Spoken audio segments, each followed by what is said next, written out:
Day, 14th of September, 1811. On the road between Merton Abbey and London. Fear twisted Dominic Stanton's stomach, compressed his chest until his breath came shallow and quick. He told himself he was being a fool and a coward. He was a Stanton, for Christ's sake. In less than 2 months he would be 19 years old. Men his age, younger, much younger, went off to war. Yet here he was, just a few miles outside London, and he was acting like some silly girl from the village, about to pee his pants with fear every time the thunder rumbled or the rising wind rustled the oak leaves overhead. A copse of mingled oak and chestnut closed around him. Dominic kneed his mare into a canter. Dusk was only just beginning to fall, but the heavy cloud cover and the thickness of the grove created their own eerie air of twilight. Over the keening of the wind he could hear the faint clip-clop of a horse's hooves coming from somewhere behind him. He wasn't imagining it again, was he? He glanced over his shoulder at the empty road curving away out of sight. Jesus, he whispered. It was his mother's fault, he decided. She was the one who'd insisted he make it home in time for her stupid dinner party. If it weren't for her, he'd still be back at the pub with Charlie and Burlington and the rest, calling for another round and talking over each blow and rally of the prize fight they'd all ridden down to Merton Abbey to watch. Instead, here he was, riding back to London alone at dusk, with a storm about to break. Telling himself he was hurrying because he was going to be late, Dominic urged his mare on faster, and felt his saddle begin to slip. Shit! Stupid ostler, forgetting to tighten the girth. Dominic reined in, his face slick with cold sweat. Casting another quick glance around, he hopped down from the saddle. His fingers were shaky, clumsy. Throwing the stirrup leather out of the way, he fumbled for the buckle and heard the rattle of harness, the clatter of wheels coming up behind. He whirled around, his mare tossing her head and sidestepping nervously away from him. A horse and carriage loomed out of the darkness. "Oh, my God," whispered Dominic, as the driver drew up.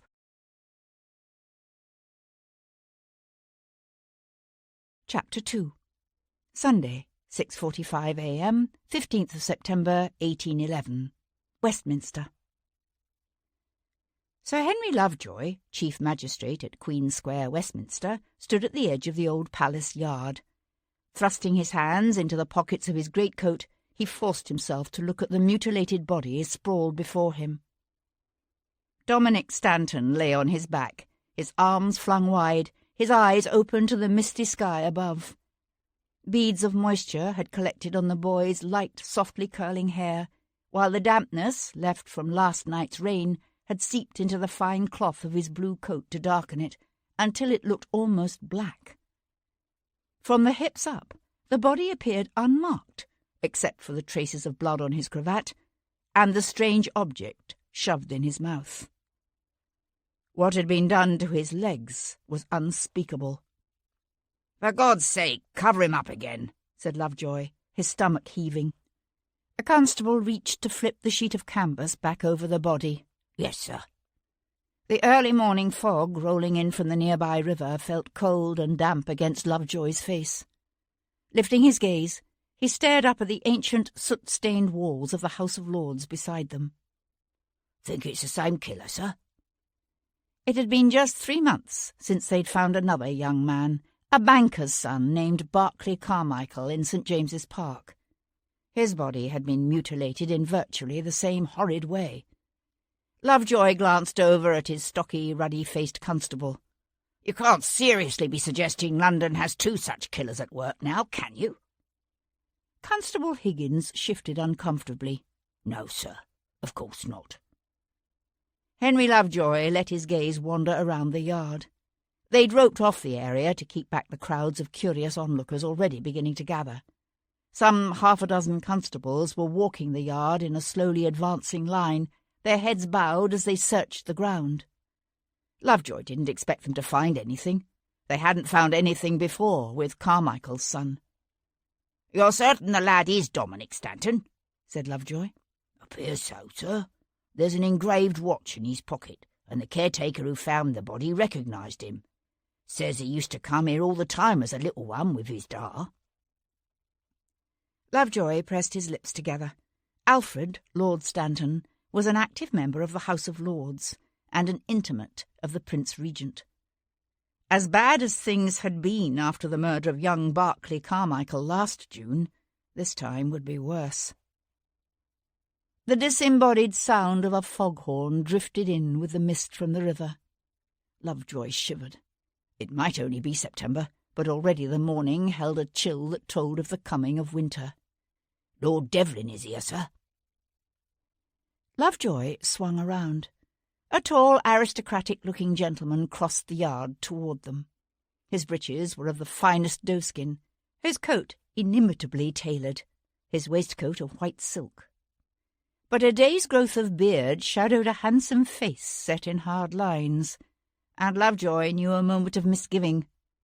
From the looks of things, Devlin had yet to make it to his own bed, and Lovejoy was not at all certain how the young Viscount would react to what the magistrate was about to propose.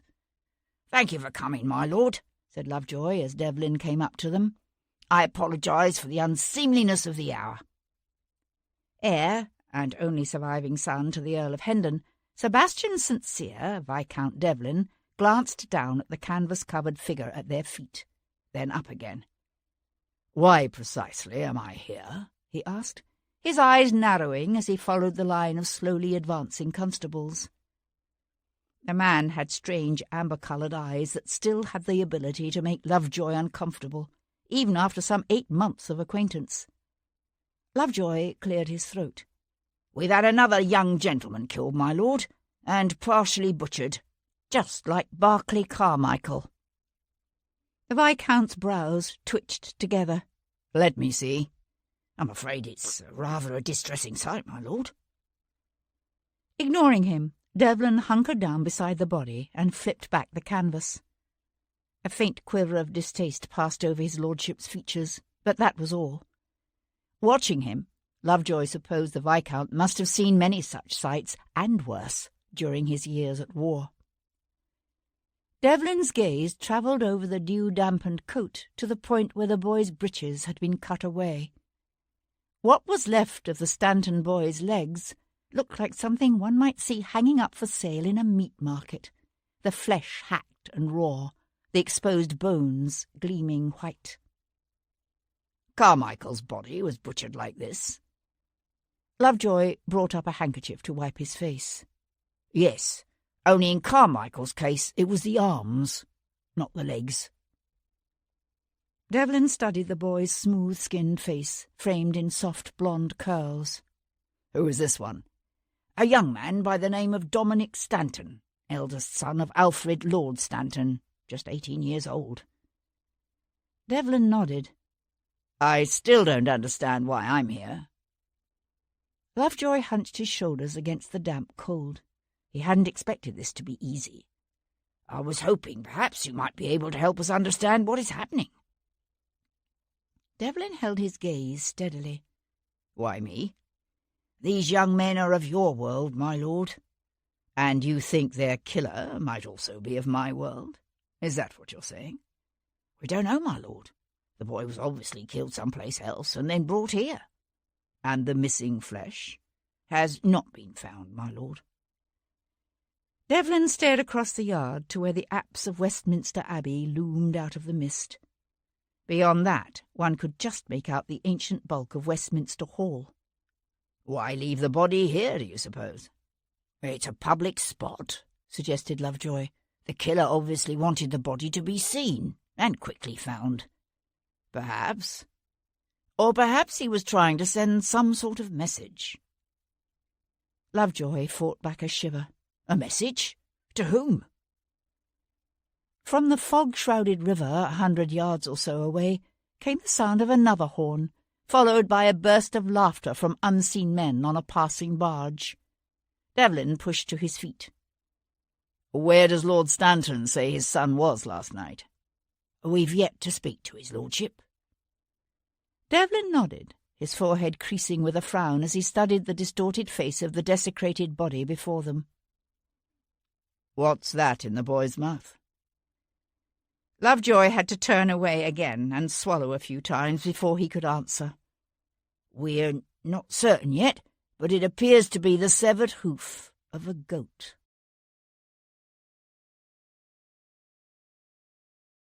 Chapter 3. Leaving the yard, Sebastian cut behind the massive stone walls of the House of Lords to where a set of stairs led down to the banks of the Thames. The fog was beginning to lift with the strengthening of the sun. In the clear morning light, the water showed flat and silver. He didn't want this again, he thought, pausing at the top of the steps to stare off across the river to where a wherryman worked his oars in slow, rhythmic strokes. Didn't want to find himself once again sucked into the midst of the kind of tortured emotions that destroyed people's lives. Murder always seemed to lead to more killing, and Sebastian was tired of killing, tired of death. He'd spent last night in the arms of the woman he would make his wife, if only she'd let him. But she wouldn't let him, and so he had left her bed before the sun rose. He'd just reached his own house on Brook Street when Lovejoy's constable found him. He rasped his hand across his unshaven face and wished he'd stayed in Cat's bed. He heard the magistrate, Sir Henry, come up behind him. "Tell me about the other one, about Barclay Carmichael," said Sebastian, keeping his gaze on the river. "His body was also found early in the morning," said Sir Henry, "hanging upside down from a tree in St. James's Park. But it was obvious he hadn't been killed there." "You say he had been mutilated as well?" "Yes." "The arms." Sir Henry paused at the water's edge, a slight distance away. "He'd been with friends the night before. Left them at White's and said he was walking home. According to his friends, he was slightly foxed, but not excessively so." Sebastian glanced at the magistrate. "That was nearly 3 months ago. What have you discovered?" "Very little. No one remembers seeing him after he left White's." Sir Henry lifted the collar of his coat against the breeze blowing off the river. "When we found him, Mr. Carmichael's throat had been slit, and his body drained of all blood. The flesh was missing from the arms." "Who did the examination of the body?" "A Dr. Martin from St. Thomas. I'm afraid he was able to tell us little beyond the obvious." "You'll be ordering a post-mortem on Stanton?" "Of course."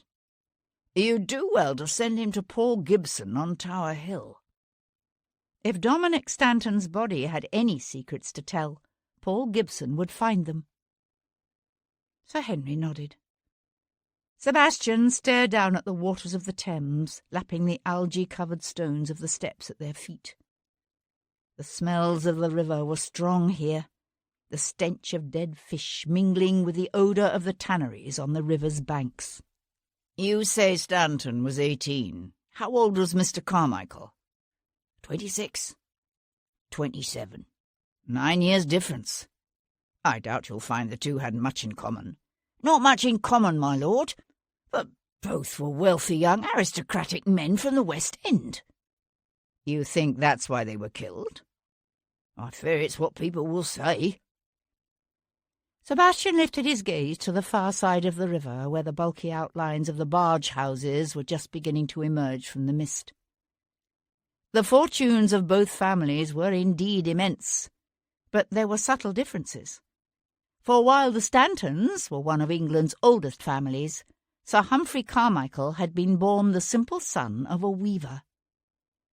Sir Henry cleared his throat, his voice coming out sounding tight, worried. "May I count on your assistance, my lord?" Sebastian glanced over at the magistrate. He was a funny little man, with a shiny bald head, pinched unsmiling features, and an almost comically high voice. Painstakingly moral, upright and fastidious, he was also one of the most sincere and dedicated men Sebastian had ever met. The urge to say no was strong, but the memory of the dew beading on the dead boy's fair curls haunted him, and the kind of debt Sebastian owed this earnest little magistrate could never really be repaid. "I'll think about it," said Sebastian. Sir Henry nodded and turned toward the yard. Sebastian's voice stopped him. When you found Barclay Carmichael, was there anything in his mouth? The magistrate swung back around, his Adam's apple visibly bobbing as he swallowed. As a matter of fact, yes. Although we could never determine its significance. What was it? The breeze from the river fluttered the hem of the magistrate's coat. A blank page torn from a ship's log, dated 25th March.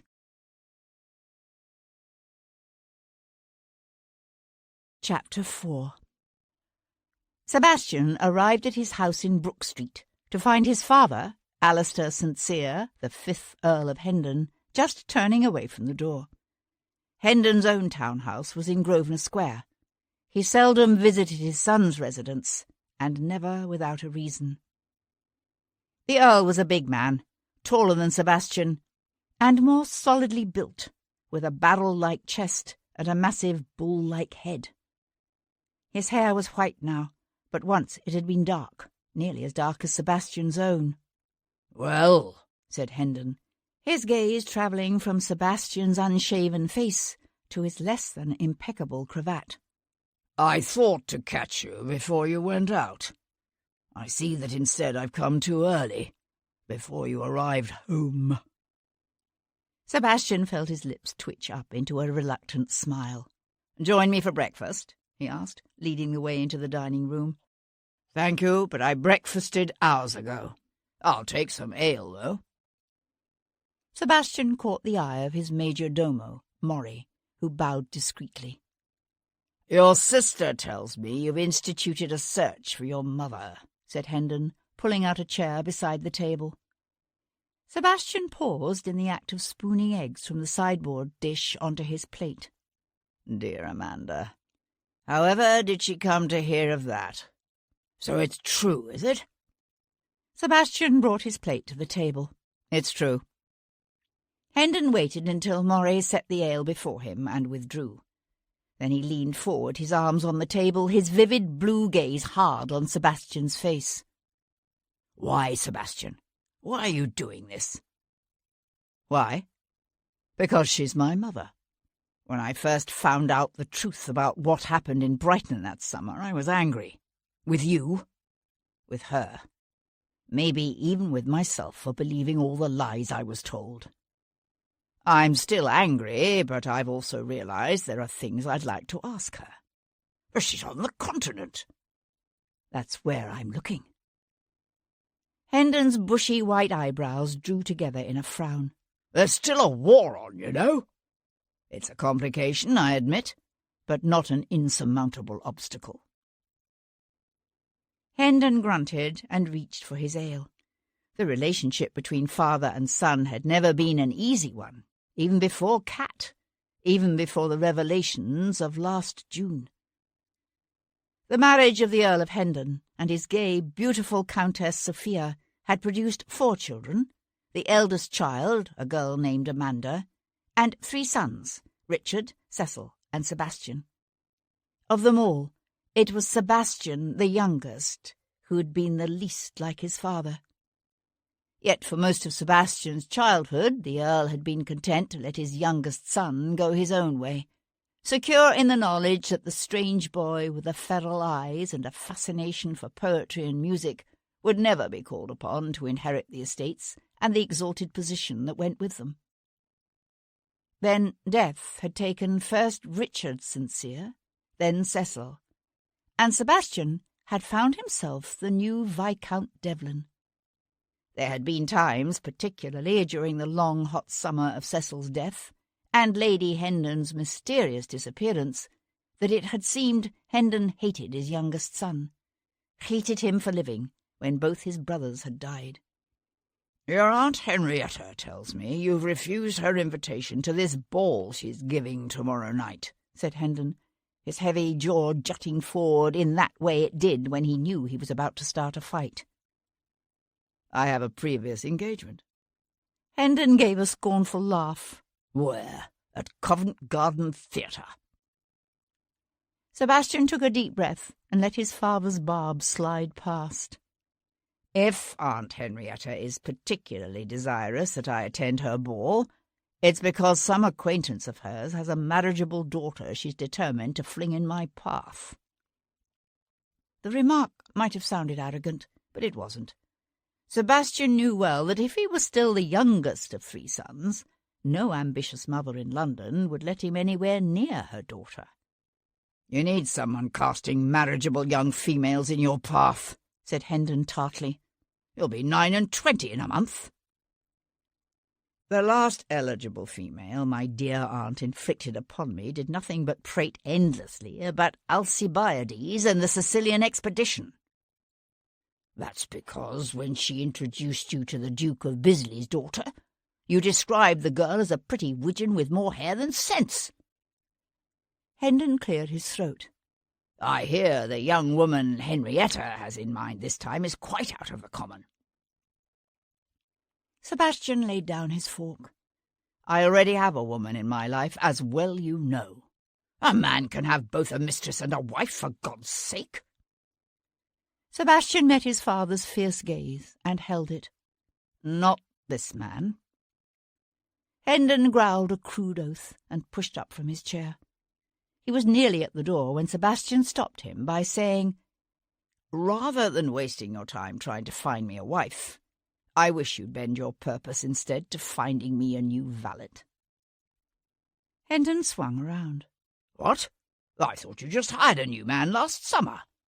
"I did." He quit. "Quit? Why?" Sebastian hesitated. In actual fact, the valet had quit because he'd spied Sebastian's tiger teaching the second footman how to pick pockets. But Sebastian wasn't about to tell Hendon that. Instead, he said, "Do you know of anyone? I'll have my man look into it." After his father left, Sebastian tried again to apply himself to his breakfast, but soon gave it up. He thought about going over the stack of valet's credentials in his library, or perhaps applying himself to some overdue correspondence. But he knew he wasn't going to do either of those things. He was going to the city to hear what Dr. Paul Gibson could tell him about the death of young Mr. Dominic Stanton.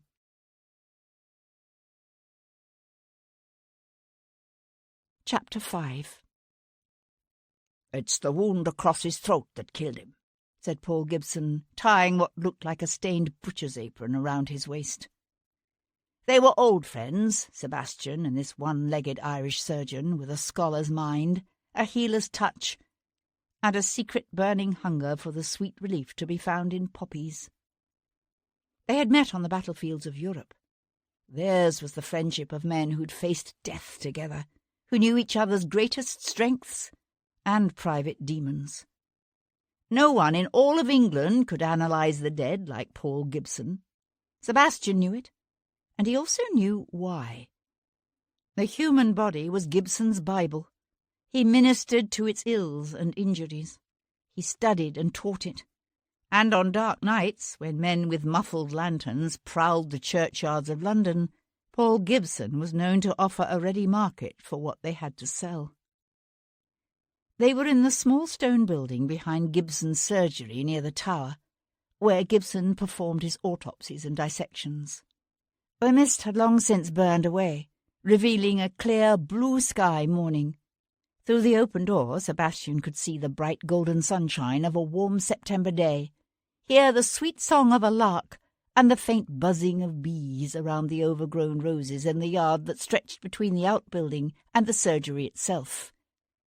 But in here, the air was close and dank, and scented by death. Sebastian stared down at the naked, ravaged body of Dominic Stanton, lying on the thick granite slab before them. Gibson hadn't yet progressed beyond the preliminaries in his post-mortem, but even to Sebastian's untrained eye, the slice across the boy's throat looked neat and precise, in sharp contrast to what had been done to his legs. I hope for his sake that was the first cut. It would appear so. Moving awkwardly on his one good leg, Paul Gibson limped around to the other side of the table. He'd lost the lower part of his left leg on a battlefield on the continent. The slash was made from left to right, probably from behind. Sebastian looked up at his friend's lean, dark face. but there was hardly any blood on the cravat. I suspect it was removed, along with the coat, waistcoat, and shirt, before his throat was slit. The body was then drained of its blood and dressed again. Jesus, just like Barclay Carmichael. Gibson frowned. You mean the man who was killed last June? I'm afraid so. Sebastian studied the body lying stiff and rigid before them. His experiences in the war had taught Sebastian more than he cared to know about the changes the passing hours bring to the remains of the dead. At about what time would you say Stanton was killed? Around midnight. The youth appeared to be in the full grip of rigor mortis. Probably. Give or take a few hours either way. Any signs of a struggle? A struggle? No, but this is interesting. Gibson picked up one of the body's arms. There are abrasions on his wrists, see? And signs of irritation at the corners of his mouth. He was bound and gagged, said Sebastian. So it would appear. Sebastian studied the boy's well-developed shoulders and tall frame. Dominic Stanton might have been young, but he was still a big, strong lad. It wouldn't have been easy for one man to overpower him. Any sign of a head wound? No. Sebastian had to force himself to look at what was left of the boy's legs. It doesn't strike me as a particularly professional job, he said after a moment. No, it's quite clumsy, in fact. Done with some sort of cleaver, I'd say. Post-mortem, thankfully. Do you know a Dr. Martin at St. Thomas? According to Lovejoy, he did the autopsy on Barclay Carmichael last June. The Irishman's mouth thinned into a humourless smile. The man's a bloody pompous ass, but I'll try talking to him. See if he noticed anything that didn't make it into his report. The stench in the room was starting to get to Sebastian. He went to stand in the open doorway and draw the clean, fresh air of the day into his lungs. From behind him, Gibson said, Sir Henry Lovejoy told me he's asked for your help. And why? He said you hadn't agreed. I haven't.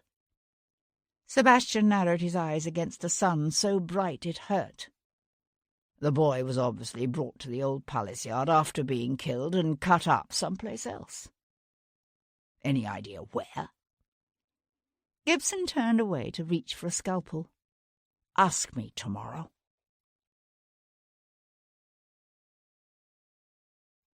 Chapter 6.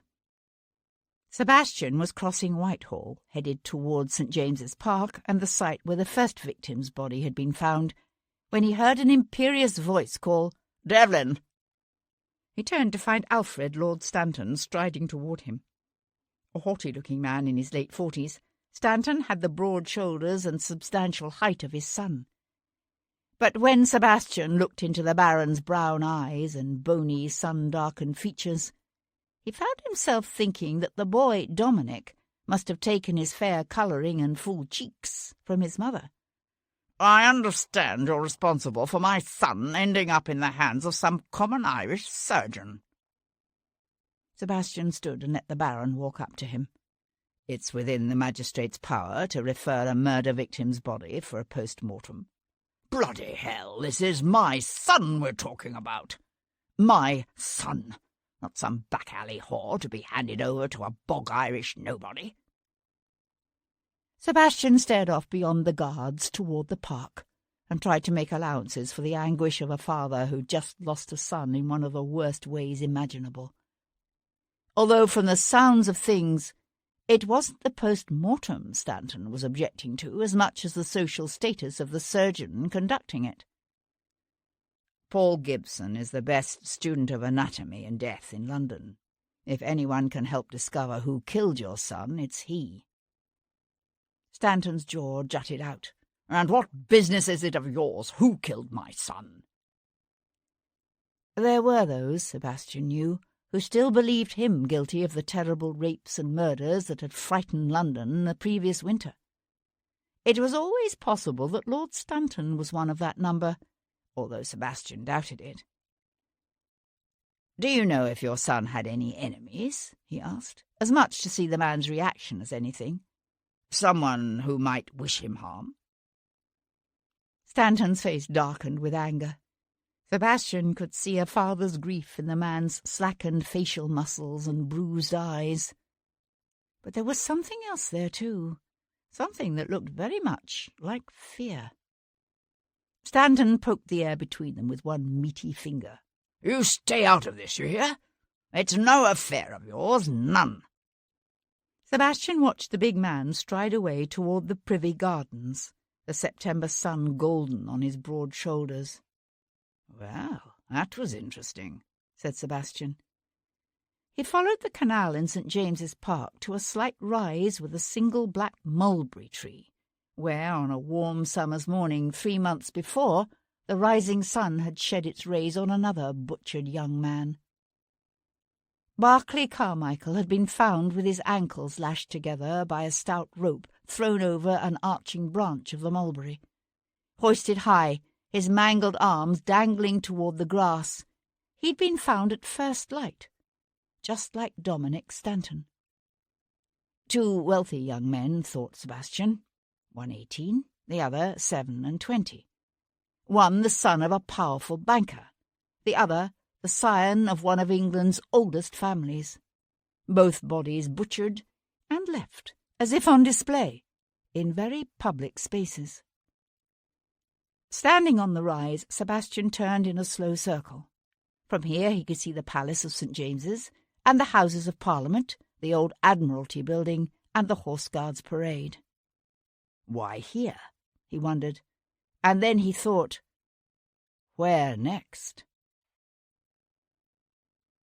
He found Sir Henry Lovejoy descending the steps of the public office on Queen's Square. At the sight of Sebastian, the magistrate paused and made to swing around. "My lord, please, come in." "No, I won't keep you," said Sebastian. "I just had a few questions I wanted to ask. I take it you've had the opportunity to speak with Lord Stanton." An indefinable quiver passed over Sir Henry's normally bland features. "Yes. Unfortunately, his lordship was rather upset by the choice of surgeon for his son's post-mortem, as well as by my possible involvement in the investigation into the circumstances of his death, I gather." Sir Henry blinked. "As a matter of fact, yes. How did you know?" Sebastian simply shook his head. "Where does his lordship say his son spent last night?" "It seems the boy made one of a party of friends who rode down to Merton Abbey for yesterday's prize fight." Bare-knuckle boxing was illegal and could, technically, be stopped by the magistrates, which is why the matches were typically held several hours' ride from London.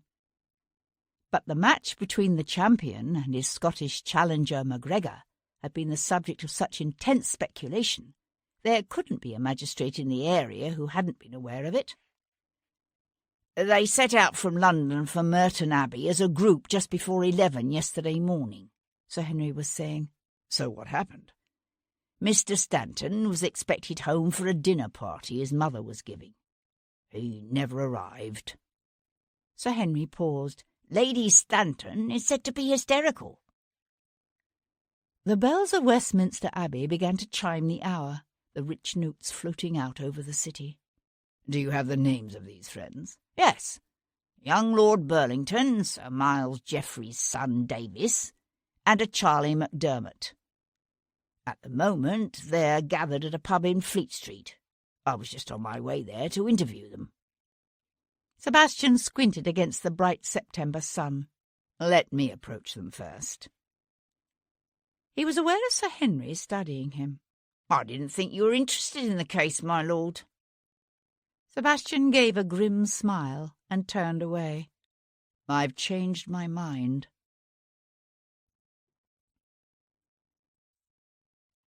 Chapter 7. The Boar's Head on Fleet Street was one of those comfortable old pubs with dark panelled walls and low ceilings that reminded their patrons of winter evenings spent tucked away in the cosy Jacobin inns of Leicester and Derby, Northampton and Worcester. Sebastian supposed it was that warm familiarity that had made it an attractive refuge for 3 young men with bruised spirits and aching memories. Ordering a pint of ale, Sebastian paused beside the low ancient bar. The three friends huddled around the table in the corner, unaware of his presence. A sombre group, they sat with shoulders hunched, hands cupped around pewter tankards, chins sunk in ambitiously tied cravats. Occasionally one would make a comment, and the others would nod. No one laughed. The eldest of the three, Davis Jeffreys, was but 20, a slight, incredibly gaunt young man who looked more like 16. To his left sat Charlie MacDermott, another slim youth with the pale skin and flaming red hair of the far north. Only Lord Burlington, a baron's son from Nottingham, who'd come into his title as a child, approached Dominic Stanton in size and bulk. Sebastian watched the men for a time, then walked over to their table, pulled out a chair and sat down. 3 startled pairs of eyes turned toward him. "I'd like a few words with you, gentlemen," he said quietly, "if you don't mind." The 3 exchanged hurried glances. "No, of course not," said Jeffreys, stammering slightly. "How may we help you, my lord?" "I understand you attended yesterday's mill down at Merton Abbey?" Jeffreys hesitated a moment, then said, "Yes." "With Mr. Dominic Stanton?" The red-headed Scotsman, MacDermott, spoke up, saying in a rush, "I beg your pardon, my lord, but what is this about?" Sebastian leaned back in his chair. "I'm wondering if you know of anyone Stanton might have angered lately. A gentleman annoyed by Mr. Stanton's attentions to his lady, perhaps. Or perhaps someone he bested in a game of chance or a wager." The 3 were silent for a moment, thinking. Then Jeffreys shook his head and said, "Dominic wasn't much in the petticoat line, and he never could pick a winner or run a bluff. Was he in any way acquainted with Mr. Barclay Carmichael? Are you roasting me? A bang-up Corinthian like Carmichael? No. We all admired him, but that was it."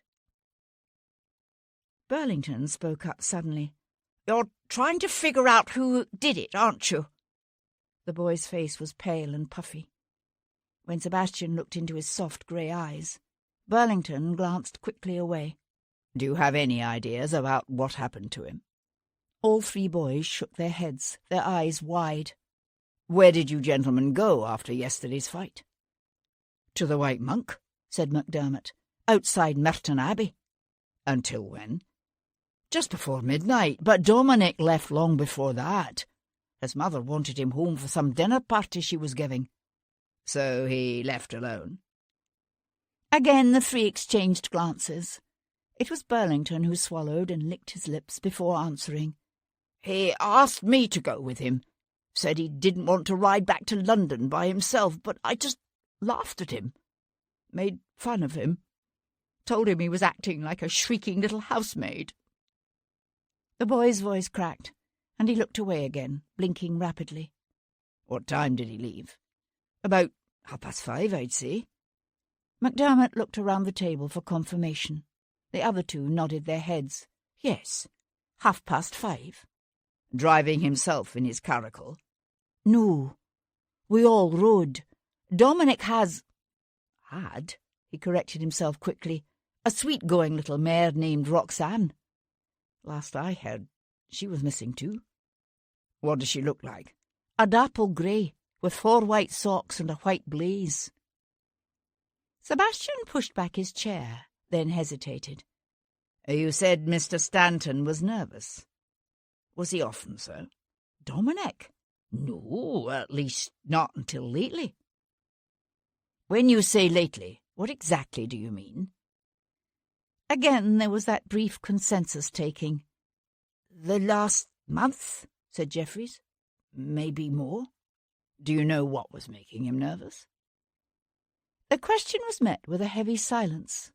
After a moment Burlington cleared his throat and said, "He thought someone was following him, watching him." "Did he ever see anyone?" "No. No one. It was just a feeling he had. He was spooked. It's why we all laughed at him. God help us, We laughed at him.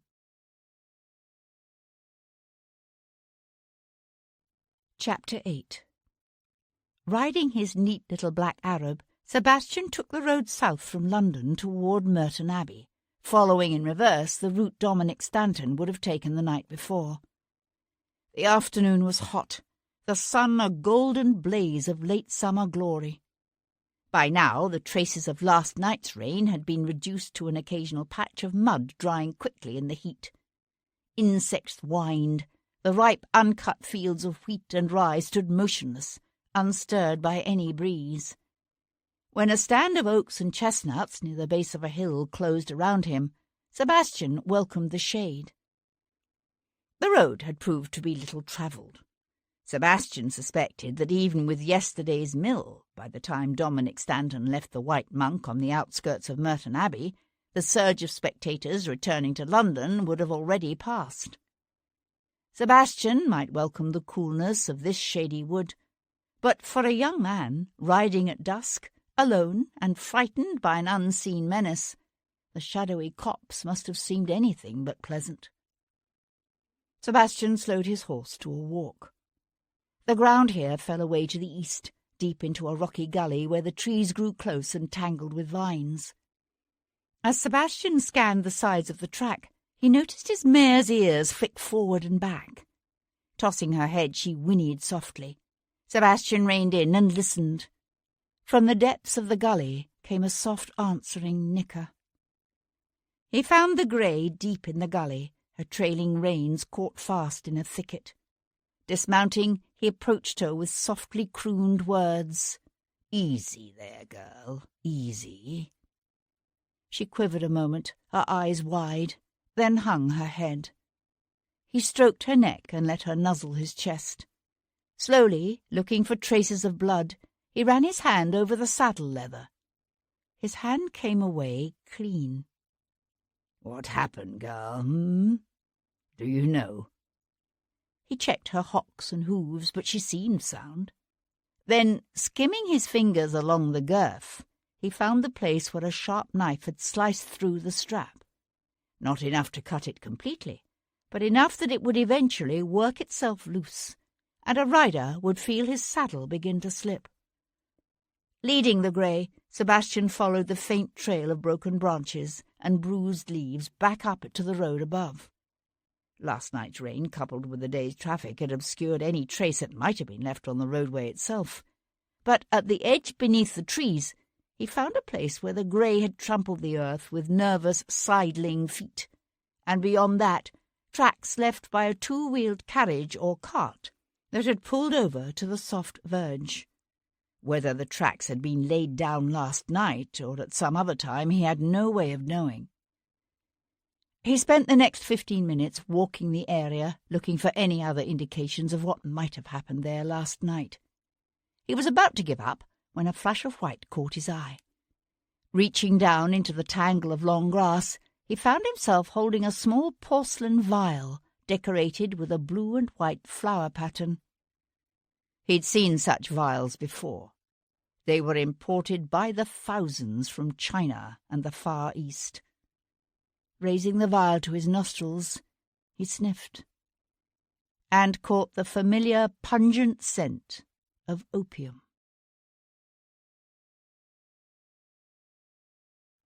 Chapter 9. Leading Dominic Stanton's grey mare, Sebastian arrived at the White Monk in Merton Abbey to discover that Sir Henry Lovejoy's constables had already done a commendable job of setting up the backs of every one of the White Monk's ostlers and serving maids. Located on the outskirts of town, the White Monk was a rambling, half-timbered country inn with an old-fashioned cobbled yard and busy stables. "We must have had 100 or more carriages and gigs through here yesterday after the fight," said the head ostler, fixing Sebastian with a malevolent glare. "Which one you asking about?" Sebastian bounced a half-crown on his palm. "The one whose driver was behaving in some way out of the ordinary." The ostler eyed the coin with undisguised longing. He was a thin, wiry man in his late 50s, with grey stubble shadowing his cheeks and a prominent Adam's apple that bobbed when he swallowed. Didn't see that one. Sebastian tossed the coin into the air and caught it. Do you recall which ostler took care of this grey? Aye, that were me. Really? Did you notice anything amiss with the saddle? Course not. Why you ask? Look at it now. The ostler cast Sebastian a quizzing glance, then went to run an expert's hand over the rig. At the sight of the cinch, he froze. He fingered the neatly sliced edge, his back held rigid, then swung slowly to face Sebastian. You think I did this? No, I think you want this half-crown. Who really took care of the mare? The ostler hesitated, his chest rising with his laboured breathing. At last he said, It were me. But I swear to you there weren't nothing wrong with the cinch when I brung this horse to the young gentleman. At the time Mr. Stanton called for his mare, was there a crowd in the yard? Aye, more than a few. Why? Do you think one of them could have sliced the cinch? The ostler squinted off across the cobbled yard to where a pair of geese was coming in to land on the holding pond, the rich light of the evening sun turning their outstretched white wings to gold. I suppose it's possible, but I didn't see nothing. Did you notice exactly who was in the yard at the time? No. He shook his head with what looked like genuine regret. Not that I recall. The geese filled the air with their plaintive calls. You've been most helpful, said Sebastian, pressing the coin into the ostler's palm. Thank you. Sebastian spent the next hour drinking a couple of pints of dark ale in the White Monk's public room. Tonight the patrons were all locals, but yesterday's fight had brought a crowd of young men such as Dominic Stanton and his friends. Sebastian talked to a farmer with ruddy cheeks and a bulbous nose who remembered the young gentleman clearly. I've a son about their age myself, said the farmer, wiping the foam from his upper lip with the back of one hand. Those lads were in high spirits, to be sure, but no harm in that. A man's only young once, I always say. They didn't quarrel with anyone? Sebastian asked. Not that I saw. Sebastian spent the next hour buying drinks and talking to the inn's various patrons, but they all told him the same tale. Calling for his horse, he checked the cinch, then rode back to London, Dominic Stanton's pretty little grey trotting contentedly behind him. Sebastian employed numerous servants, both at his house in London and at the small estate near Winchester, left him by a maiden great-aunt. Many were family retainers. Almost all were solid, respectable employees. Only one, a 12-year-old former street urchin named Tom, whom Sebastian had taken on as his tiger, was neither. Returning to the mews behind his Brook Street townhouse, Sebastian handed his black Arab into the care of one of his grooms. But he entrusted Dominic Stanton's mare to Tom. I suppose by now you know all about the body found in Old Palace Yard this morning, said Sebastian. Aye. Tom ran an expert's hand down the grey's near flank and bent to study a gash Sebastian hadn't even noticed. Butchered like a side of beef from what I hear. They're calling the cove what did it the butcher of the West End. Sir Henry won't like that. Tom's nearly lashless grey eyes sparkled with expectation. He's asked for your help, ain't he? Hasn't he? Corrected Sebastian absently. How did you know that? I knows. Sebastian eyed the brown-haired, sharp-faced lad beside him. Any speculation on the streets as to who might be behind all of this? Oh, there's plenty of speculation, said Tom, pronouncing the word carefully. People are saying it's everything from French devil worshippers to witches, but nobody really knows nothing. He patted the grey's neck. This is horse? Sebastian nodded. I found her just off the road to Merton Abbey. Tom fingered the cut cinch and pushed a low whistle through the gap in his front teeth. Look at that. Look at that indeed. Sebastian turned toward the house. I want you to take the mare to Sir Henry in Queen Square. Tell him I have a few possibilities I intend to pursue." "So, we're going to be looking into these murders, are we?" said Tom with obvious delight. Sebastian swung back around. "We?" But Tom only laughed.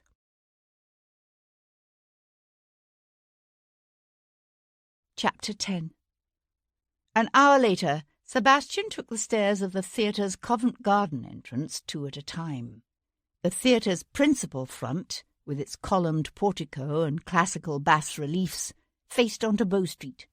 But that entrance was still chained closed, for the theatre didn't officially open for the fall season until Monday night. Tonight's performance was a dress rehearsal only. Handing a coin to the attendant, Sebastian hurried across the ornate box lobby. Even before he slipped into the row of empty boxes, he could hear a hard-pressed Petruchio exclaiming from the stage, "You lie, in faith, for you are called Plain Kate, and Bonny Kate, and sometimes Kate the Cursed, but Kate, the prettiest Kate in Christendom."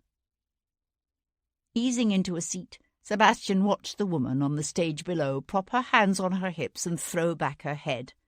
"Asses are made to bear," she told her theatrical suitor with a scornful curling of her lip. "And so are you." Then, for the briefest instant, her eyes lifted to the boxes and she smiled. She knew Sebastian was there.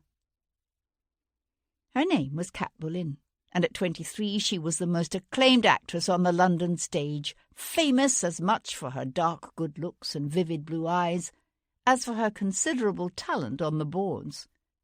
Once, long ago, Sebastian had asked her to marry him. Much had happened since then, although her love for him remained undiminished. That Sebastian knew. It was, after all, the selfless strength of her love for him that made Cat determined never to become his wife. She had this idea in her head that by marrying him she would destroy him, and nothing Sebastian could say or do would change her mind. As the dress rehearsal ended, Sebastian headed backstage. He found Cat seated at her dressing table, busy with the task of wiping grease paint from her face. She looked up, her gaze meeting his in the mirror. She smiled. "I thought perhaps you meant to renege on your offer to escort me to supper tonight." He pressed a kiss against the nape of her neck, where it arched delicately below the upswept tumble of her rich auburn-lit hair. "I've been to Merton Abbey," he said, resting one hip on the edge of her dressing table. "Merton Abbey?" She frowned. "Whatever for?" "It's the last place anyone saw a young man named Dominic Stanton alive. Someone dumped his mutilated body in Old Palace Yard last night, and Sir Henry has asked for my assistance." "You agreed?" He heard the concern in her voice, saw it in the way she searched his face. Of all the people in Sebastian's world, only Cat, and perhaps the surgeon Paul Gibson, understood what his involvement in this murder would cost him. Why? Sebastian gave her a wry smile. "I'd like to think I agreed simply because Sir Henry asked it of me. But I suspect it's also because the boy's father warned me that it was none of my affair." Cat frowned. "Why would he do that?" "Most likely because he, or his son, has something to hide." Later, as they supped on lobster bisque and a cold joint at Stephen's in Bond Street, he told her of the day's events. She listened to him in silence, her intelligent gaze thoughtful. When he finished, she said, "So what are you suggesting?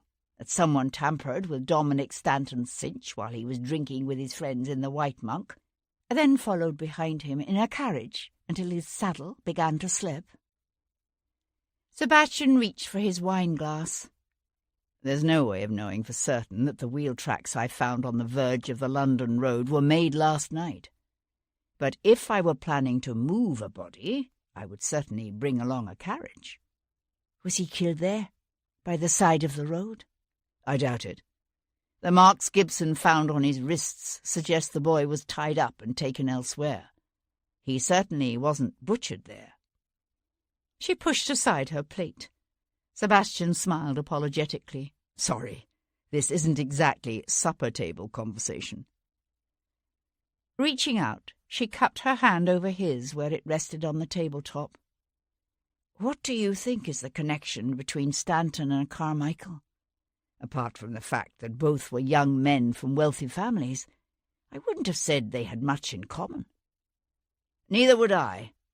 Dominic Stanton was a raw young man, newly on the town, while Barclay Carmichael was a Corinthian, a regular out-and-outer. According to Stanton's friends, he admired Carmichael, but that was all." How horrifying to think someone simply chose them at random. She paused. Although I must admit, I couldn't say why that seems more frightening than the idea that the killer knew them. Perhaps because the randomness of it would make us all somehow vulnerable. A hint of amusement lit up her deep blue eyes. Perhaps that's it. The amusement faded quickly. "You say Lord Stanton seemed to fear your involvement. Do you think his lordship is doing something he doesn't want anyone to find out about?" Sebastian reached for the wine bottle to refill her glass. "Or he knows his son was involved in something that would disgrace the family were it to become known." Sebastian emptied the last of the wine into his own glass, then sat in silence for a moment, watching the candlelight gleam on the deep burgundy liquid. "I suppose it's possible Dominic Stanton inadvertently attracted the attention of his killer at the White Monk. Although, from what his friend said, I think it's more likely the killer was watching Stanton for some time, following him and waiting for the chance to catch him alone. Last night he got that chance." He was aware of Kat's gaze upon him. She knew him like no other, knew the dark dreams that haunted his nights, the dark deeds that haunted his past. "You think this won't be the end of it, don't you?" she said. Sebastian drained his glass in one long pull and set it aside. "No, it won't be the end of it." Chapter 11. Monday, 16th of September, 1811. Kat Boleyn awoke in the grip of a fear that crushed her chest and left her gasping for breath. It was a dream, she told herself. This time it was only a dream. A thin thread of light showed around the heavy drapes at the windows, hinting at the dawn to come. Turning her head, she found Sebastian asleep beside her. A smile touched her lips. He had stayed. He didn't often stay. Her smile faded as the vague feeling of unease left by the dream resurged. In her dream, she had been walking down a darkened alley. She couldn't see anyone, but she knew a man was there behind her. She could hear his footsteps, see his shadow. She'd had the same dream every night for a week, and she knew why. Someone was following her. She had never seen him, but she sensed him often. At the theatre, on Bond Street, in the stillness of the evening when she went to close the curtains at the windows, he was there. Watching, waiting. Why? It was always possible he was simply an admirer who lurked in shadows and watched in silence would frighten any actress. But a woman who had spent years spying for the French and passing secrets to Napoleon's agents knew fears that went beyond those of an ordinary actress. She called herself Kat Boleyn, but she'd been born with a different name, to a woman who'd once been the toast of London, a woman who had taken wealthy, titled men into her bed, then left it all to return to her native Ireland. It was in Ireland that Kat's memories began, in a whitewashed house on the edge of a green in Dublin, a snug little house filled with laughter and so much love. And it was in Ireland that those halcyon memories had ended in a night of terror, when a troop of English soldiers pulled Kat and her mother screaming from their beds. They'd made Kat and her stepfather watch what they did to Kat's mother. Cat had tried to shut her eyes, but they told her if she didn't watch, they would do it to her too. And so Cat had opened her eyes. When they were done using her mother like a dog, they'd hanged Cat's mother and stepfather both, and left their bodies twisting slowly in the smoke-filled dawn at the edge of the green. Everything Cat had done for France, she'd done in their memory, to hurt the English, so that Ireland might one day be free. She would never regret what she had done, although she had cut her ties to the French months ago when Devlin came back into her life. Her dedication to Ireland remained, but she could not, in all conscience, accept Devlin's love while working to aid those against whom he had fought. Yet Cat knew well that her activities in the past had left her vulnerable. She was vulnerable both to those to whom she had once provided information and to their enemies. Her enemies, the English.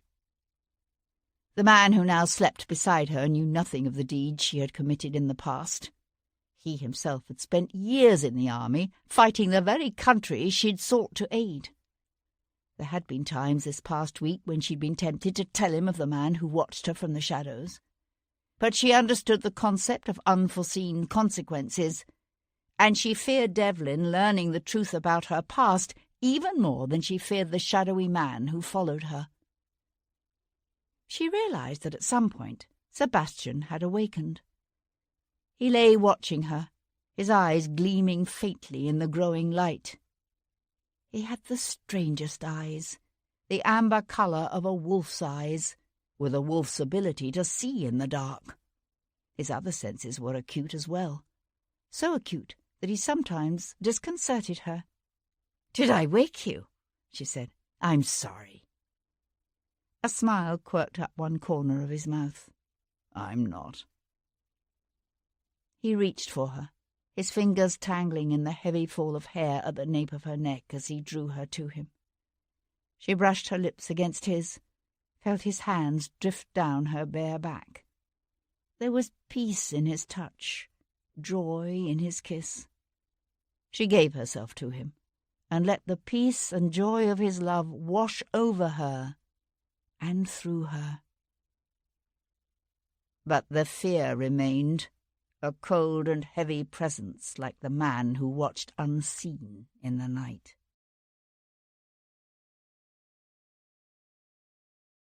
Chapter 12.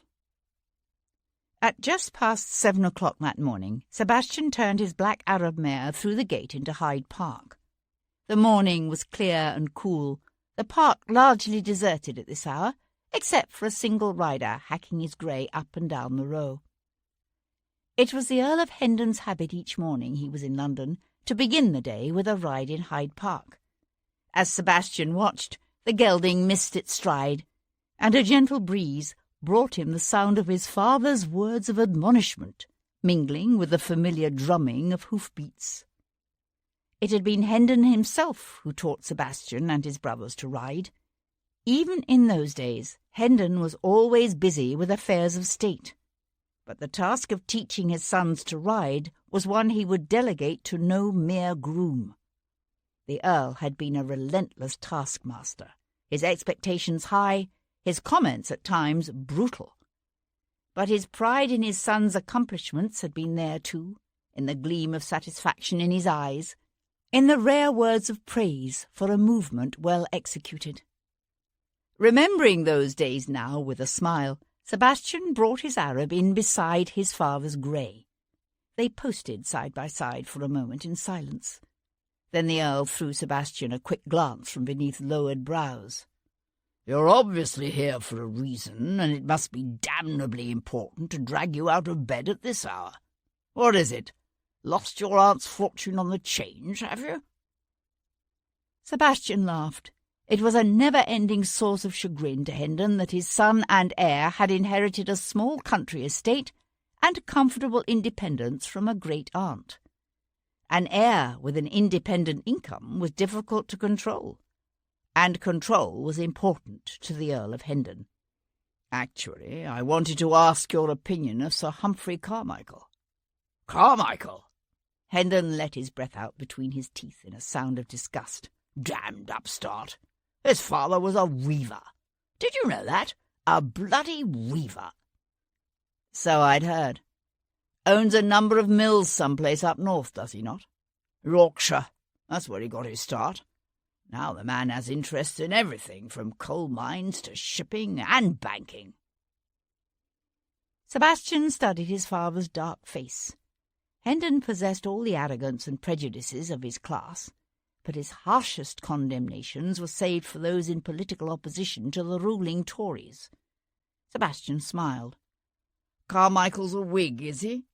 Ostensibly, no. He claims to support the Tories. But in practice the man is a bloody radical. He builds houses for his workers. Imagine that. Hires surgeons to tend their ills. Even feeds them a midday meal. And he won't let a child under 12 work more than 10 hours a day in his mills or his mines. What is the nation coming to? Hendon cast him a dark look, but Sebastian kept his gaze fixed ahead. Does Carmichael have any association with Alfred Lord Stanton? Stanton's a banker. He has associations with every man of wealth or standing in the city. There was a pause. Then Hendon said, It's because of what they're saying happened to Stanton's son, isn't it?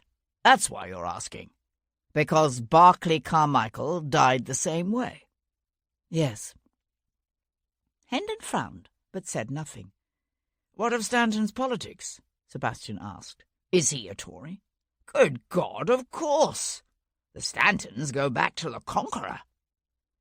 Sebastian laughed. The implication being, I suppose, that such a proud lineage naturally confers upon its descendants protection against all radical philosophies. Don't be ridiculous.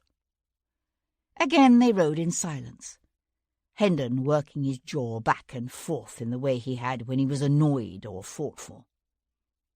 After a time he said, It's a ghastly thing, what was done to those two young men. What sort of vile beast would perpetrate such a barbarity upon men of wealth and breeding? Sebastian stared off across the park to where the calm waters of the Serpentine reflected the clearing blue sky. Their wealth was the most obvious link between the two murdered men, a link that suggested their killer might harbour a vicious resentment of men of wealth and privilege.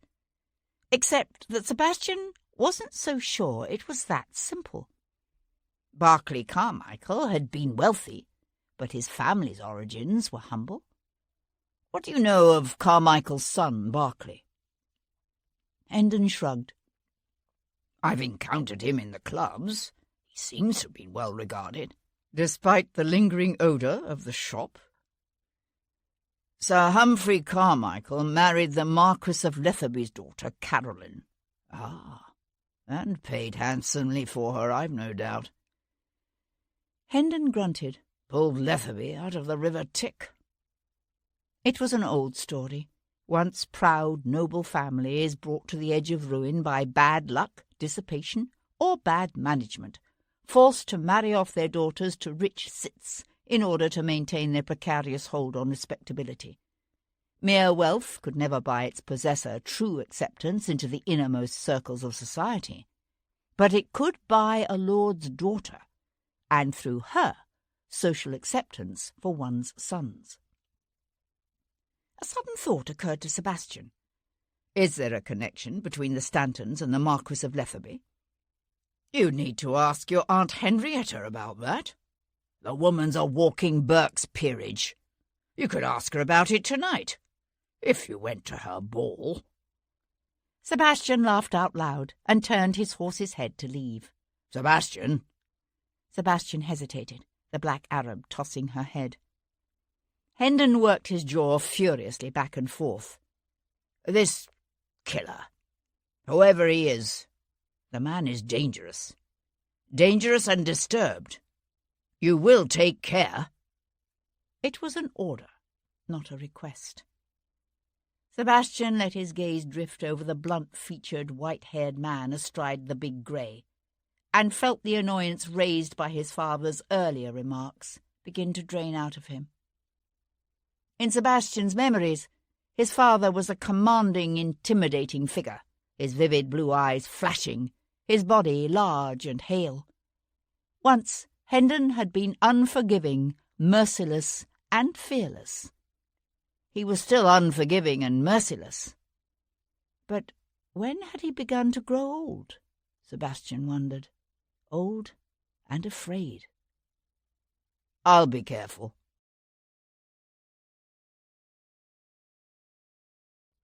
Chapter 13. At 27, Barclay Carmichael had been just a year younger than Sebastian, a slimly built man with light brown hair and pleasant, even features. Sebastian had known him only slightly, for while Sebastian had been sent to Eton and Oxford, Carmichael had been educated at Harrow and Cambridge. Yet he'd been a familiar face in the clubs of St. James's, at Ascot and Menton's, Cribb's Parlour and Angelo's. Sebastian knew nothing to the man's discredit, and a morning's discreet inquiries produced nothing to disrupt that image. The picture that emerged was of an easy-going, affable man known for both his prowess on the hunting field and his willingness to help a friend. The worst anyone said of him was that he always paid his tailor's bills on time. Increasingly puzzled, Sebastian turned his steps toward the imposing stone bulk of the Bank of England.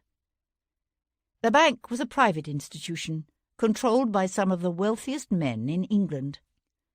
Their relationship with the government was both sympathetic and self-serving, and Sebastian doubted there was a man among the bank's 24 directors who was not a staunch Tory. The never-ending war with France had been very good for business, or at least good for these men's business. Sebastian had heard it said that in 1790 the bank had employed only 200 clerks. They now numbered over 1,100. He found Sir Humphrey Carmichael walking briskly across the rotunda toward one of the fund's offices. "Sir Humphrey," called Sebastian, "if I might have a word with you." Sir Humphrey turned, an expression of annoyance shadowed by something else crossing his face.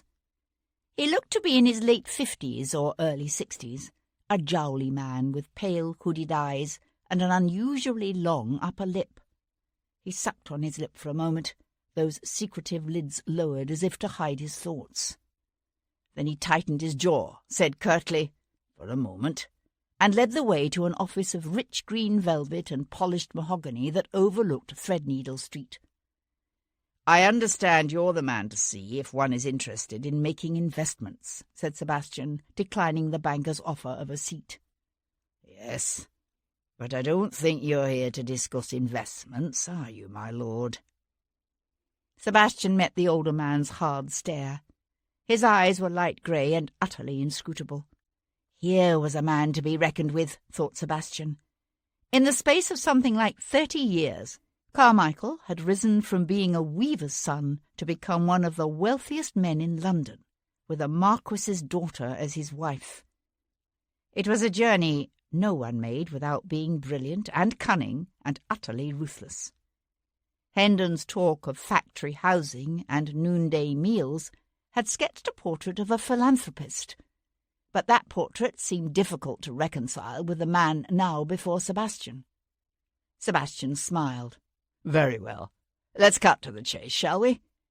Sir Henry Lovejoy has asked for my help in discovering what happened to Dominic Stanton, and I was wondering if you knew of any possible connection between young Mr. Stanton and your son Barclay."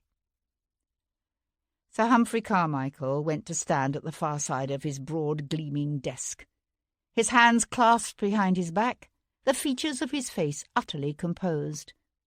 They might have been discussing the price of cotton or the latest American challenge to Britain's naval supremacy, rather than the brutal murder and mutilation of his firstborn son just 3 months before. Only the gleam of pain in the banker's eyes, quickly hidden by those heavy lids, betrayed the raw agony of a father's loss. "Apart from the manner of their deaths," said Carmichael slowly, "no, I know of no connection between them." Sebastian let his gaze wander the office. It was an elegant chamber, the walls hung with dark oils depicting sleek horses and racing hounds, the paintings sandwiched between massive bookcases crammed with books and curious objets d'art that could only come from a lifetime of travel. "Is there a connection between you and Lord Stanton?" "I have dealings with most of the wealthy and influential men in this city, Lord Stanton being no exception." Which didn't exactly answer the question, Sebastian noticed. "I understand you're a follower of Robert Owen and the Reformers." Carmichael grunted. "Not me. My wife." Sebastian knew a flicker of surprise. So it was the Marquis's daughter, rather than the weaver's son, who had interested herself in the needs of the working poor, who had built houses and hired surgeons and served soup. It said something unexpected about the relationship between the banker and his lady wife, that he had allowed her to indulge her concern for his workers, even if he didn't share it. "Yet you encourage her," said Sebastian. "Her projects have proved to be surprisingly good for business. I encourage anything that's good for business." "And Berkeley, did he interest himself in his mother's projects?" "At 27, hardly." Sebastian's gaze fell on a dark wooden statue prominently displayed on a table near the window. Some 14 inches high, it depicted what he thought might be a woman, although the figure was wrapped in an Eastern cloak, making it difficult to be certain. Seated on a lion, she waved something like 8 or 10 arms in the air. "An interesting piece," said Sebastian, moving to examine it more closely. "It's from Ceylon." Carmichael's tongue flicked out to moisten his lips in a quick gesture. And Sebastian thought, he's nervous. Why is he nervous? "I have interests in a firm that imports tea," Carmichael was saying. He moved to take the statue into his large hands. The hands were scrubbed so clean they were pink, the nails carefully manicured. But these were no gentleman's hands. The fingers and palms still bore the calluses left by the labours of his youth. "It's a statue of the Hindu goddess, Shakti." "Have you been to India?" "Several times." Sebastian thought about the page from the ship's log shoved in Barclay Carmichael's mouth by his killer. "What about your son? Did he ever travel with you?" "I travel on business." "My son was a gentleman," snapped Carmichael. It was, after all, the reason Sir Humphrey Carmichael had paid through the nose for the privilege of marrying the daughter of a marquis, so that his son might call himself a gentleman. A gentleman's wealth came from land, or investments, or inheritance. He never actually took a direct hand in the vulgar business of earning money. "Your son was a remarkably well-liked man," said Sebastian. "Do you know of anyone who might have wished him harm?" "No." Carmichael's eyes narrowed. "But if I did, do you really think I would tell you?" It was said without any apparent heat, only a glimmer of something that was visible for an instant in those hooded eyes, then gone. Sebastian stared at the man's sad, fleshy face. "It might help to make sense out of what is happening in this city." "And what concern might that be of mine at this point?" "To ensure that such a thing doesn't happen again," Sebastian suggested. "My son is dead. You think I care if it happens to some other man's son?" He swiped one large, work-worn hand through the air in a quick, dismissive gesture. "Well, I don't." Sebastian's fingers twitched on the brim of his hat. "If you change your mind, you know where to find me." "Good day, sir," he said, and strode from the room. Behind him, Sir Humphrey Carmichael's hand tightened around the head of the Shakti. With a sudden oath, he whirled, his arm jerking to send the statue hurtling across the room.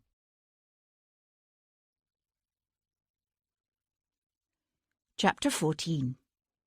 "A curious conversation," said Paul Gibson, when Sebastian met with the surgeon later that day. They were drinking ale and dining on a joint of cold ham at a battered old table overlooking the surgery's neglected back garden. "It reminded me of my meeting with Lord Stanton yesterday morning," said Sebastian. There's more than arrogance going on here, more than suspicion or resentment of my involvement. Their reaction is simply not natural. Grief can drive men in strange ways. Sebastian swallowed the last of his ale and set aside his tankard. Perhaps. Gibson pushed awkwardly to his feet. Come see what I've found, although I'm afraid it's not much. Sebastian followed the surgeon through the weed-grown garden to the small stone building behind the surgery. The scent of blood and decaying flesh hit them halfway across the yard. Sebastian breathed through his mouth. What was left of Dominic Stanton lay on the room's altar-like table covered with a sheet. Sebastian stared at that long, silent form and said, I suppose, in all honesty, it's impossible for anyone to truly grasp what it would be like, knowing this had been done to his son. Probably. Gibson flipped back the sheet. Unfortunately, I can't tell you much more about his death. I still believe it's the wound across his throat that killed him, which I suppose would be a relatively merciful way to die, considering the horrors of what came after. It's the way you'd slaughter a lamb, said Sebastian, his gaze on the boy's face. Dominic Stanton's features were relaxed in death. He might have been sleeping. Except this was no lamb, but a big, hale young man. I would think it must have taken more than one assailant to subdue him. Gibson rolled up the sheet and shoved it aside in a rough gesture. Although it's difficult enough to imagine one man committing such an act of barbarity, let alone two. Slipping a hand into his pocket, Sebastian drew forth the small blue and white Chinese vial he'd picked up from the grassy verge on the road to Merton Abbey. I found this where I think the boy was set upon. Taking the vial, Gibson raised it to his nostrils and sniffed. He looked up, one eyebrow raised. Opium? Sebastian watched Gibson's hand clench around the vial, then relax. Gibson's own dark love affair with opium dated back 3 years or more, to the blood-soaked surgeon's tent in Portugal, where he'd lost the mangled remnant of a leg left him by a French cannonball. Is there any way to tell if Stanton ingested the drug before he died? Sebastian asked. Gibson sighed and held the vial out to him. Unfortunately, no. You think Stanton was a habitual user? I suppose it's possible, although I've found nothing that would suggest it. I'm thinking, perhaps, the drug was used to make him more manageable. It would do that, particularly if the lad were unused to its effects. But to force it down his throat wouldn't have been easy if he resisted. No, but if someone held a gun on him and gave him a choice between the opium and instant death, he would drink it. As bad as the room had smelled yesterday, today it was indescribably worse. Sebastian went to stand in the open doorway and breathe. According to Mr. Stanton's friends, the boy was nervous the past few weeks, convinced someone was following him. Whoever killed him must have been watching him, waiting for the chance to catch him alone. His friends thought he was imagining it. They even laughed at him for being afraid. Aye, he was afraid, poor lad. He wet himself at some point before he died. Not at the moment of his death? No, it was when he was still wearing his shirt. Sebastian turned to gaze at the fair curls and full cheeks of the silent face on Paul Gibson's granite slab. Dominic Stanton had probably thought himself a downy one, awake on every suit, whereas, in fact, he'd been little more than a child. A scared child. Jesus! His gaze rose to the enamelled basin on a nearby table where something bloody and vaguely familiar lay. The object he had stuffed in his mouth. What was it? Gibson followed his stare. The hoof of a goat. It probably came from a butcher's stall. Whoever dismembered that goat was far more familiar with a cleaver than the man who hacked up Stanton's legs. Any idea what it signifies? Sebastian shook his head. No. According to Lovejoy, Barclay Carmichael had a page from a ship's log stuffed in his mouth. Gibson nodded. I spoke to Martin, the surgeon, who did the post-mortem on young Carmichael. His lip quivered in disdain. The man's a bloody idiot. I asked him if the body showed signs of having been bound and gagged before death, and he said he'd never thought to notice. But you were right. Carmichael's throat was slit, and the body drained of all blood. The flesh was hacked from his arms. Not the legs? No, just the arms. Sebastian walked around the slab. He had to force himself to look, really look, at the mangled boy. Barclay Carmichael's body was found at dawn in St. James's Park, he said, hanging upside down from a mulberry tree. Dominic Stanton was found in Old Palace Yard, again at dawn. Both very public places. Both young men were last seen the night before their deaths by friends whom they then left. Sometime between when they were last seen and when their bodies were discovered at dawn, both young men were set upon by at least one assailant, perhaps more. They were taken, God only knows where, stripped of their shirts, their throats slit, and the blood drained from their bodies. Then the killer, or killers, hacked the flesh from Carmichael's arms and from Stanton's legs, and dumped the bodies where they'd be quickly found the next morning. He glanced up to find Gibson watching him. Does that sound right? I'd say so, yes. Sebastian blew out a long, slow breath. Was there nothing to indicate where Stanton might have been killed? Just these. Gibson walked over to pluck what looked like pieces of straw from the table and hold them out. I found one in his hair, the others caught in his shirt and coat. Sebastian took the fragile stems between his fingers and sniffed. It's hay. I asked Martin if Barclay Carmichael had hay in his hair and clothes. He said yes, although he couldn't imagine why it might be significant. Reaching for the sheet, Gibson shook it out over the body, his motions unexpectedly gentle as he smoothed the covering over the boy's mutilated feet. He stood for a moment, his gaze on the silent, shrouded form before him. When he spoke, his voice was hushed.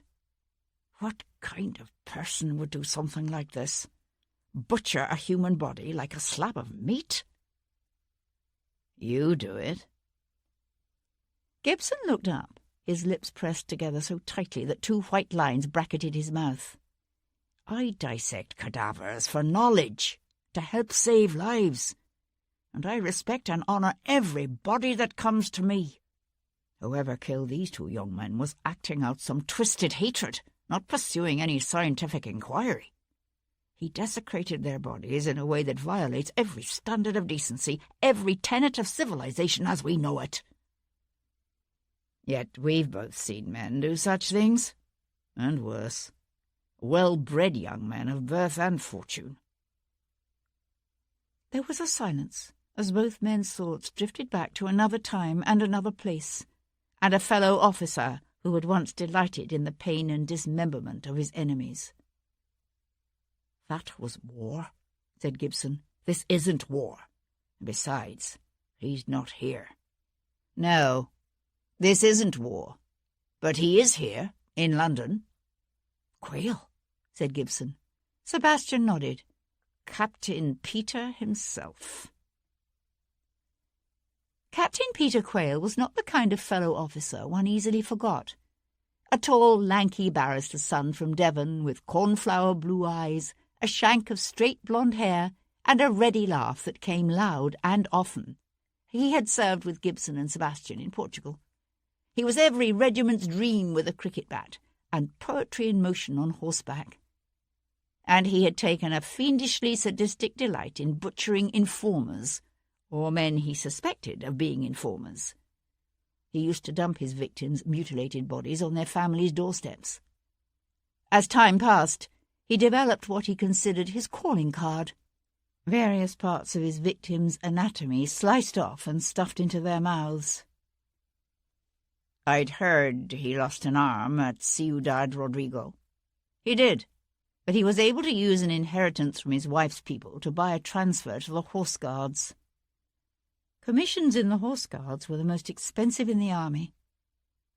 Gibson stared at the silent figure before them. What possible reason could he have to do this? I don't know, said Sebastian.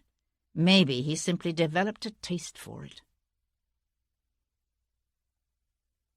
I want you to find someone for me, Sebastian told his tiger, Tom, as he drew Sebastian's curricle up before the surgery.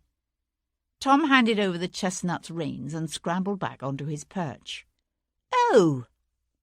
A captain in the Horse Guards named Quayle. Peter Quayle.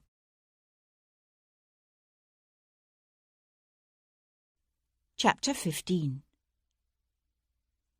Cat set the casquette at a rakish angle on her head, then turned this way and that, studying her reflection in the shop's looking-glass.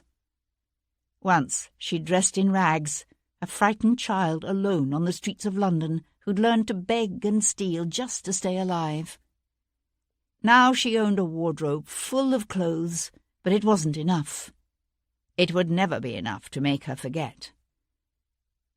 After the death of her mother and stepfather, Cat had found a brief refuge with her mother's sister, an ostentatiously religious woman named Emma Stone. Determined to prevent Cat from following her mother's path to sin and damnation, Aunt Emma had wielded her whip with brutal purpose. But it was the lecherous advances of Mr. Stone that had finally driven Cat to escape into the night. The experience had left her with a bitter contempt for sanctimonious piety, and a child's delight in the joys of soft sheets and fine clothing. This particular hat's brim was of cherry velvet, with a bunch of silk flowers tucked beneath a darker ribbon at the crown, and the entire effect was charming, said a deep male voice behind her. Cat spun around to find a tall, dark-haired man regarding her through a quizzing glass. Nattily dressed in buff-coloured breeches, an olive coat, and gleaming hessians, he leaned casually against the frame of the shop's open doorway. Behind him she could see the bright sunshine of a fine September afternoon, the street crowded with dowagers and matrons in elegant carriages, and town bucks on horseback. Yet she felt and understood herself to be utterly alone. She knew him, of course. His name was Colonel Bryce Epsom Smith. Once an officer in the Hussars, he had for some 3 or 4 years served as the personal agent of Charles, Lord Jarvis, cousin to the King and the acknowledged power behind the Regent. Why, thank you. Lifting the cheery confection from her head, Cat reached for a chip hat with a forest green velvet band and a matching wisp of a veil. Or do you prefer this one? Why not take both? Cat smiled. Why not, indeed? She turned to the woman behind the counter, a thin slip of a thing who had suddenly gone very quiet. Wrap them up for me. Dropping his quizzing glass, Epsom Smith pushed away from the doorframe and took a step toward her.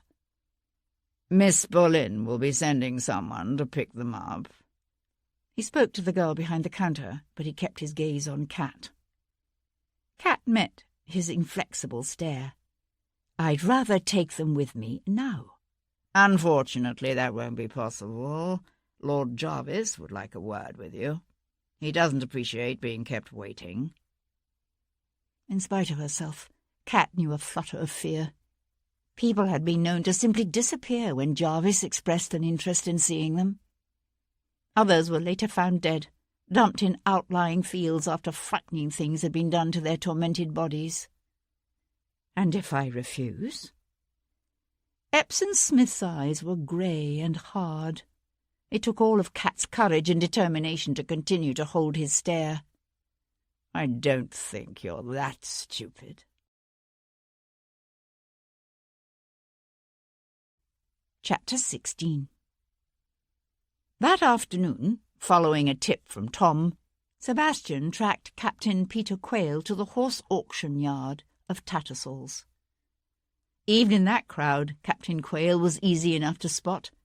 A tall, blonde-haired man with the left sleeve of his regimentals hanging conspicuously empty. He was inspecting a carriage horse, a glossy bay with a gracefully arching neck and regally held tail, when Sebastian came up behind him. "Showy," said Sebastian, but a bit short in the back, wouldn't you say?" Quayle turned, the expression on his face closed and watchful.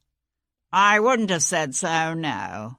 But then you always did have the best horses in the regiment. I heard you'd purchased a transfer to the Horse Guards. How comforting for your wife to have you once again by her side." Quayle's eyes narrowed. When they'd served together in the peninsula, Quayle had never been without a Portuguese mistress, sometimes keeping 2 whores at a time. "What's this about, Devlin? I don't flatter myself that you sought me out simply for the sake of Auld Lang Syne." Sebastian ran one hand down the bay's neck. She really was a splendid animal. "I suppose I'm curious. You didn't by any chance know a young gentleman named Dominic Stanton?" "You mean the Lord's son who's just got himself butchered?" Quayle gave an abrupt huff of laughter. "Not hardly." "Yet you've heard what happened to him. Who in London has not?" The bay nosed Sebastian's pockets, looking for a carrot. "What about Barclay Carmichael? Did you know him?" A muscle twitched along the man's handsome jawline, his nostrils flaring on a quickly indrawn breath. "I know where you're going with this." "I should rather think you would," said Sebastian, his attention seemingly all for the horse. "That's what happens when you acquire a reputation for torture and mutilation. Young men start showing up butchered, and suspicion naturally turns toward you." Quayle's chest swelled, the brass on his regimentals gleaming in the late afternoon light. "I did what I did in Portugal for king and country, and loved every minute of it, didn't you?" Sebastian turned to study the man beside him. "So what happened? Did you acquire a taste for it, and then find you missed it when you had nothing to do besides parade up and down the Mall and provide an ornamental backdrop for the prince?" Quayle stared back at him, breathing hard but saying nothing. The afternoon sun struck the dust in the air, turning it to gold. The smell of expensive horseflesh and manure drifted on the afternoon breeze. "Where were you Saturday night, anyway?" Sebastian asked. "At home? In bed with my wife?"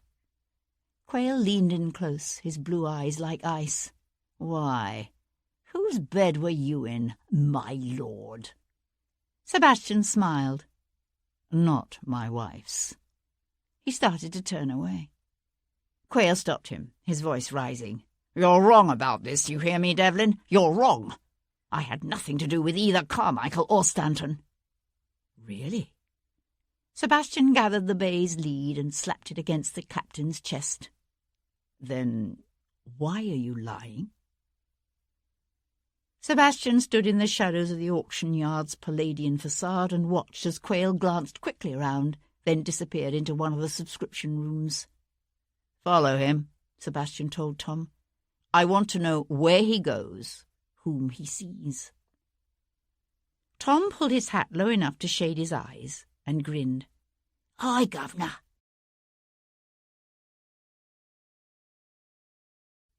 Chapter 17. Charles, Lord Jarvis, lifted a pinch of snuff to his nostrils and sniffed. He was a big man, tall and fleshy, with large appetites and a power unmatched by any in England. Although he could claim a distant kinship to the king, Jarvis owed his position of power not so much to his birth as to the nearly incomparable brilliance of his intellect, his shrewd ability to manipulate men, and a fierce dedication to king and country that no one could question. If it weren't for Jarvis, the Hanovers would have lost their fragile hold on the throne of England long ago, and both the regent and the old king knew it.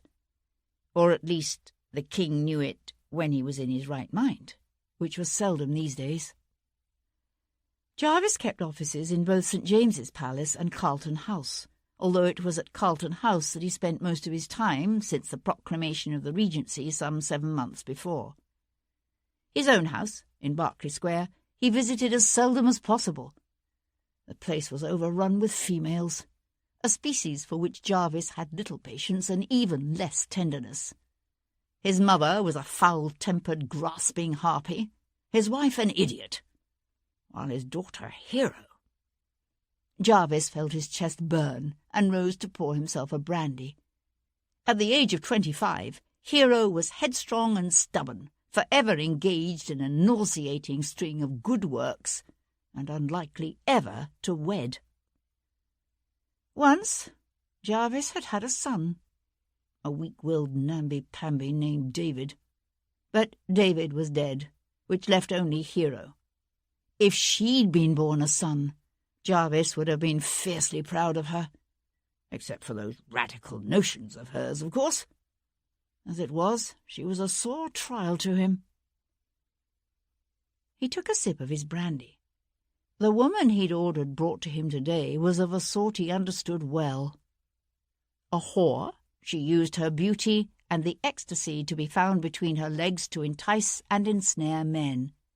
It mattered not whether she served the French out of conviction or for greed. She would tell Jarvis what he wanted to know and allow herself to be used, or he would crush her and Devlin both, if need be. The discreet knock at his door brought his head around. He watched Cat Boleyn sweep into his chamber with a regal bearing that Princess Caroline and her horsey daughter Charlotte would do well to emulate. She held her head high and was pretending not to be afraid, although he knew she was. Only a fool wouldn't be afraid, and this little actress was no fool. She was a beautiful woman, even if she wasn't his type. Jarvis's taste ran to delicate flaxen-haired women, while Cat Boleyn was dark and tall. She fixed him with a fierce blue stare and said, "I understand you wanted to see me." "Admirable," he said, and saw her eyebrows rise in inquiry and surprise, "but unnecessary. We both know why you're here. I trust you won't waste either my time or yours with protestations of innocence." "It's difficult to protest my innocence when I don't know what I'm being accused of." She had her voice flawlessly under control. Jarvis took another sip of his brandy. He did not offer her wine, nor did he invite her to sit. "Your association with the French is known. Has been known, actually, for quite some time now." "Really? If this is a fishing expedition, I'm not biting." She turned toward the door. "May I go now?" He went to lounge in a chair beside the empty hearth, his legs crossed in front of him. "No." She hesitated, then swung slowly to face him again. "We have a report compiled by 2 of our agents last winter. A copy of it is there on the table." He nodded to the black notebook that lay on a nearby ebony side table. "Do take a look at it. I'm convinced you'll find it fascinating reading." She picked up the book with a hand that didn't tremble and flipped through the pages. Once or twice she paused, her lips parting on a quickly indrawn breath. When she finished, she set the book aside and looked up at him, her famous blue eyes huge in a pale face. "I deny it all." "It doesn't matter. I didn't bring you here to discuss the contents of that most interesting little book." "Then why am I here?" Jarvis folded his hands together and rested them on his broad chest. "As you are no doubt aware, Monsieur Pierrepont's activities on behalf of Paris were known to us. We left him alone because it suited our purposes. But his hasty departure last February has disrupted what was a nice, tidy situation. Our agents tell us Napoleon has a new spy master in London. We want his name. You're going to give it to us." She started to say something, but he held up his hand, stopping her. "It's immaterial if you know his name now or not. But if you do not know it, I suggest you learn it. Quickly. You have until Friday." She stared back at him, her head held high, her posture defiant. He knew what she was thinking. He smiled. "You're thinking I've given you something of a reprieve, that left to your own devices until Friday, you will simply flee the country for France. That would not be wise. You're being watched. If you make any attempt to flee or to warn the gentleman whose name I seek, you will be seized." He pushed up from the chair and walked toward her.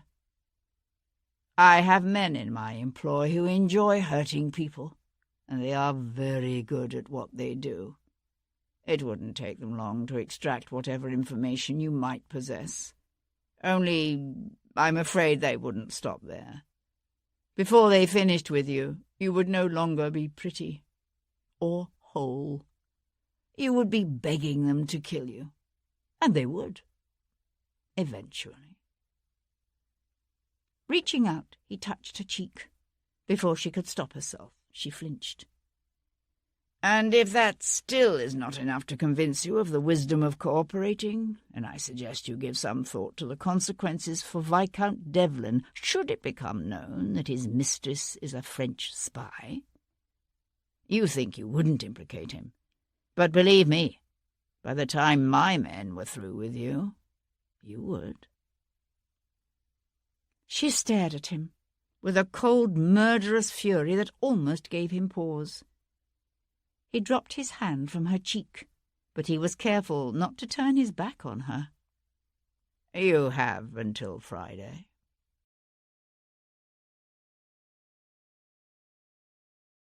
Chapter 18.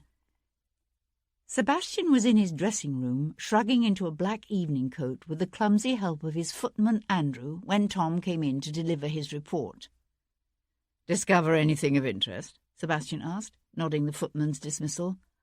"Quayle spent most of the afternoon in St. James's, in his club. Then he went home." "To his wife? That's unusual. Do you think he knew you were following him?" "I don't think so, no. Want I should trail him again tomorrow?" Sebastian smoothed his lapels. "Yes, I won't need you in the morning. I'm interviewing some gentleman's gentlemen who look promising." Tom dug the toe of his shoe into the carpet and tried to look innocent. Smiling to himself, Sebastian reached for a small flintlock and slipped it into his pocket. Pistols weren't exactly standard evening wear, but the low-heeled pumps that were de rigueur for balls meant he couldn't carry a knife in his boot. Tom's eyes widened. "Expecting trouble?" "When it comes to murder, I always expect trouble." Henrietta, Dowager Duchess of Claiborne, stood at the top of the imposing stairs of her Park Street townhouse, her hands clenched into fists at her sides. She had been receiving her guests, but the arrivals had long since begun to thin, and Henrietta was forced to admit that her handsome, if wayward young nephew, Viscount Devlin, was not coming. Turning away, she blew out a harsh, ungenteel breath of disgust. Beside her, her son, the present Duke of Claiborne, leaned toward her to say, "You didn't really expect him to show now, did you?" "Of course not, but I'm still annoyed with him." At the age of 70, the former Lady Henrietta St. Cyr was one of the grandes dames of society. She had never been beautiful, but she had always been fashionable, and very, very astute. She had erred, she knew, in presenting both Bisley's daughter and the Fenton girl to Devlin. The one was too frivolous, the other too severe. But she had high hopes for this newest possibility, the Dillingham girl. Lady Julia was breathtakingly lovely and satisfyingly intelligent without being a dead bore. As Devlin would discover, if he'd simply condescend to meet the poor girl. Abandoning her post at the top of the stairs, Henrietta moved through her guests with the practised ease of an accomplished hostess. She was steering a wayward buck toward a shy young girl in ivory-figured silk when she became aware of a stir around her, like the fluttering of hens when a wolf threatens the chicken house. Turning, she saw a solitary figure climbing the marble steps. Devlin. He wore the standard male evening attire of black silk knee-breeches, black dress coat, and black silk waistcoat, with a graceful ease that somehow managed to be both negligent and exquisite at the same time. Reaching the top of the steps, he paused, his gaze scanning the crowded rooms. He had his mother's tall, fine-boned good looks, with dark hair, and the strangest pair of yellow eyes Henrietta had ever seen. Eyes that lit up with a smile as he came toward her. "Aunt," he said, bowing low over her hand. She rapped his knuckles with her fan, hard. "Don't think to turn me up, sweet. I'm surprised you bothered to show up at all as late as it is." Devlin grinned. "I hadn't intended to, but I had some questions I wanted to ask you." Far from being annoyed, Henrietta knew a quickening of curiosity. "Questions? About what?" Taking her arm, he steered her toward a small withdrawing room. "Not here. I have guests," she protested. His smile widened into something devilish. "I can come back tomorrow morning. Early." Henrietta sighed. It was well known that she never left her room before 1 o'clock. "You unnatural young man. I don't know what sordid mess you've involved yourself in this time, but I refuse to tell you anything until you promise to at least dance the quadrille with Lady Julia." "Who?" "Lady Julia Dillingham." She thought he might balk, but he only laughed and said, "A fair enough exchange. The quadrille it is. Now, tell me what you know about the Stantons and the Carmichaels." Henrietta felt her smile slide off her face. "What have you to do with that ghastly business?" "A friend has asked for my help." He closed the door behind him and leaned back against it. "I understand Sir Humphrey Carmichael married the daughter of the Marquis of Letherby. Is Letherby in any way related to the Stantons?" "Only very distantly." She went to lower herself into a curving chair of puce velvet and sighed. "He was such a charming young man, Barclay Carmichael. He had every girl of marriageable age in London on the scramble for him. What a pity." "Do you know of any connection between Stanton and Carmichael?" "The fathers or the sons?" "Either one." Henrietta tapped one finger thoughtfully against her lips. "I do seem to recall they were both involved in something a few years back, but I couldn't say now exactly what it was." "A scandal?" "No, I don't believe so. If I remember correctly, Russell Yates was also involved in some way." Devlin raised one eyebrow. "Russell Yates? Now that's interesting." Russell Yates was one of society's more colourful characters, a born gentleman who'd made his fortune as a privateer. There had always been whispers about Yates, about his murderous past, and the connections he still maintained with smugglers and free traders. But lately there had been other rumours, dark hints about certain activities that seemed to belie his virile image, and that weren't discussed in mixed company. It was all said in whispers, of course, for in an age in which vice and sin were commonplace, there still remained this one taboo, this one prohibition, the violation of which could lead not to mere ostracism, but a sentence of death. Henrietta studied her nephew's face, but he was giving nothing away. "Have you heard the rumours about him?" "I've heard them." "Do you believe there's anything to them?" "I don't know, but it does suggest a new angle of inquiry." "You can't be serious." "I don't know about young Stanton, but no one ever questioned Barclay Carmichael's interest in the ladies." Devlin shrugged. Henrietta pressed her lips together and made an exasperated sound deep in her throat. "Hendon told me you'd involved yourself in these latest murders. Don't you think it's a bit, well, common, Devlin?" His brows twitched together into a frown that was there and then gone. "Common?" "Dreadfully so.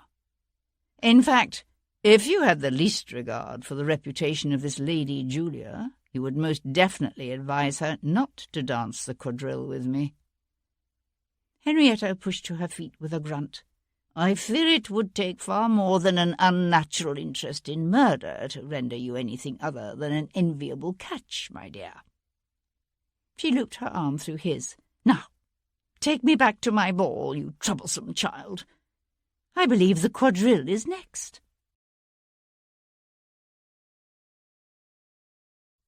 Chapter 19. Kat stood beside the heavily draped windows of her bedroom, her arms wrapped across her chest. The room behind her was dark. The night watchman had long since called out, 2 o'clock on a fine night and all is well. But she still wore the robe en caleçon of blue satin piped in white that she'd worn home from the evening's performance. She hadn't been to bed. She didn't want to look, but she had to. Touching the edge of the curtain, she shifted it so that she could peer down on the street below. The night was unusually bright, the moonlight mingling with the light from the street lamps to bathe the pavement in a soft glow. She searched the shadows, looking for a shape that shouldn't be there, a hint of movement on a still night. Sebastian would have seen the figure in an instant. It took Kat several minutes. She had almost given up looking when he raised his hand to his mouth, like a man stifling a yawn. She let the curtain fall back into place, then simply stood there, her breath coming hard and fast. She had no illusions about the situation she was in. Jarvis was not a man given to idle threats. He had meant everything he said. She had until Friday. She'd found it curious at first that he'd given her several days to deliver up to him the spymaster's name. Then she'd realized he must have had agents watching her for months, ever since Pierpont's flight last February. It must have been when Jarvis grew frustrated by his inability to ascertain the spymaster's identity by stealth that he had decided to approach Kat directly. Convinced that she didn't indeed know the new spymaster's name, he had decided it necessary to allot her that brief span of time in which to discover it. Pressing the fingertips of one hand against her lips, Kat swung away from the window. She had no need to discover the name of Napoleon's new spymaster in London, for she knew it. Aidan O'Connell was an Irishman who cooperated with the French for the same reason Kat once had. For Ireland. He had approached her last summer, hoping to re-establish the connection she had once enjoyed with his predecessor, Leo Pierpont. She had told him at the time she wanted out of the game, but that wouldn't save her now from Jarvis. Her options were limited, and she knew it. She could attempt to escape, but Jarvis was notorious for his network of spies, and her stomach roiled at the thought of the things his henchmen would do to her if they caught her. She could wait until Friday and nobly refuse to give up O'Connell's name, but Jarvis would then simply wrench the information from her by torture. She knew she would tell them anything they wanted to hear, anything, even as she knew it wouldn't be enough to save her. Or she could betray O'Connell freely and hope it would be enough. With a groan, Kat sank to the floor, her arms drawing her bent knees against her chest. Jarvis had left her no real choice, and he knew it. On Friday she would tell him Aidan O'Connell's name. The trick would be to find a way to do it on her own terms, because she harboured no illusions. Now that Jarvis had his hooks in her, she would never be free, never be safe. And neither would Devon. Leaving his Aunt Henrietta's ball, Sebastian descended the torchlit steps to discover a man in a rough greatcoat and slouch hat lounging against the wall near Sebastian's carriage, his hands in his pockets. As Sebastian approached, the man pushed himself upright and took a step forward. Sebastian's footman made to stop him, but Sebastian waved them back. "Nice evening," said the man, the skin beside his eyes crinkling in a smile.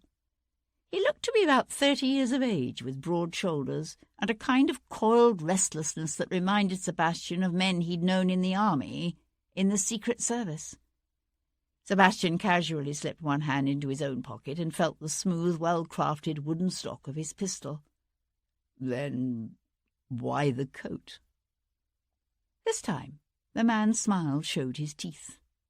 "You know why." His speech was not that of a gentleman, yet not of the streets either. Moving deliberately, Sebastian brought the small flintlock from his pocket to hold it loosely at his side. He was careful to keep a calculated distance between them. "What do you want?" For an instant, the man's eyes left Sebastian's face, his gaze flicking to the flintlock at Sebastian's side. The man's expression never altered. "I've come to offer you some friendly advice." "Advice?" "Advice. I was hired to give you a warning. You know the kind. A dead cat on your doorstep, a brick through your window in the middle of the night. But then I thought, why play games? There's something the gentleman needs to understand, so why not simply explain it to him?" "Hence the advice." "That's right." The man in the slouch hat brought up his left hand to scratch the side of his nose. "The thing is, you see, you've been asking too many questions. The gentleman who hired me wants you to stop." "You mean asking questions about Barclay Carmichael and Dominic Stanton?" The man smiled again. "That's right. See, I knew you'd understand." "Who hired you? Lord Stanton or Sir Humphrey Carmichael?" The man's smile slid away. "Now, there you go, asking questions. Not a good idea, remember." The man was starting to annoy Sebastian. "Just who are you, anyway? My name isn't important. I'm just the messenger." "And the adviser?" "So to speak." "And if I fail to heed your advice?" The man's smile was completely gone now. "That would be unwise."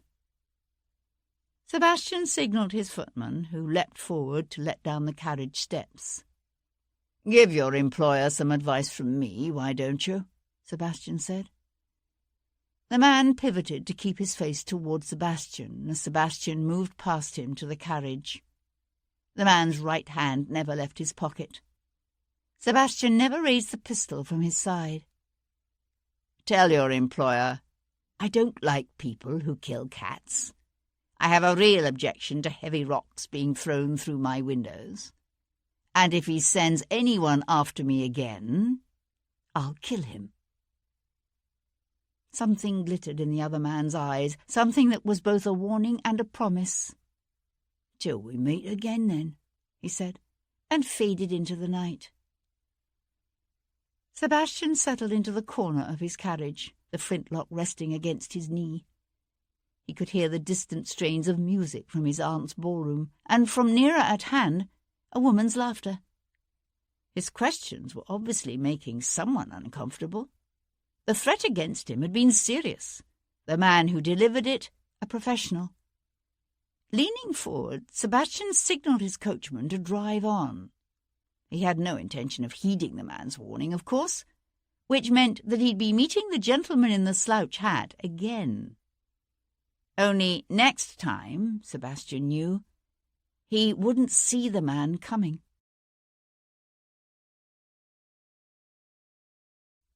Chapter 20. Tuesday, 17th of September, 1811. Early the next morning, Sebastian received an unexpected visit from a furtive little man with sun-darkened skin and an accent that could change from Geordie to Cockney or from French to Spanish to Italian and back again in an instant. His name was Emmanuel Jones, and he had once worked for Sebastian in the army. Now he was working for Sebastian again in an entirely different capacity. He was searching for Sebastian's mother. "That ship you was asking about," said Jones. "The San Remo? You were right. It didn't sink 17 years ago. It made port at The Hague, then worked its way along the coast in slow stages, through the Straits of Gibraltar and around the toe of Italy to Venice." Sebastian rested his elbows on his library's broad desktop and studied the enigmatic features of the man who stood before him. "And the Englishwoman who was on it?" "She calls herself Lady Sophia Sedlow now." Sebastian nodded. Sedlow had been his mother's maiden name. "And?" "She lived for a time in Venice, with a poet. He died 9 years ago." "Where is she now?" She left Italy in the company of a Frenchman sometime around 1803, one of Napoleon's generals. Which one? Becknell.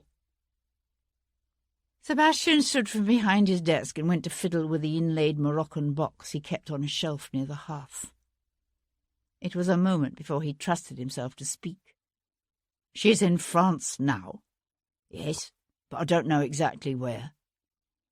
Sebastian swung to look at him. Then why are you here?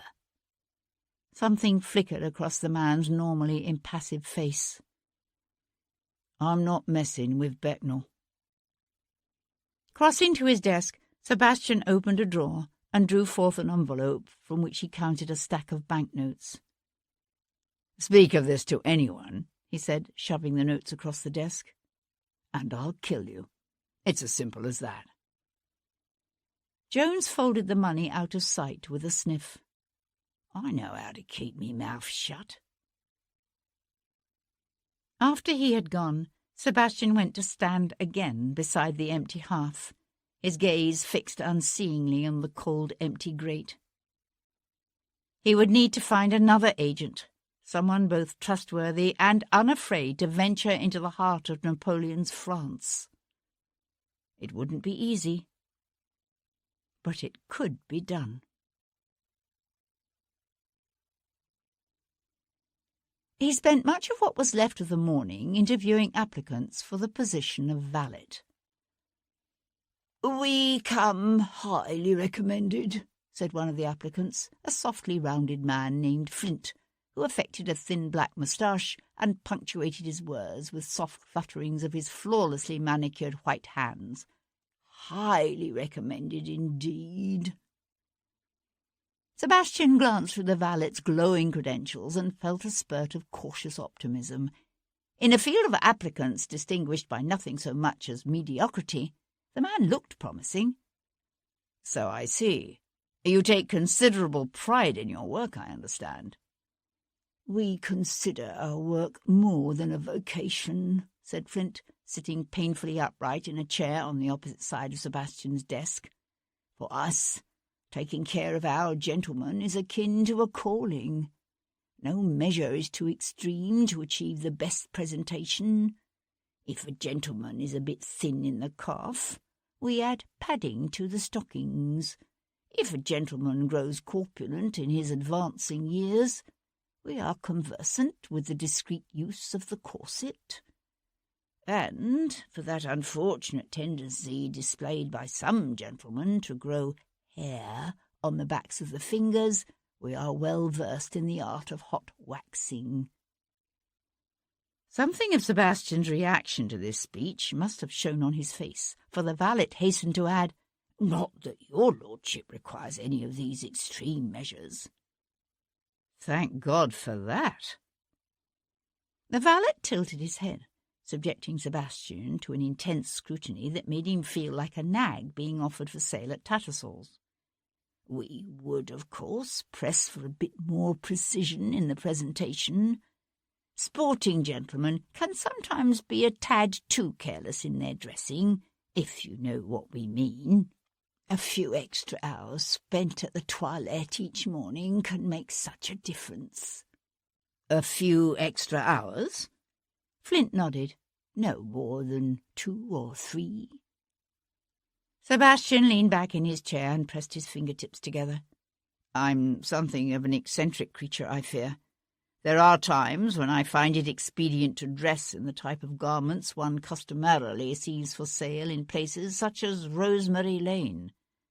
I trust you would have no difficulty with that." Flint gave a nervous titter. "Your lordship is most droll." "On the contrary, I am entirely serious." The valet's pained smile fell, just as Tom came catapulting into the room, bringing with him the scent of sun-baked streets, hot boy, and the pervasive earthy odour of the stables. "I've a message from Sir Henry," said the tiger, breathing hard. "He's discovered another murder he thinks might be linked to the 2 gentlemen what snuffed it here in London. Seems they found a body in a churchyard down in Kent, late last April, gutted like a bleeding fish, he was." "Merciful heavens," said the valet, pressing a snowy handkerchief to his lips. "And Sir Henry," continued Tom, casting the valet a curious glance, "he wants to know if you'd be interested in driving down there with him this morning." Sebastian pushed back his chair and turned to the valet. "If you'll excuse me, Mr. Flint." But the little man, with the neat black moustache and soft white hands, was already gone.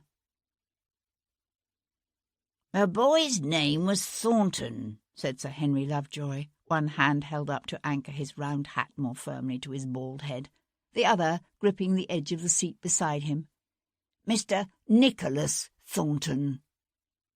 Lovejoy was beginning to regret his decision to make the journey down to the Kentish town of Avery in Viscount Devlin's curricle, with that irreclaimable pickpocket Tom ensconced on the tiger's perch in the back.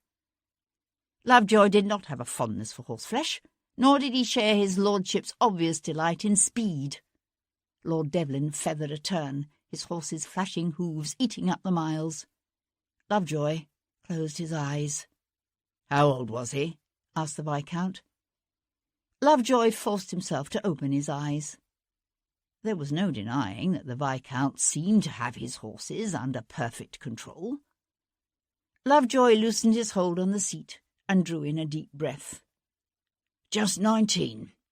He was a divinity student up at Cambridge, studying to enter the church like his father."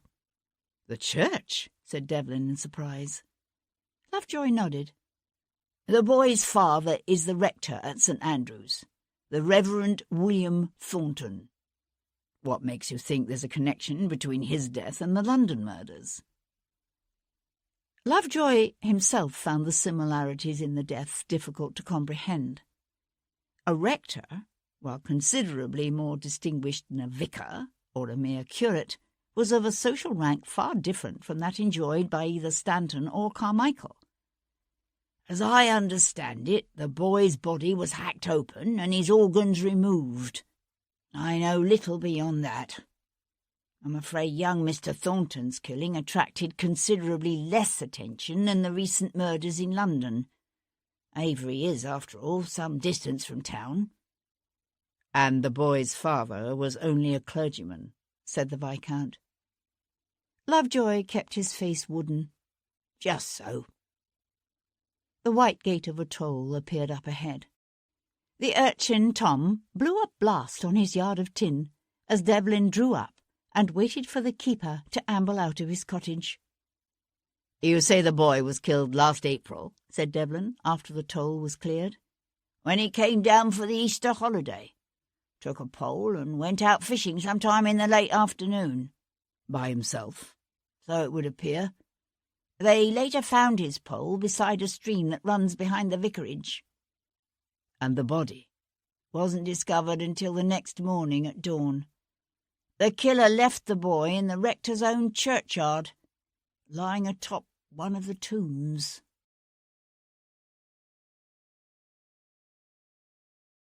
Chapter 21.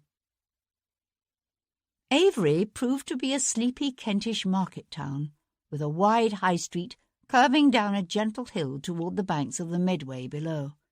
It was dominated by its old Norman church, St. Andrews, which stood in the midst of an ancient but well-tended churchyard of scythed grass, dotted with worn grey tombstones.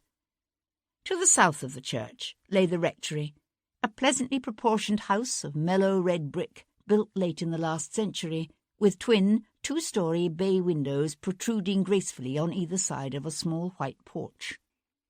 The Reverend William Thornton received them in a study overlooking the rambling untidy gardens that stretched away from the rear of the vicarage.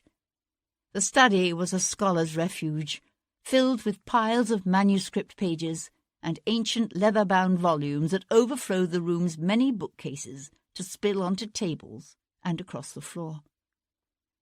They found him seated in a green leather chair beside the empty hearth, a frail-looking man with wispy grey hair and a prominent nose made more conspicuous by the gauntness of his cheeks. A rug covered his legs.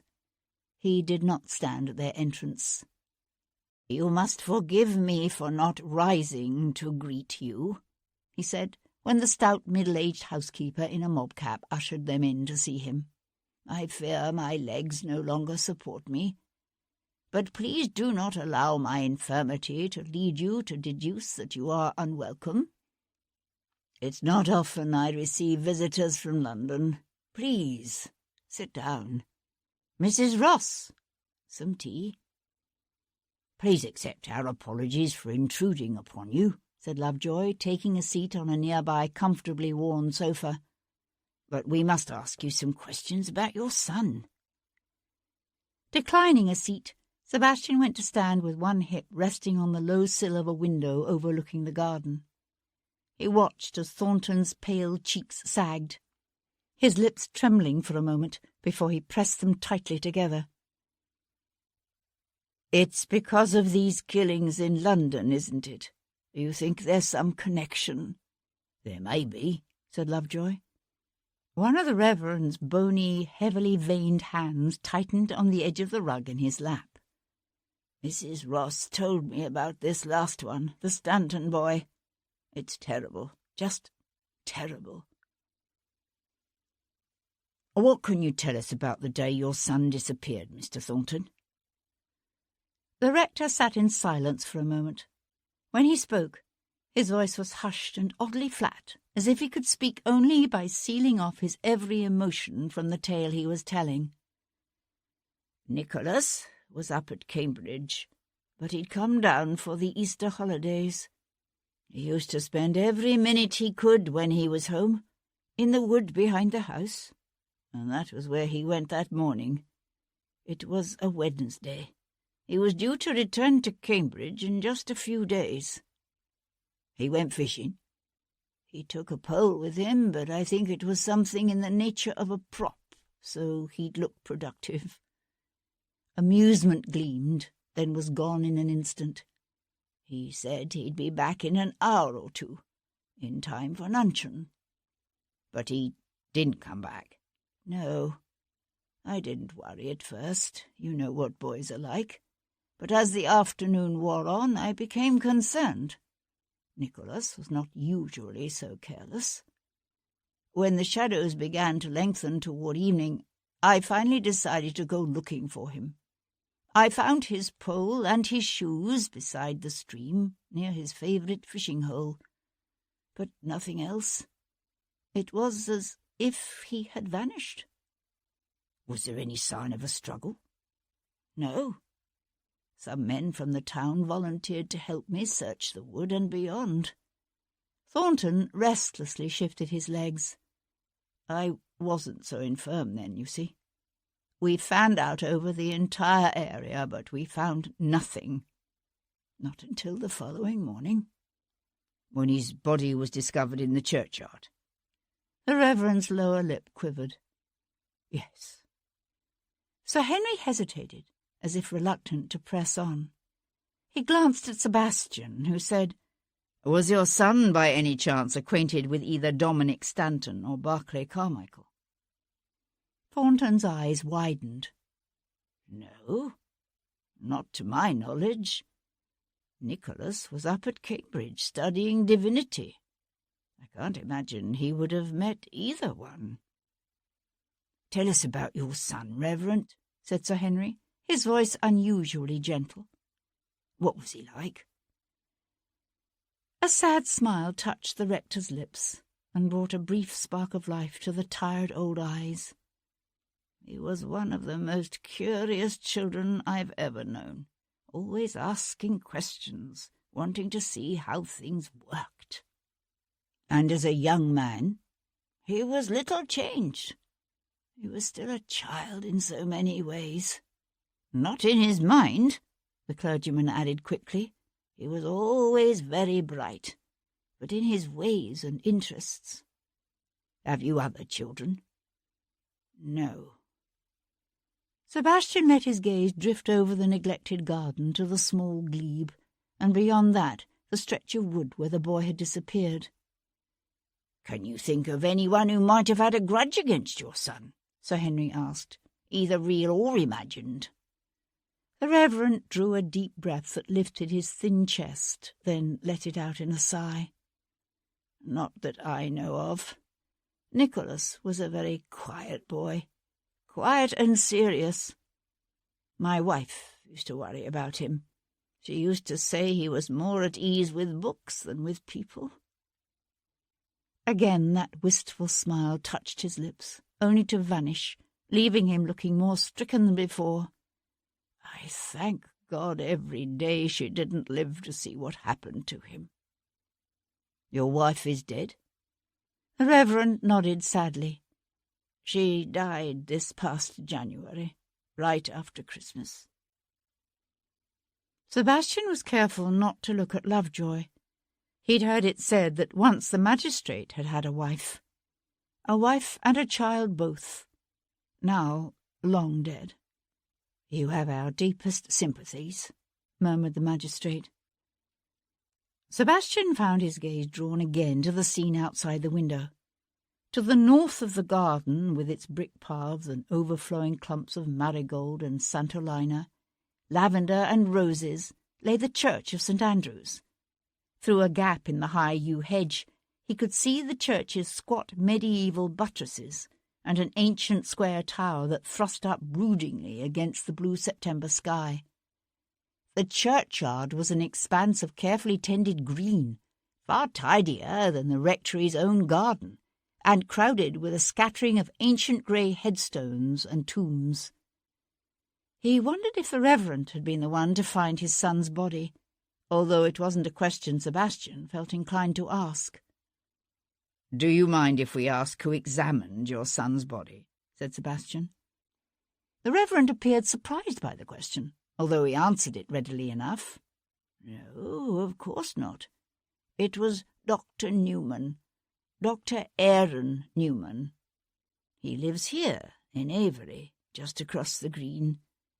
Perhaps he can help you in a way I have been unable to do." The Reverend paused. "I keep reminding myself, 'Vengeance is mine, saith the Lord.' But it doesn't help. The man who did that to my son—" His voice broke. He paused to swallow hard, then said more quietly, "Whoever did that to my son was evil. To visit such an end on a poor innocent lad of 19. His voice failed him again, and this time he made no attempt to continue. Lovejoy rose awkwardly. "Please forgive us for intruding on you, Reverend. We won't trouble you any longer." The Reverend passed a trembling hand across his eyes. "But you must stay for tea." The magistrate gave one of his peculiar little bobbing bows. "Thank you, but no." Sebastian pushed away from the window, conscious of a sense of frustration. What could possibly be the connection between this clergyman's serious, studious son and a spoiled nobleman's son like Dominic Stanton, or a sophisticated town buck like Barclay Carmichael? He remembered what Cat had said about the seeming randomness of the killings, making everyone feel vulnerable. He wondered if that was why he was so anxious to find some link among the 3 murdered men, because the lack of a link in these savage murders made the act somehow that much more horrifying. "Are you from around here, Mr. Thornton?" he asked suddenly. The Reverend shook his head. "I come from Nayland, in East Suffolk, near Ipswich. This living was presented to me by my wife's uncle. When I was a young man, it was always my intention to devote my life to missionary work, carrying the good news of our Lord to the unfortunate heathens dwelling in sin and darkness in the benighted regions of the world. I never thought to have a parish of my own, let alone a benefice of this size." Sebastian knew a flicker of interest. "Did you ever go on a mission?" Mr. Thornton pushed himself up straighter in his chair. "As a matter of fact, yes. I spent 6 years in the Horn of Africa before I married. And then Mrs. Thornton and I had occasion to go on another mission 9 years ago, when I was able to leave my parish in the care of a curate." 9 years ago, Sebastian thought. Nicholas Thornton would have been 10 years old. "And Nicholas?" Sebastian asked. "Did he go with you?" "Oh, no. Nicholas was at Harrow by then. He never did come out, even for a visit. Mrs. Thornton was very jealous of the child's health, and she feared he'd take ill in such an insalubrious climate. He spent his school holidays with her brother." "Where precisely did you and Mrs. Thornton go?" asked Sir Henry, although Sebastian knew the answer even before Thornton gave it. "India."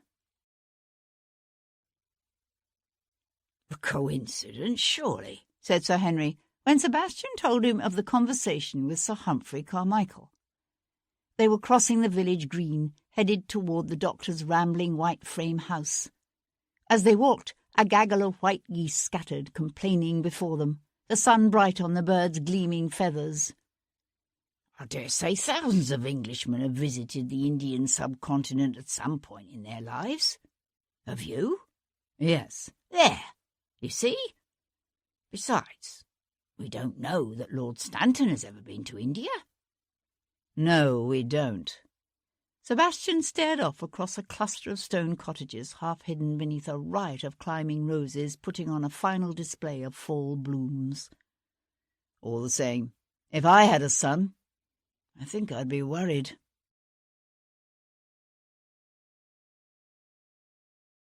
Chapter 22. Dr. Aaron Newman was a slim man in his mid to late 40s, with the prematurely silvered hair and kindly yet strained face of a man whose job required him to witness the private joys and agonies of too many lives. He received them in a parlour furnished simply with good old furniture, and listened while Sir Henry explained the purpose of their visit. He offered them brandy, which Sebastian accepted, and Sir Henry predictably declined. "It's been over 5 months now, and I still haven't managed to come to terms with what happened to Nicholas," said the doctor, pouring himself a drink. "Such a tragedy. Reverend Thornton and his wife were childless for so many years, and then they had the boy. He seemed a special gift from God, a child conceived so late in his parents' lives." Newman removed his spectacles and rubbed a hand across his eyes, his face slack with emotion. "But God took him back, didn't he?" Sir Henry cleared his throat uncomfortably. "How long have you known the Reverend?" "Since he took up the living here in the village more than 20 years ago now. I assisted with Nicholas's delivery, you know." Dr. Newman replaced his spectacles and came to settle in one of the deeply upholstered chairs encircling the tea-table. "Tended him through all his childhood illnesses." Sir Henry nodded sympathetically. "I understand the Reverend found the boy?" The doctor's lips tightened into a grimace. "I'm afraid so. Lifted Nicholas into his arms and tried to carry him here. He collapsed halfway across the green." "He suffered a seizure?" asked Lovejoy. The doctor nodded. "It affected his left side. He has gradually regained the use of his arm, but I'm afraid he still doesn't walk well." "We understand the boy was left in the churchyard." A spasm of distaste crossed the doctor's features. "Yes. Reverend Thornton saw him when he went to open the church that morning. It was horrible, quite horrible.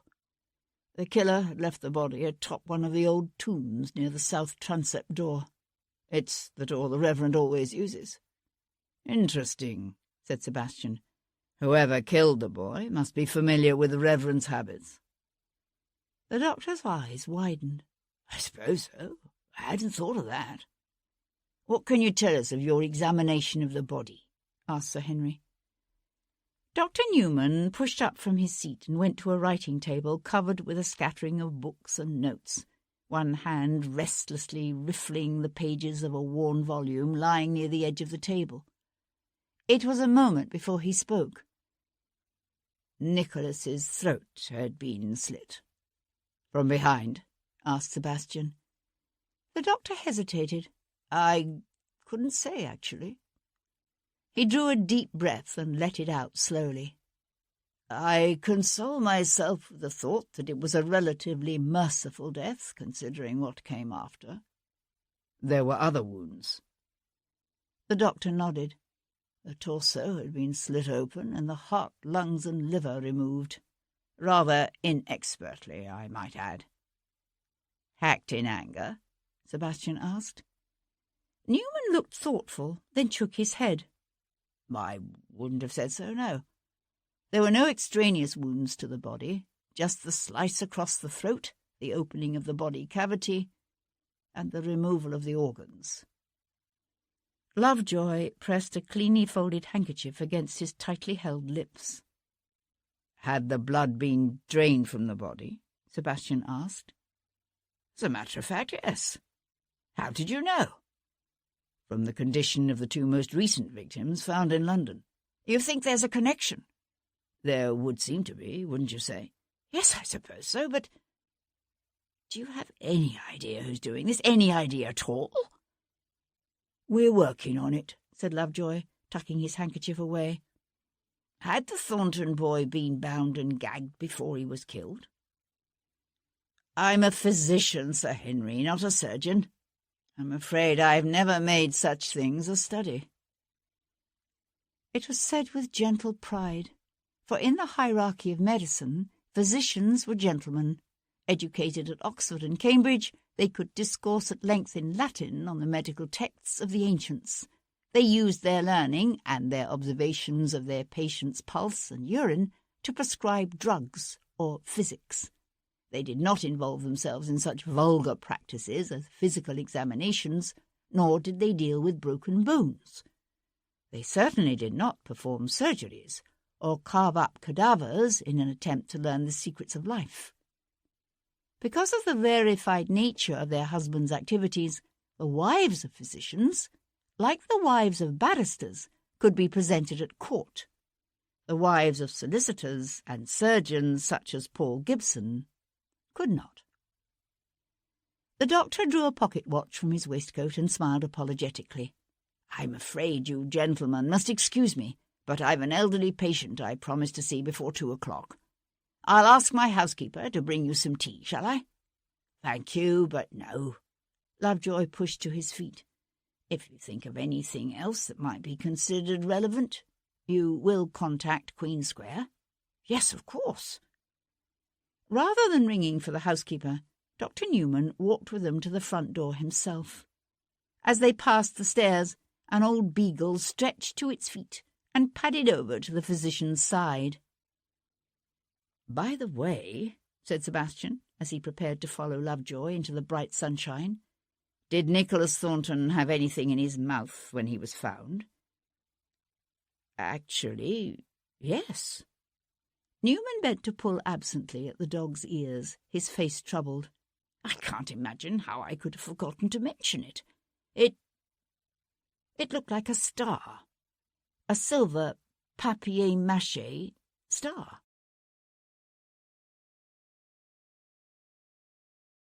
Chapter 23. There was a peace to be found in graveyards. Sebastian had always felt it as a gentle acceptance of the passage of time and the cycles of life. A peace tinged with sorrow, perhaps, but rarely with violence. Standing beneath an ancient elm tree near the south transept of the ancient Norman bulk of St. Andrew's, Sebastian looked out over a churchyard of neatly scythed grass dotted with moss-covered headstones and crumbling grey tombs. Bees buzzed at a nearby scarlet rosebush that was scattering spent petals across the grass. Yet there was no peace to be found here, Sebastian thought. The very air seemed charged with expectation and unassuaged anger. Sir Henry cleared his throat. "This one, wouldn't you say?" Sebastian turned to find the magistrate peering at a low tomb that lay just off the worn path leading from the rectory to the ancient iron-banded door of the south transept. Sebastian walked over to stare down at the simple stone monument formed of grey stone sides, some 18 inches high, surmounted by a cracked flat slab. Its inscription was so weathered and encrusted with lichen as to be virtually unreadable. Probably. He glanced up. From here he could see the High Street and the village green, and beyond that the stone bridge that arched over the stream. A rather public spot for a killing, wouldn't you say? Sir Henry nodded. According to the Reverend, the boy disappeared in the afternoon while fishing. They searched the woods and fields behind the rectory to no avail. It wasn't until early the next morning that his body was discovered here, which would suggest the boy was killed, then taken to an out-of-the-way spot to be butchered, before being brought back here to be found by the Reverend at first light. Sebastian shook his head. Nicholas Thornton's throat was slit. If the boy had been killed beside the stream, the men who searched for him that evening would have seen blood. They didn't. Whoever killed the boy might have overpowered him in the wood, but I suspect he was killed wherever he was butchered. Yes, of course. Sir Henry stared off across the churchyard, lost deep in thought. I wonder how many others there have been, he said after a moment, half to himself. There could be a dozen or more such killings scattered across the length of England and beyond. How would we know? I learned of this one only by chance. I suspect this was the first, said Sebastian. Sir Henry swung to look at him. How could you possibly assume that? Sebastian squinted against the bright sunlight. Are you familiar with the poetry of John Donne? Somewhat. Why? Whatever has Donne to do with any of this? The objects left in the victims' mouths, said Sebastian. Sir Henry shook his head. I still don't understand. They're from a poem. Sebastian hunkered down to search the grass beside the weathered tomb. Go and catch a falling star. Do you know it? I don't believe so, no. I don't remember all of it, only the beginning, but listen. Go and catch a falling star. Get with child a mandrake root. Tell me where all past years are, all who cleft the devil's foot. Teach me to hear mermaids singing, or to keep off envy's stinging, and find what wind serves to advance an honest mind. Merciful heavens, said Sir Henry. The killer is following the poem. First the star, then the page from the ship's log, and now the goat's hoof. Only the mandrake root is missing. His lips tightened into a grim line. There must have been another murder. A murder that took place at some point between April and June that we've yet to discover. Reaching out, Sebastian traced the faded, incised cross on the tomb with his fingertips. Perhaps. Or perhaps the killer simply skipped that line for some reason. Skipped it? What possible reason could he have for doing such a thing? I suspect he has a reason for everything he's doing. Brushing off his fingertips, Sebastian pushed to his feet. The objects left in each man's mouth, the different ways in which each was mutilated, the manner in which each body was displayed after death. It's all been very deliberate.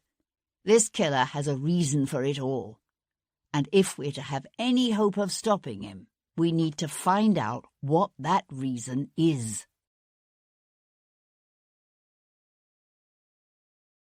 Chapter 24. The drawing-rooms and ballrooms of Mayfair would forever be barred to women such as Cat Boleyn, women who displayed their charms on the stage, who had known a succession of men in their beds. But Cat was a frequent and welcome guest in those salons of Bloomsbury and Richmond, where the entree depended not on birth or wealth, but on possession of a keen wit and a sharp intellect, where conversation turned not so much to fashion, horses, and hunting, as to art and philosophy, literature and science. On the afternoon following her fateful meeting with Jarvis, Cat put in an appearance at the select salon of a general's daughter named Annabel Hershey. Miss Hershey was a small woman with pale skin and dark hair, green eyes, and a mind that might have made her an Oxford Don had she been born a man. She greeted Cat with a peal of merry laughter. "Miss Boleyn, you have been sent by the very gods. You'll find us in desperate need of a Shakespearean expert to solve our dispute. Do tell us, please, in The Merchant of Venice, is Jessica's father Shylock or Tubal?" Cat cast a quick glance around the crowded salon. The assembled company ranged from scientists such as Humphrey Davy to the renowned literary hostess Miss Agnes Berry, and a moody, brilliant but little-known poet named Lord Byron. The man Cat sought was not here. "Shylock," Cat said. "Tubal is his friend." Annabel Hershey threw up her hands in mock surrender. "You were right, Miss Berry. It's back to the schoolroom for me." From there, the conversation slipped easily into a discussion of the rebuilding of the Drury Lane Theatre. Cat stayed chatting for some 15 minutes and was about to take her leave when Aidan O'Connell strolled into the room. Cat flashed him a wide smile, then immediately looked away. He approached her a few minutes later. A lean man in his late 20s, he had beguiling green eyes and a dimpled smile that made him a favourite with the ladies, despite his unfortunate position as a younger son. Any other man in the room would be in transports to have received such a welcoming smile from the most beautiful woman in London. So why am I filled with trepidation?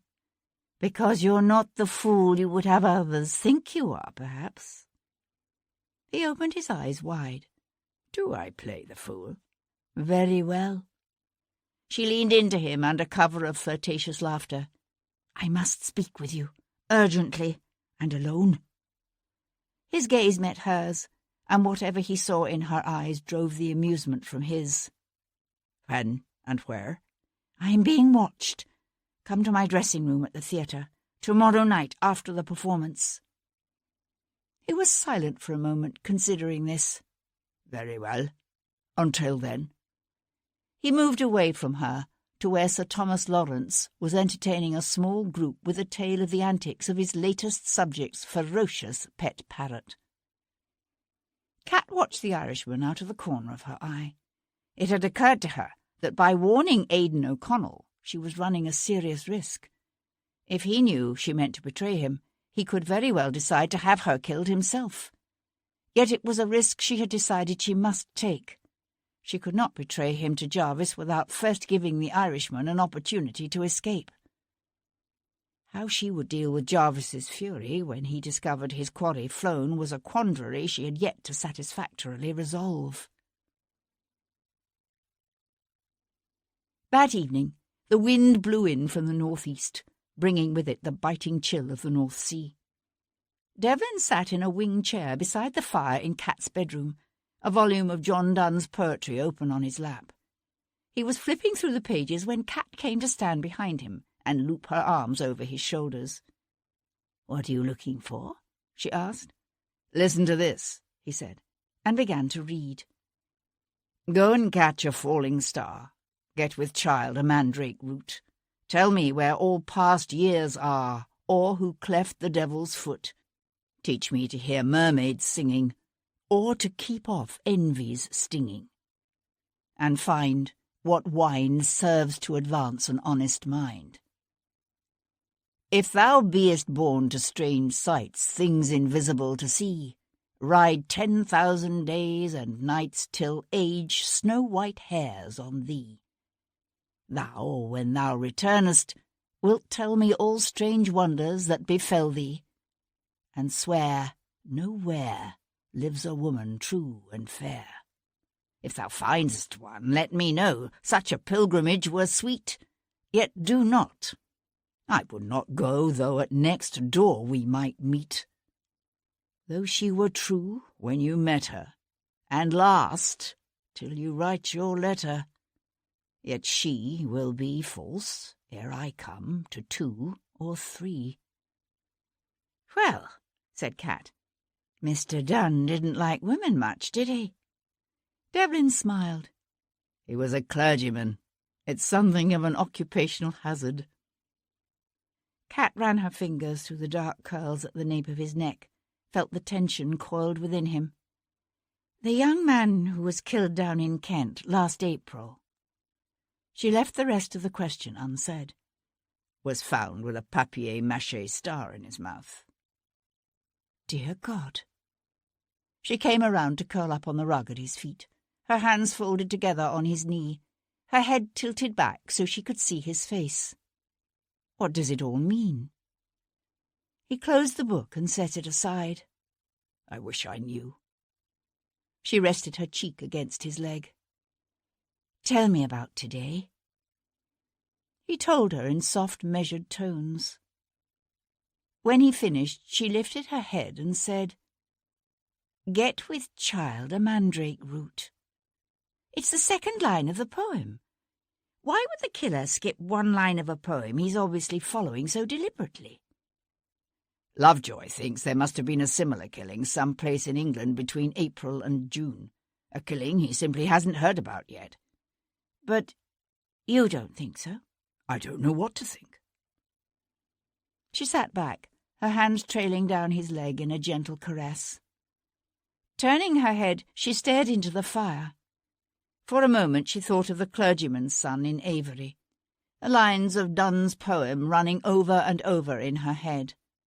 But it wasn't long before her thoughts slid away to her own problems, to Jarvis's threat, and her meeting with O'Connell tomorrow. Devlin touched her hair, his hand cupping her chin to turn her face to him again. What is it? He asked. She gave a startled laugh and shook her head. What do you mean? Something troubling you. Something you're trying to hide from me. She laid her hand over his and shifted to plant a kiss against his palm. She kept her voice light, her smile in place. Are you suggesting I'm a poor actress? I'm suggesting I know you. Do you? She took his hand and placed it on the swell of her breast. What does this tell you? His hand tightened over her breast, caressing her through the thin muslin of her gown. She saw the leap of desire in his eyes and let her own eyes slide shut, her head tipping back as she sucked in a quick, delighted breath. He slipped from the chair, his knees denting the carpet beside hers, his lips warm against the bare flesh of her throat. His hands found the tapes of her high-waisted gown, loosened them. He eased the gown from her shoulders, taking with it the light chemise she wore beneath it. Her lips closed over his, hungry now. Pressing her naked body against his clothed one, she drove all thoughts but this from her mind. This man, this love, this moment, and surrendered herself to it utterly.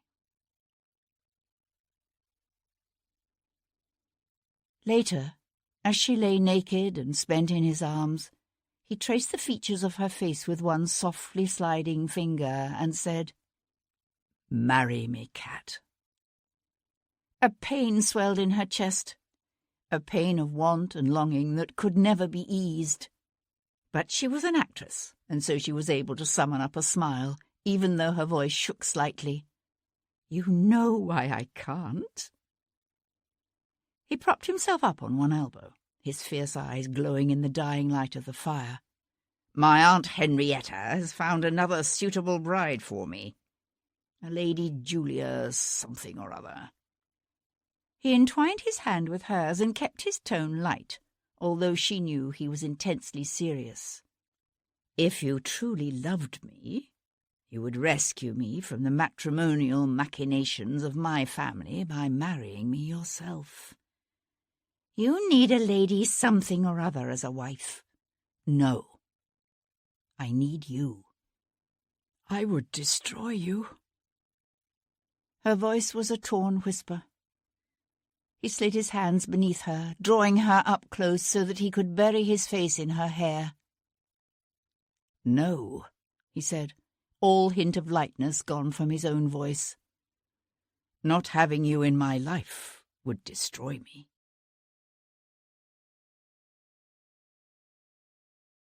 Chapter 25. Wednesday, 18th of September, 1811. Early the next morning, Sir Henry Lovejoy was just leaving his bed when one of his constables banged at his door. "What is it, Bernard?" Henry asked when the constable came stomping in, bringing with him the cold damp of the morning. "You know that case you was telling us about yesterday? The one you think might be linked to some poem about mermaids and mandrake roots?" Henry felt a twist of anxiety deep within his being. "Yes?" Bernard ran a hand across his beard-roughened face. "I think there's something down near the docks you need to see." In the dim light of dawn, the forest of masts out on the river were mere ghostly things without form or function. Sir Henry Lovejoy thrust his hands into the pockets of his greatcoat and suppressed a shiver. The mist coming off the water swirled around him, cold and damp, and smelling strongly of hemp and tar and dead fish. "Oi, you there!" The bulky form of a constable appeared out of the gloom. "Take nobody allowed any further here. Orders of Bow Street." "Sir Henry Lovejoy, Queen Square," snapped Henry. He brushed past the constable, his footsteps echoing on the wooden planking of the docks. He could see a knot of men clustered near an old warehouse up ahead. Henry paused, aware of a hollowness yawning deep inside and trying to swallow the thickness that had come to his throat. The sight of violent death was never easy for Henry. He had to steel himself for the sight of yet another human being butchered like a side of beef. At Henry's approach, one of the men near the warehouse straightened and came toward him. A fleshy man with protruding, watery grey eyes and loose, wet lips, Sir James Reed was one of Bow Street's 3 serving magistrates, a small-minded man Henry knew to be both ambitious and fiercely jealous of his dignity. "Sir Henry," said the magistrate, with a show of bluff good humour, "no need for you to have braved the cold on such a foul morning. This one had the courtesy to get himself oft well away from Queen Square." The Thames side docks in the city fell under the authority of Bow Street, and Sir James's words were carefully chosen to let Henry know his presence here was both unnecessary and unwelcome. Henry looked beyond the magistrate to the shadows of the warehouse. "I heard the victim has a mandrake root stuffed in his mouth." Sir James's show of bluff good humour slipped away. "Well, yes. But what has that to say to anything? I believe this gentleman's death may be linked to the recent murders of Mr. Barclay Carmichael and young Dominic Stanton." "You mean the butcher of the West End?" Sir James gave a harsh laugh. "Hardly. No one's been carving up this gentleman." Henry knew a moment's confusion. "The body wasn't mutilated?" "No, just a neat knife wound through the side. And that bloody mandrake root in his mouth, of course." Henry let his gaze drift around the docks. In the growing light he could now make out the dark hulls of the ships lying at anchor out on the river. He had to force himself to bring his gaze back to the sprawled figure beside the warehouse. The man lay on his back, one leg buckled awkwardly to the side, as if he'd simply been left where he had collapsed. No butchering of the body, no careful display of the remains. The cause of death was different as well, a knife wound to the side rather than a quick slitting of the throat from behind. Yet the presence of the mandrake root in the man's mouth surely tied this man's death to the murders of Thornton, Carmichael, and Stanton. So why the differences? Henry's footsteps echoed dully as he approached the body. No one had covered the man up. He lay with his eyes staring vacantly, the features of his face relaxed in death. He was young, as Henry had known he would be, probably somewhere in his early 20s. A handsome young man with light brown hair and even features, and the sun-darkened skin of a man who lives his life on the sea. He wore the uniform of a lieutenant in His Majesty's Navy, the brass of his buttons and buckles neatly polished. "He's a naval lieutenant," said Henry. "That's right. Lieutenant Adrian Bellamy, From HMS Cornwall, a far cry from the likes of your banker's son and future peer." It was said with a faint sneer that Henry ignored. "How long has the Cornwall been in port? Put in Monday night, I believe. They were meant to sail again at the end of the week." Lovejoy frowned. It had been less than a week since Mr. Stanton's murder, which meant that after leaving a lapse of 2 or more months between his other killings, their murderer had struck again within days. Why? "You've spoken to the captain of the Cornwall?" Henry asked. "Of course. According to the captain, the lad came ashore last night after receiving a message." "From whom?" "From his family, it would seem. At least he told the captain he was going to visit them in Greenwich." Sir James stared down at the body at their feet. For a moment the cloak of bluff insensitivity slipped, and a muscle ticked along the man's fleshy jawline. "He didn't make it far, did he?" "No," said Henry. "No, he didn't."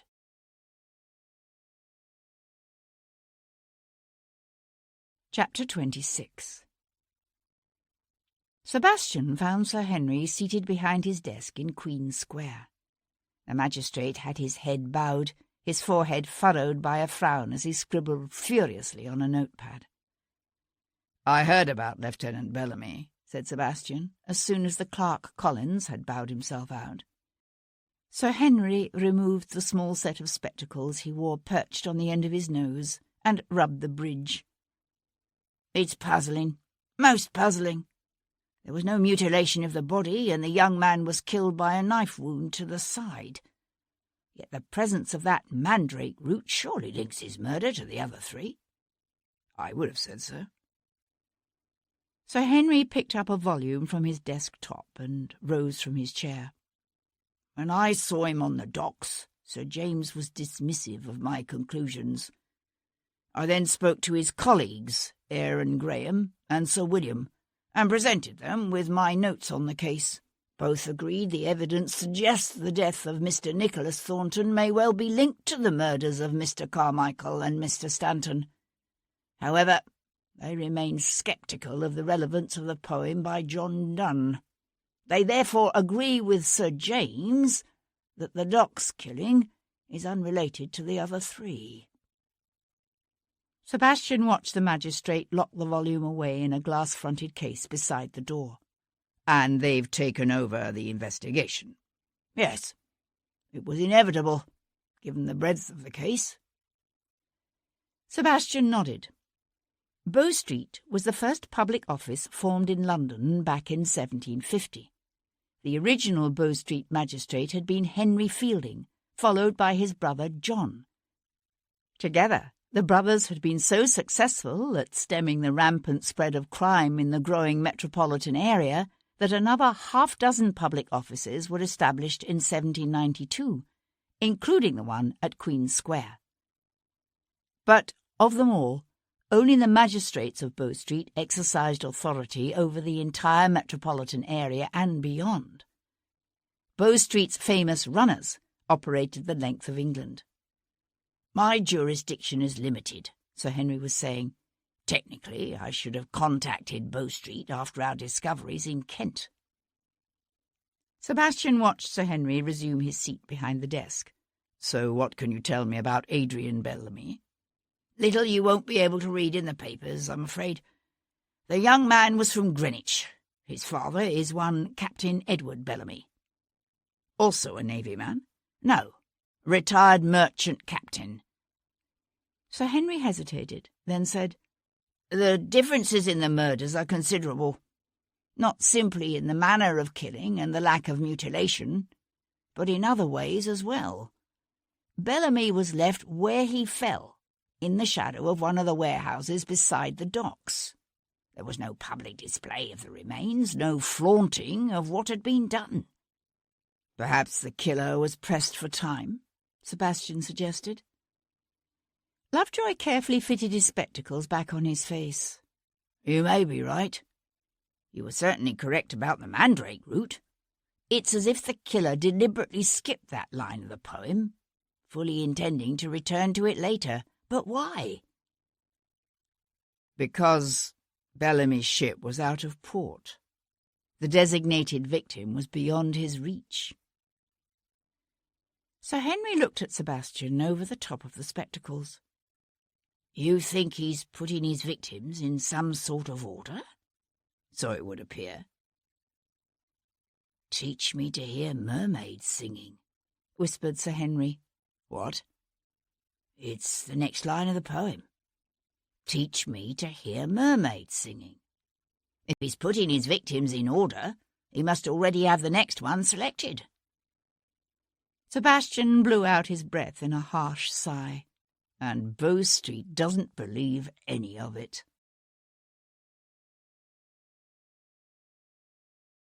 Chapter 27. Sebastian studied his reflection in the mirror, then leaned forward to add a touch more ash to his hair, blending it in until he gave all the appearance of a man just beginning to go grey.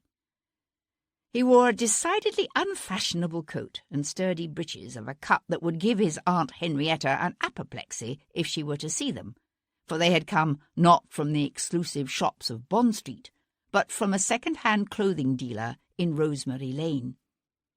There were times when Sebastian's aristocratic bearing and the trappings of wealth gave him a decided advantage, but there were other times when it served his purpose better to pretend to be someone else. He was just slipping a slim but deadly knife into a sheath in his right boot when Tom came hurtling into the dressing-room, bringing with him the scent of the rain that had been threatening all morning. There's something you might want to know about that captain in the Horse Guards, that Captain Quayle you asked me to trail. I think he might have run into debt. Seems his wife threatened to leave him if he didn't spend more time with her.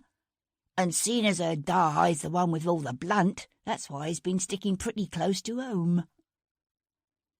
Sebastian kept his attention on the task of tying his dark cravat. Keep looking into it when you have the chance. There's no doubt the man's hiding something. I'm just not certain it's related.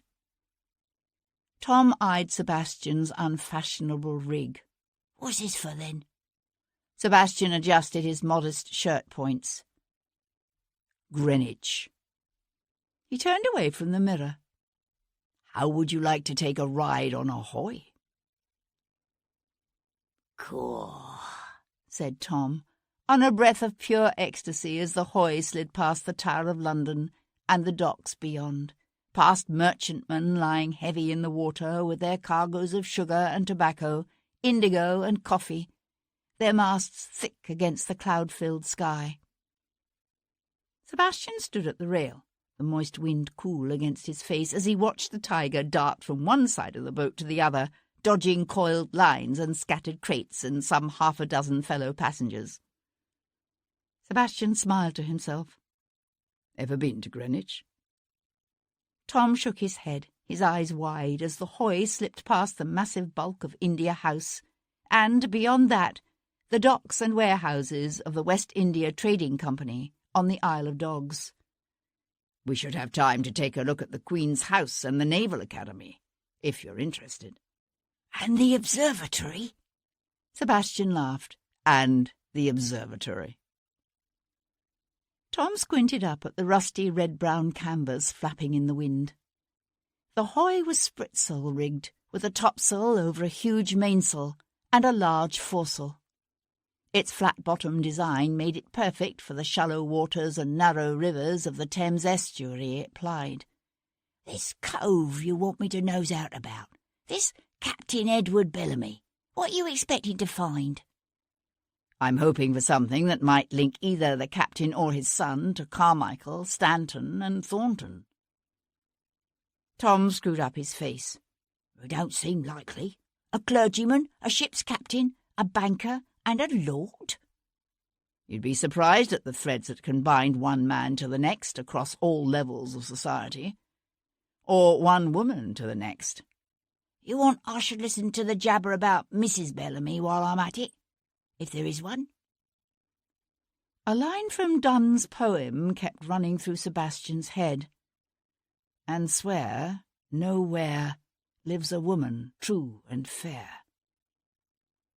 It had occurred to him that he'd given little thought to the mothers of these murdered young men, The Reverend's recently dead wife, Mary Thornton. Lady Stanton, who'd insisted her son return early for her dinner party and was now said to be so hysterical her doctors were keeping her sedated. And Barclay Carmichael's mother, the Marquis's daughter, the woman who tended to the needs of the working poor and had lobbied her husband to limit the hours laboured by children in his factories and mines. He'd been focused on finding a tie among the young men's fathers. Yet couldn't the link as easily lie with the victims' mothers? Sebastian settled back against the rail. I think that might be a good idea.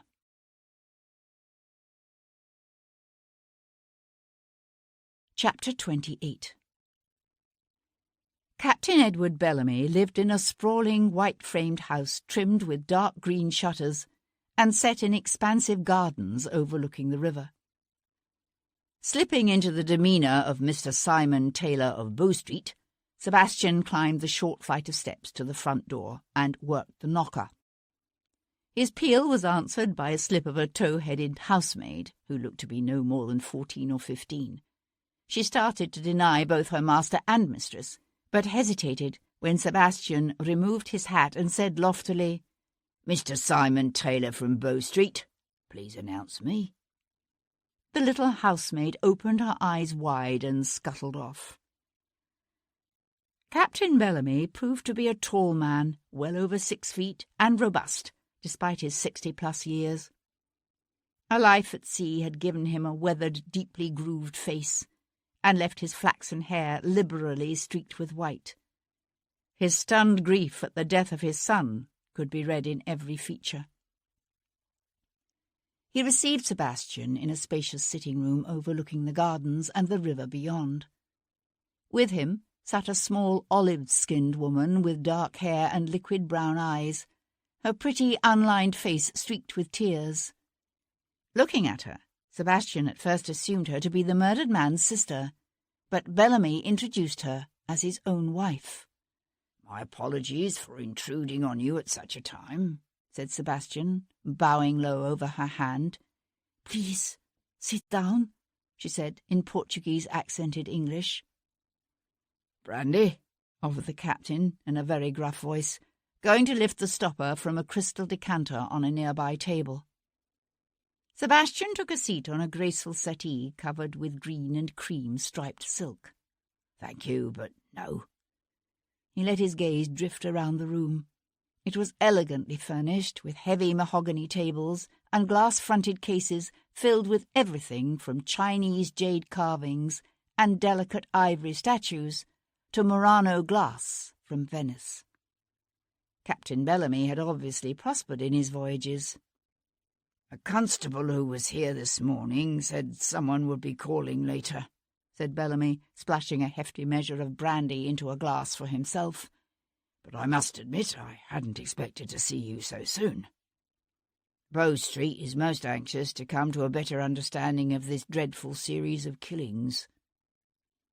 Bellamy paused with his glass raised halfway to his lips. "Series of killings?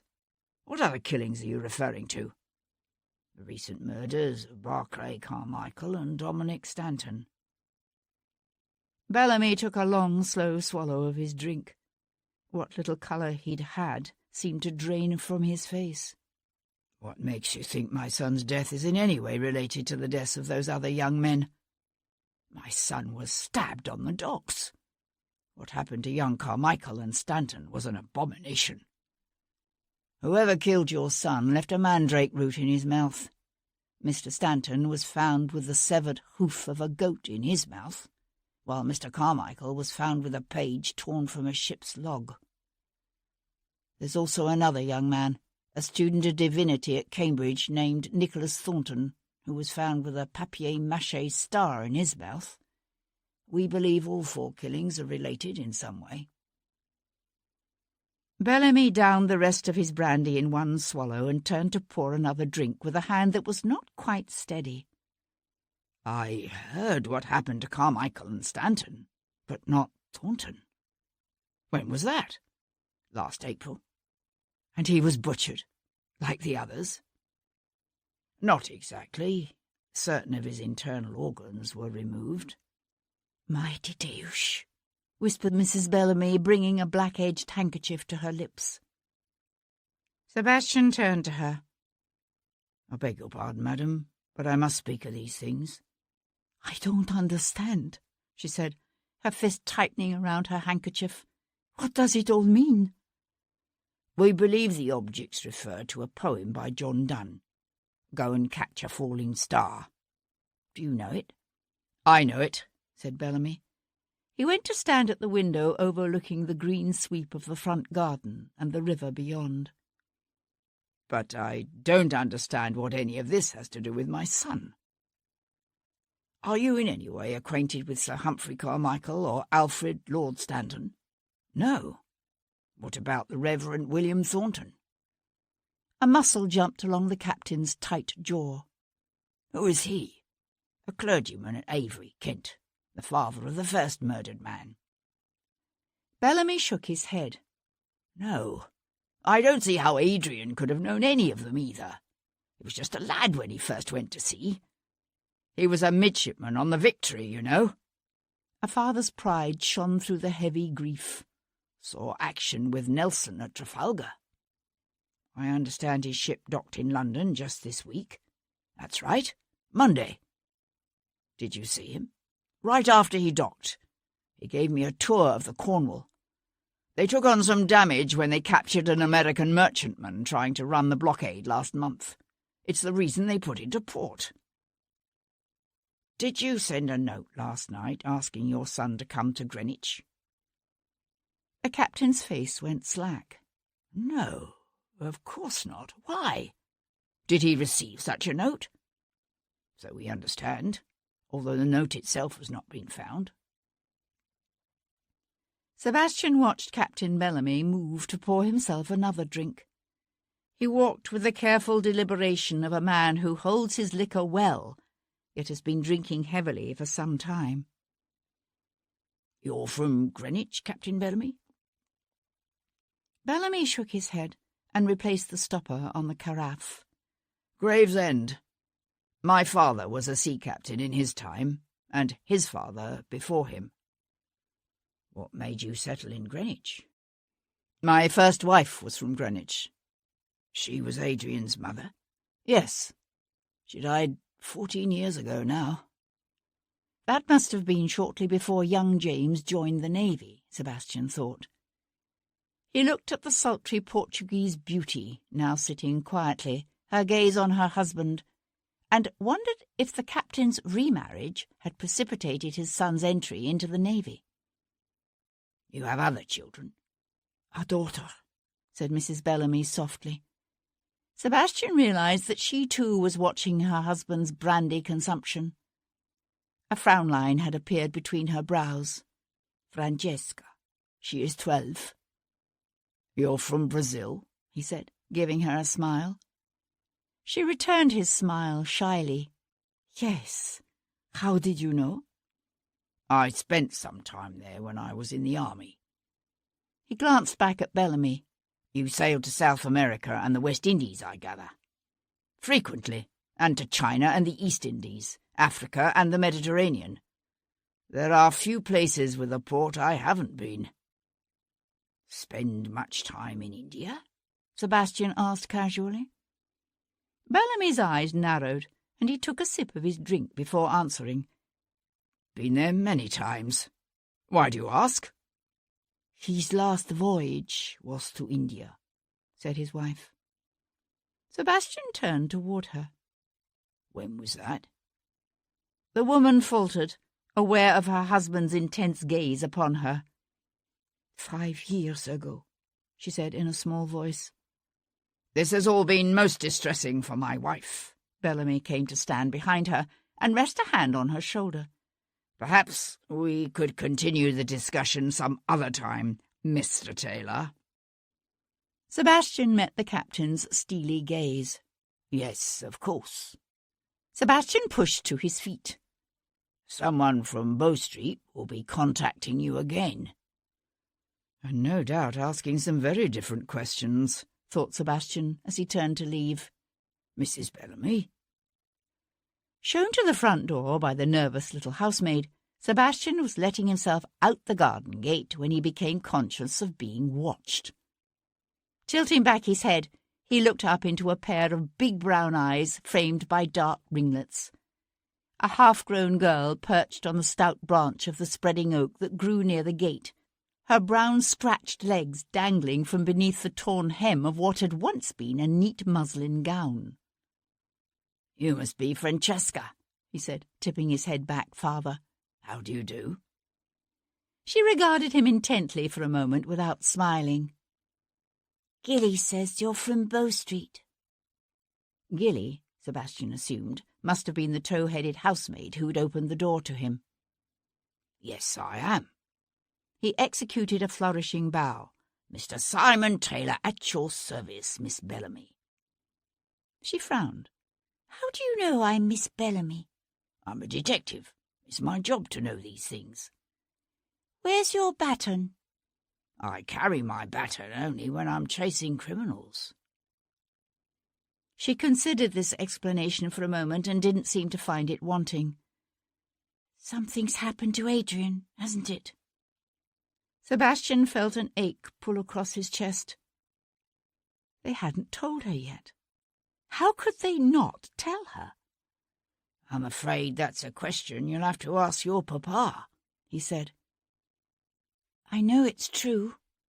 His ship's in, but he hasn't come home." "Does Adrian usually come home when his ship is in port?" She nodded. "He brings me presents." She fished a silver chain from beneath the ruffled neck of her dress, a chain from which dangled a filigreed representation of a hand. The hand of Fatima. "He brought me this from North Africa once." "But he didn't bring you anything this time?" "I don't know. Papa wouldn't let me go with him when he went to see Adrian." "Did your papa say why Adrian wasn't coming home?" "He said Adrian had to stay on his ship." "Did he say why?" She shook her head, her curls bouncing around her face. "Only that it would be better." She slid from the tree in a rush to stand before him, all skinny arms and legs and big brown eyes. "I saw Mrs. Clinton making a black wreath." "He's dead, isn't he? Adrian is dead." "You ran out here and hid when you saw the wreath, did you?" She nodded. "Mamma thinks I'm in my room." "I think you need to go talk to your mamma." Tears welled up in her eyes, one escaping to run down her cheek. Sebastian watched, helpless, as another tear brimmed over to slide down her face, then another. "Are you really a Bow Street runner?" she asked in a small broken voice. "No." "But you'll find out who killed Adrian, won't you?" "How do you know someone killed him?" "I know," she said, and Sebastian had no doubt that somehow she did.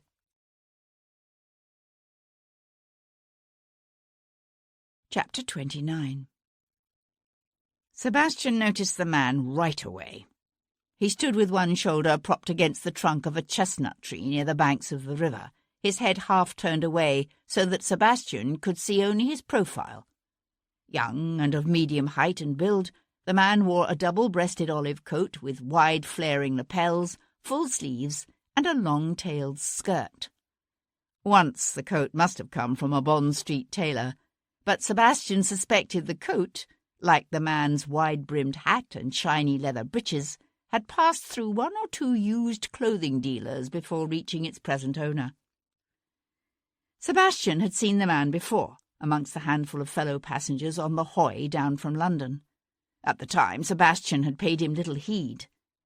Now, without looking at the man again, Sebastian closed Bellamy's gate behind him and turned toward the cluster of elegant 18th-century buildings that formed the heart of Greenwich. The olive-coated man lingered for a time, looking out over the wide expanse of the river. Then he pushed away from the tree to follow at a distance. The day was cool and overcast, with high white clouds. Sebastian crossed into the park, his gaze scanning the tree-shaded hillside for his tiger. He finally found the boy in a crowd of laughing children gathered before a Punch and Judy show. Tom threw one last look at the puppets, then came on the run, one elbow crooked skyward as he clapped his tiger's hat to his head. "Walk with me toward the top of the hill," said Sebastian as Tom came up to him. "There's a man following us. No, don't look back," he added hastily when Tom's head jerked to do just that. "Who is he?" "I don't know. He followed us from London." At the top of the hill they paused to look back toward the river. From here they could see the white jewel known as the Queen's House, and beyond that the stately bulk of Wren's Naval College on the banks of the river. London was a vast crowded sprawl to the west, bristling with spires and towers. "See him now?" asked Sebastian, his gaze on the distant city. "Aye." "Did you notice him earlier when you were asking questions around town?" Tom shook his head. "No." "Learn anything interesting about Captain and Mrs. Bellamy during the course of your perambulations?" "Of my what?" "Perambulations. Travels or inspections by foot." "Oh. Well, I heard this Mrs. Bellamy ain't the dead lieutenant's mum. She's Captain Bellamy's second wife. The captain's first wife died of consumption back in '97. It's her house they're living in now. Belonged to her da." "And the neighbours are suspicious of the new Mrs. Bellamy because she's a foreigner." Tom looked up in surprise. "How'd you know?" "Lucky guess. What else do they say about her?" "Not much, except that the captain is held to have married beneath him." "Because she's from Brazil?" "Because she can't read or write." "Really? That's interesting." "They've got a little girl, name of Francesca. Seems the lieutenant fair doted on her, even if she is half foreign." "What do they say of the lieutenant himself?" "Sounds to have been a likeable sort of lad when he were younger. Folks ain't seen him much since he joined the Navy." "And the captain?" "I'm thinking there's something queer about him, although no one would come right out and say it. He's been retired these last 5 years or so, ever since he lost his last ship." Sebastian brought his full attention back to the tiger. "Really? What happened?" "Come to grief in a storm. It were an East Indiaman, namer the Harmony." Tom shifted restlessly from one foot to the other, his gaze drifting from the olive-coated man, now watching the Punch and Judy show, to the twin turrets of Flamstead House. "What we going to do about that cove?" "Let him follow us to the observatory if he likes." Tom's eyes shone with excitement. They turned together to descend the hill toward the neat 17th-century house designed by Wren himself. Sebastian's gaze narrowed as he studied the thunderheads building to the west. "According to Adrian Bellamy's little sister, the lieutenant always came to see her whenever he was in port. Yet he didn't come this time. Instead, Captain Bellamy went to see him as soon as his ship docked. I'm wondering if Captain Bellamy didn't perhaps warn his son not to leave the ship, that his life was at risk." "But the lieutenant did leave his ship." "Someone sent him a note saying he was needed at home." Tom did a little skip. "Maybe the killer's getting tired of having to follow these young gentlemen all over the place." "Perhaps," said Sebastian. "Or perhaps he feels he's running out of time." The wind was stiffening when they boarded the hoy for the return journey up the Thames, the clouds hanging low and ominous. The river had turned into a dancing cauldron of choppy waves that filled the air with spray and set the small 80-foot-long boat to rocking and pitching against its moorings. Tom lurched up the gangplank, laughing as the deck rose up to meet him, then fell away sharply. While the boy darted across the deck, talking non-stop to the skipper and his mate and setting the boat's dog to barking with excitement, Sebastian went to stand near the forward hatchway, his face turned toward the wind. The man in the olive coat was one of the last passengers to board.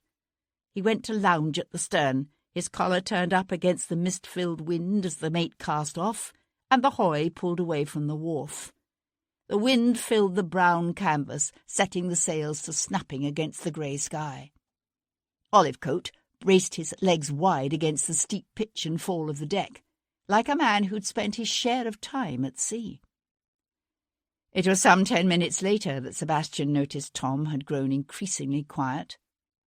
His mouth hung slack, and his skin had taken on a greenish hue. Sebastian hauled the boy up from behind the crate where he'd sought shelter, and half-steered, half-carried him to the bow. "You need air. Lots of air. No, don't watch the deck. Keep your eyes on the horizon. Pick a point in the distance and concentrate on it. It's no different from riding in a well-sprung carriage." "I never wanted to empty my bread-basket in no carriage," said Tom, wiping his sleeve across his mouth. Sebastian cast a glance back at the stern. Olivecoat was still there, his attention seemingly focused on the stately East Indiaman just off their port side, making its way downstream. "How much longer?" said Tom, in a small, reedy voice. Sebastian put a hand on the boy's shoulder and squeezed. "A while. The hoy's lee boards allow for a fairly effective windward performance, but she's sitting low in the water. Her cargo's heavy." Tom groaned. The boy lost it a few times over the side, but he stayed at the rail, grim-faced and plucky, until the hoy bumped up against its London wharf. The air filled with the whine of lines being uncoiled, the salt-cracked voice of the skipper shouting his orders, the scrape of the gangplank being slid out at midship. "Can I get off now?" asked Tom. Sebastian glanced down at the boy's ashen cheeks. "You go ahead. I'll stay behind and keep an eye on our olive-coated friend. Just be careful on the gangplank. The spray will have made it slippery." Tom nodded, his step unsteady as he lurched to midship. Sebastian hung back, letting most of the other passengers push past him. He was aware of his olive-coated shadow doing the same, falling behind him as Sebastian moved toward the gangplank. Sebastian had taken one step, two, out onto the gangplank, when he felt a rough hand clap on his shoulder. "He's got a knife!" screamed Tom from the wharf. Sebastian dropped to one knee and spun around, his hands coming up to close on the man's outstretched arm and jerk him sideways. Caught off balance, the man staggered, his feet sliding on the wet wood, the knife clattering as it fell. Sebastian let go and ducked back. For one unforgettable moment their gazes locked. The young man's grey eyes widened with quick comprehension and terror, his arms windmilling as he sought to catch his balance.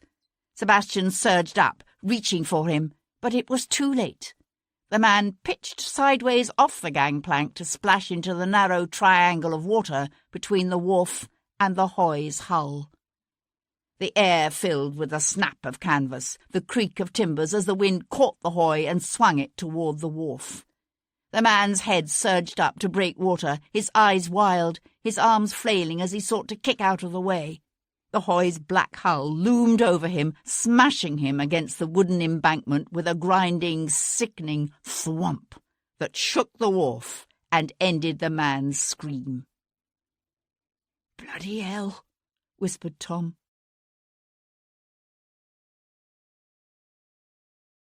Chapter 30.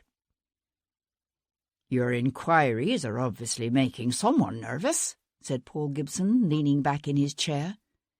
They were in a coffee shop near the mall. The morning's fog had returned to settle over the city like a cold, wet blanket that spoke of the coming end to summer's balmy days and soft sunshine. "Obviously," said Sebastian with a wry smile. "The question is, who?" The surgeon stared down at the hot steam rising from his coffee. "Are you so certain this latest killing near the river is related to the other three? The docks are a dangerous place." What sort of dockside killer takes the time to stuff a mandrake root in his victim's mouth, but doesn't bother to relieve him of his purse and watch? You do have a point, but the method of killing is entirely different. And there was no draining of the blood, no butchery of the corpse. Sebastian leaned forward. You talked to the surgeon who performed Bellamy's post-mortem? A slow smile touched Gibson's eyes. I thought you might be interested. And? The consulting surgeon found nothing beyond the stab wound, and the mandrake root, of course. Sebastian frowned. Perhaps the killer was interrupted.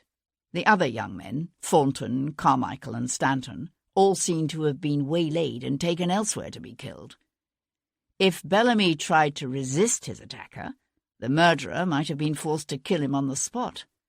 He wouldn't have been able to butcher the body in such a public place, so he simply left the mandrake root and fled.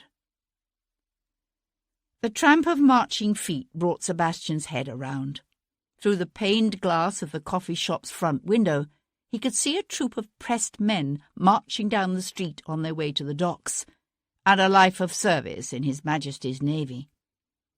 Hemmed in close by their press gang, the men looked to range in age from 15 to 50, their faces haggard with fear, their wrists manacled like criminals. "Poor bastards," murmured Gibson, following Sebastian's gaze. "I never see the unlucky sods without thinking of that line from Rule Britannia. You know the one. Britons never, never, never shall be slaves." Sebastian choked on his coffee, while Gibson leaned forward suddenly, his face intent. "That poem you were telling me about, the one by Donne, it suggests a life spent in travel. Perhaps this Lieutenant Adrian Bellamy is the key to it all." Sebastian shook his head. "The man was at sea for half his life, since he was a lad. What kind of contact could he have had with the other three? No, I think the answer lies with the murdered men's fathers, or their mothers. An unfaithful woman, or unfaithful women." Gibson ran a finger thoughtfully up and down the side of his cup. "You say Reverend Thornton, Sir Humphrey Carmichael, and Captain Edward Bellamy have all visited India. What about Lord Stanton?"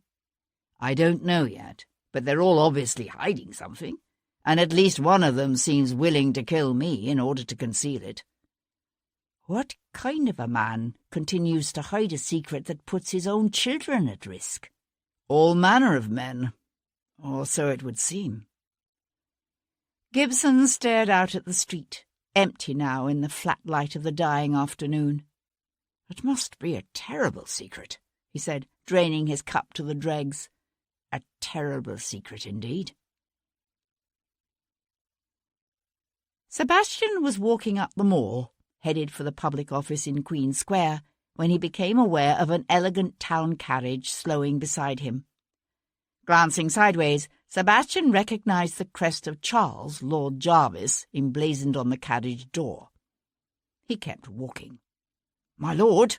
A footman descended to hurry after him. "Lord Devlin, Lord Jarvis would like a word with you." Sebastian kept walking. "Tell his lordship I'm not interested." He turned the corner. He was aware of the carriage turning with him, then heard the sound of a window being let down. Lord Jarvis's voice was pitched low, but Sebastian had no difficulty hearing his words over the clip-clop of horses' hooves and the rumble of passing carriage wheels. "I know of your visit to Greenwich. I know Sir Henry Lovejoy asked for your assistance in solving this rather lurid series of murders. And I know that while Sir Henry has been removed from the investigation, you are obviously still determined to catch this killer." Sebastian swung to face him. "And?" Jarvis gave a grim smile. "And I know something that can help you."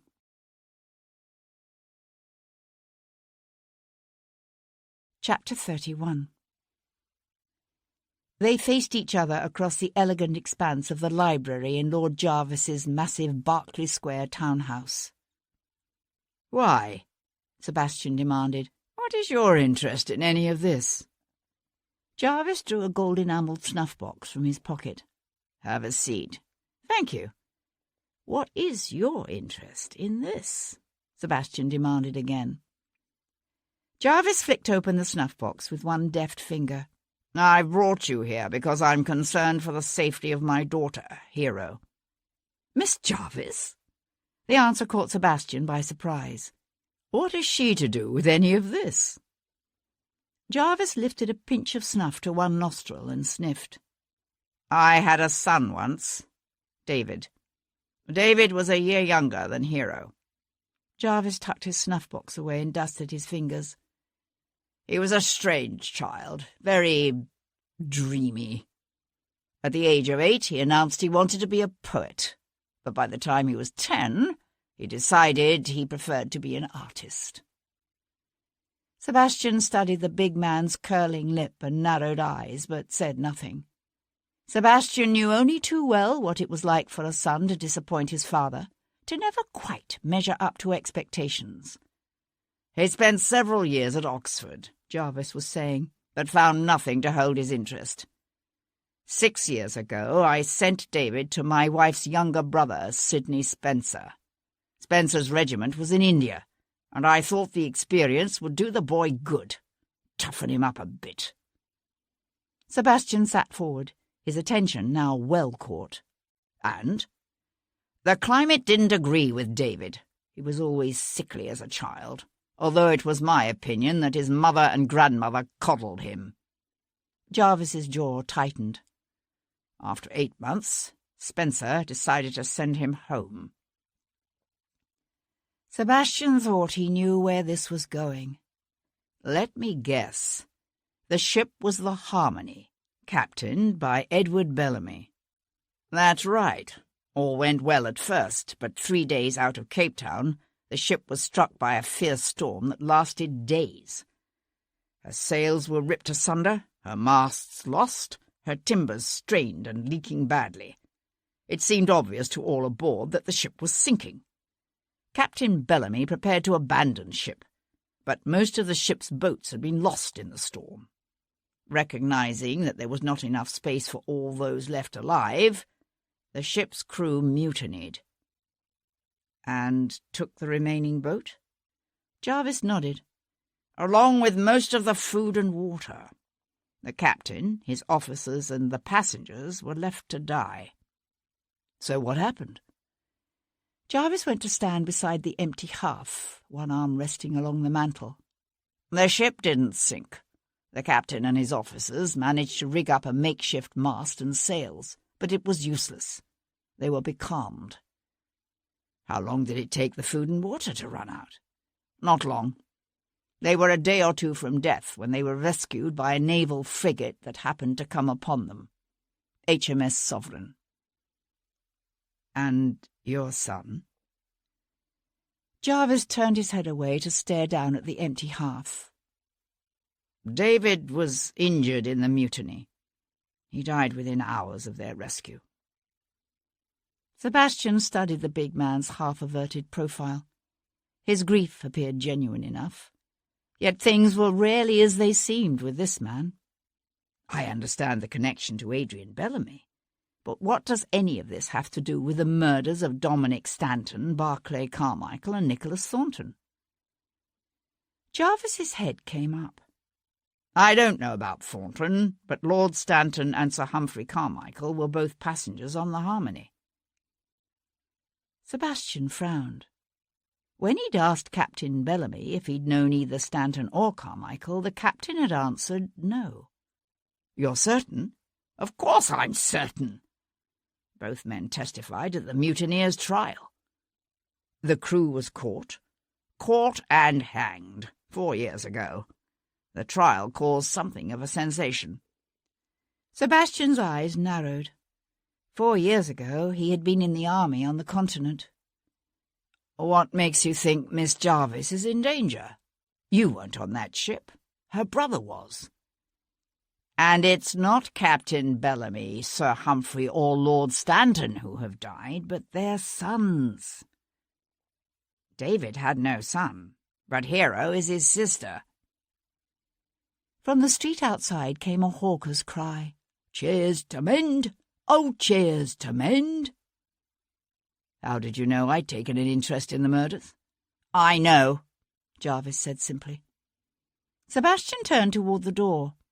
"Then I suggest you take some of your spies off the streets and set them to guarding your daughter. Good day, my lord." He expected Jarvis to stop him. He did not. But then it occurred to Sebastian that the big man had probably said all he'd intended to say. It was up to Sebastian to use the information or not, as he chose. He was crossing the hall when he encountered Miss Jarvis herself. She was a tall woman with plain brown hair, a direct grey gaze, and her father's aquiline nose. If ever there was a woman who could take care of herself, Sebastian had always thought, it was Jarvis's formidable daughter. "Good heavens," she said, pausing at the sight of him. "What are you doing here?" She tilted her head, making a show of studying him. "And not a gun or a knife in sight." The first time he'd encountered her here, in her father's house, he'd held a gun to her head and kidnapped her.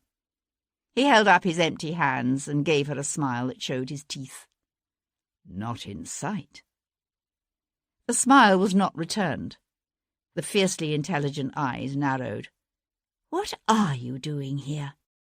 "I suggest you ask your father." "I believe I shall." She headed toward the library door, pausing only to say over her shoulder, "Oh, do kindly refrain from kidnapping any of the maidservants on your way out, if you please."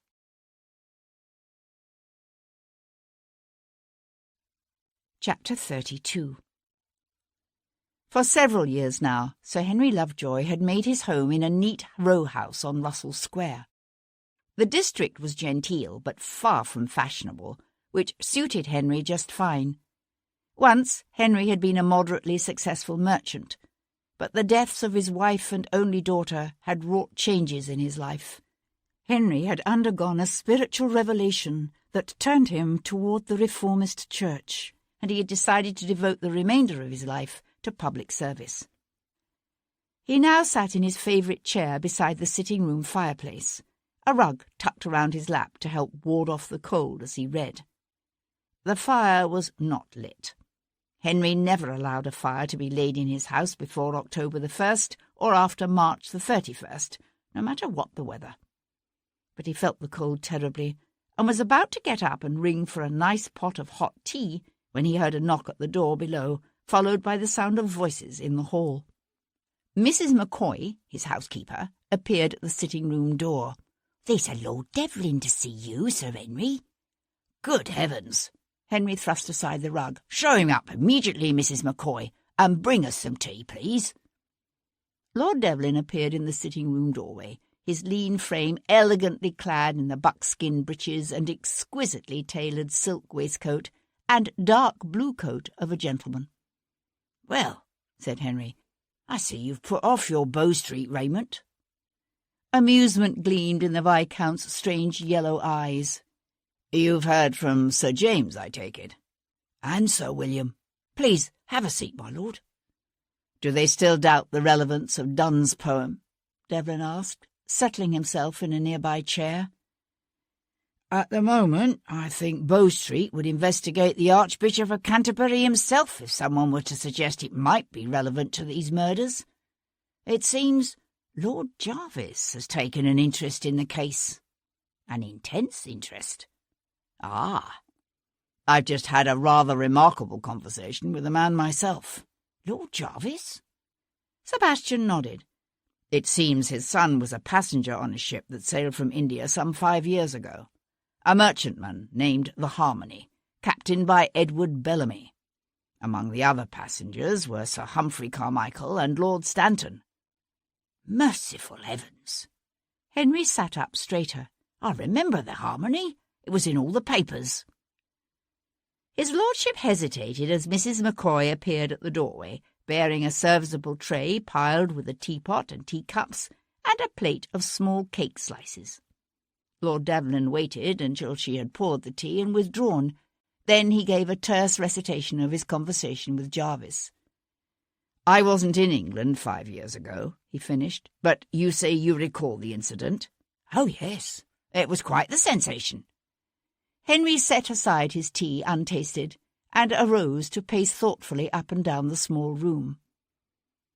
A lurid explanation was taking form in his imagination. He kept trying to push the idea from his mind, but the tie between the murders and the Harmony's harrowing experience raised a grisly possibility he couldn't seem to banish. At last he said, "You know what this suggests, don't you?" He turned to the Viscount. "The butchering of the bodies, the draining of the blood?" His voice trailed away. Devlin met his gaze and held it. "Englishmen have resorted to cannibalism before when faced with starvation and death." Henry drew a handkerchief from his pocket and coughed into its snowy folds. "I don't believe there was any suggestion that while they were becalmed, the officers and passengers of the Harmony—" "That doesn't mean it didn't happen," said Devlin, when Henry left the rest of his sentence unsaid. "It's an unwritten rule of the sea that prohibition against cannibalism may be suspended in the case of shipwrecked survivors or men becalmed. Think of the Peggy, or the raft of the Medusa. Sometimes the survivors admit to what they've done. At other times there is only a suspicion that lingers over them. Usually they eat the bodies of their companions who are the first to die. Is that not true?" "Usually. But lacking that option, lots can be drawn, and the loser sacrificed for the good of his companions. Only somehow I can't see Sir Humphrey Carmichael or Lord Stanton putting their names in a hat for the chance to become their companion's dinner." "No," agreed Henry.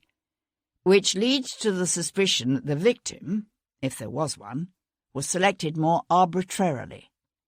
We need to know the names of any other passengers aboard the Harmony on that voyage, as well as the owners of the ship and its cargo. The records of the inquiry should be on file at the Board of Trade," said Henry. Devlin set aside his cup and rose to his feet. "Good. Let me know what you discover." "You forget, my lord. Bow Street has taken over the case." Devlin smiled and turned toward the door, then hesitated. "One more thing. There's a captain in the Horse Guards named Peter Quayle. When he was with my regiment on the continent, he took a fiendish delight in torturing and mutilating prisoners. I know of no link between him and the Harmony, but you might set one of your constables to discovering his whereabouts on the nights of the murders. Good evening, Sir Henry." Henry thought about that morning's terse conversation with the magistrates of Bow Street and sighed. Later that night, Kat sat before the mirror in her dressing-room at the theatre. In the flickering candlelight, her reflection looked pale, strained. The scent of oranges, grease paint, and ale still hung heavy in the air, but the theatre stretched out quiet around her. The farce had long since ended. Aidan O'Connell had not come. With a hand that was not quite steady, she locked away the rest of her costume and stood. 2 more days. She had 2 more days, and she was, if anything, farther from finding a way out of her dilemma than she had been before. That night, Sebastian dreamed of broken bodies and torn flesh, recent images of young men with butchered limbs blending with older memories of endless bloody carnage on the killing fields of Europe. Waking, he reached for Kat, not remembering until his hand slid across the cool, empty sheet beside him that he slept in his own bed, alone. He sat up, his heart pounding uncomfortably, the need to hold her in his arms strong. Slipping from his bed, he went to jerk open the drapes. The waning moon cast grotesque patterns of light and shadow across the street below. It had been his intention to meet Kat at the theatre after her performance, but she'd told him no, she wasn't feeling well. She certainly didn't look well, her cheeks pale, her eyes heavy-lidded, but he knew from the way she failed to meet his searching gaze that she was lying. Another man might have been suspicious, jealous. Sebastian knew only a deep and powerful sense that something was terribly wrong. He was failing her. He knew that. She was in trouble, and for some reason he couldn't understand, she felt unable to confide in him. Or had she tried to turn to him for help, he wondered, only to find him so preoccupied with stopping this killer that she came away thinking he had no time for her. He realized he couldn't even be sure. Which was, he supposed, a damning conclusion.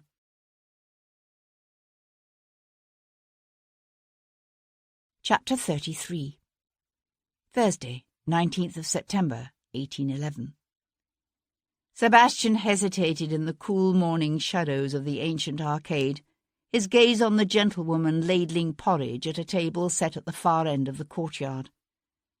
The poor and hungry of the city pressed past him, their gaunt frames clad in filthy rags, their faces drawn and desperate. The smell of unwashed bodies, disease, and coming death mingled with the dank, earthy scent of the old stones around them. Once, before Henry VIII cast his covetous eyes upon the wealth of the church, this had been the cloisters of a grand convent. Now it was a half-ruin that served as an open-air relief centre, part of a vast yet woefully inadequate network of private charities that struggled to alleviate the worst of the sufferings of London's burgeoning population of poor. A young girl clutching a wailing baby cast Sebastian a curious look, but he kept his attention fixed on the gentlewoman quietly dispensing porridge. Lady Carmichael. A tall, starkly thin woman in her late 40s, she wore a plain black apron tied over a fine walking dress, also of unrelieved black, for she was in deepest mourning. Beneath a simple black hat covering dark hair heavily laced with grey, her face looked nearly as gaunt and drawn as those of the men and women who crowded around her, cracked and chipped bowls clutched eagerly in desperate hands. Sebastian had known other women dedicated to good works. Most were nauseatingly condescending and self-righteously conscious of their ostentatious benevolence. Not Lady Carmichael. She worked with a quiet selflessness that reminded Sebastian of the nuns he'd encountered on the Iberian Peninsula and in Italy. She was as generous with her smiling words of encouragement as with her porridge. Yet she didn't strike Sebastian as either gentle or soft. There was a firmness there, along with a calm self-possession that marked her as a strong, formidable woman. Sebastian continued to hang back, watching her until the last of the porridge was distributed and the throng began to thin. Only then did he step forward. "Lady Carmichael." She turned at his words, her gaze assessing him. He had the impression she'd been aware of him, watching her from the shadows. "Yes?" Sebastian touched his fingers to the brim of his hat. "I'm Lord Devlin. I'd like a word with you, if I may." Considering the way Sir Humphrey Carmichael had reacted, Sebastian knew he was taking a chance identifying himself to her. She continued looking at him steadily for a moment, then said, "You wish to talk to me about my son?" It was not a question. "Yes." She drew a deep breath that flared her nostrils, then nodded crisply. "Very well." She motioned to her servant to continue packing up the supplies, then turned to walk with Sebastian beneath the ancient arcade. "Why have you involved yourself in this, my lord? What prompts a wealthy young nobleman to participate in a murder investigation? Morbid curiosity? Arrogance? Or is it simple boredom?" "Actually, it was at the request of a friend." She glanced sideways at him, one eyebrow raised in inquiry. "Sir Henry Lovejoy," he said. "Ah, I see. Yet it's my understanding Bow Street has taken over the investigation. And still you persist? Is that not arrogance?" Sebastian found himself faintly smiling. "I suppose in a sense it is, but that's only part of it." "And what's the other part? Don't tell me it's a desire to see justice done." There is very little justice in this world, and you know it. Perhaps. But I can't allow something like this to continue if I can stop it. Again, that arch of the eyebrow. You think you can stop it? I can try. A brief flicker of what might have been amusement softened the grim line of her lips, then faded. And have you discovered anything, my lord? I think so, yes. Sebastian studied the gentlewoman's delicately boned profile. Did you by any chance accompany Sir Humphrey on his trip to India 5 years ago? India? She swung to face him, the dark skirts of her mourning gown swirling softly around her. Whatever has India to do with my son's death? Sir Humphrey and Lord Stanton were both returned passengers aboard a ship called the Harmony, captained by Edward Bellamy. He watched her lips part on a quickly indrawn breath. You think that's the connection between the deaths of Dominic Stanton and my son? The Harmony? Considering what happened to Adrian Bellamy on Tuesday night, yes. She brought up one hand to press her fingers to her lips. You mean the young naval lieutenant killed on the docks? That was Captain Bellamy's son? Yes. But his body wasn't. Her voice trailed off. No, but there is evidence his death is connected, nevertheless. Were you a passenger on that ship? She shook her head. No. I do sometimes travel with my husband, but not on that trip, thankfully. She turned to continue walking, the soft soles of her shoes whispering over the worn stones. You've heard what happened to them? Yes. Sir Humphrey was ill for months after his return. I sometimes think he's never entirely recovered from the ordeal. Do you know who else was on that ship, besides your husband and Lord Stanton? She hesitated, the frown lines between her eyebrows deepening with thought. Then she shook her head. No. There were some 6 or 7 others, but I don't recall their names.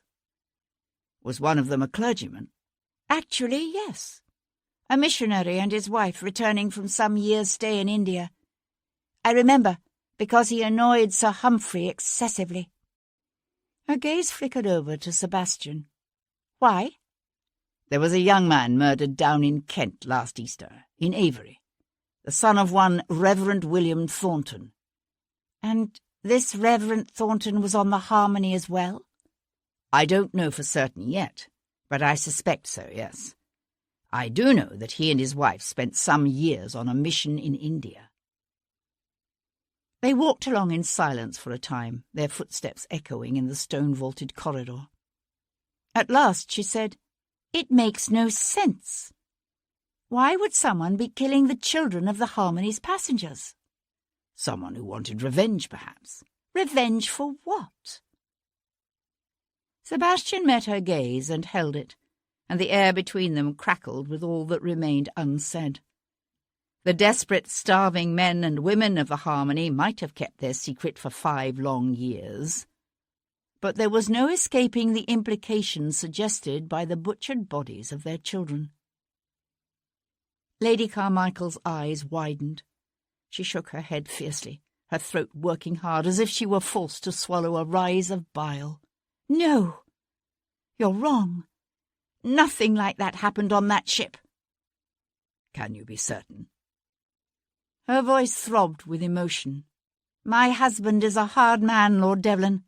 A hard, brilliant man who can be brutal in business if he must, but only in business. He could never, ever have done what you are suggesting. Never.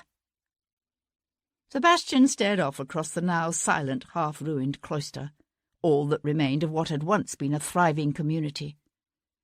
Most of us probably think we could never do such a thing, he said. Yet, when faced with the stark choice between that and death, I suspect we'd all be uncomfortably surprised by how few would choose death.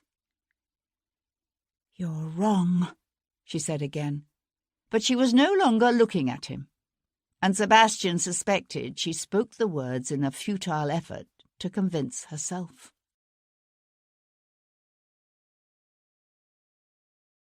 Chapter 34. Kat was seated at the elegant little writing table in her morning room, attempting to draft a terse note to the Irishman, Aidan O'Connell, when she heard Devlin's rich voice in the hall below, mingling with the desultory tones of her maid, Elspeth. Quickly shoving the note out of sight, Kat stood and turned just as he entered the room.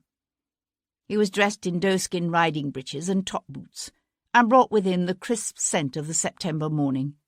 He caught her to him for a quick kiss and said, "Come, ride with me in the park." She held him just an instant too long, then laughed. "I'm not dressed for riding." "So change."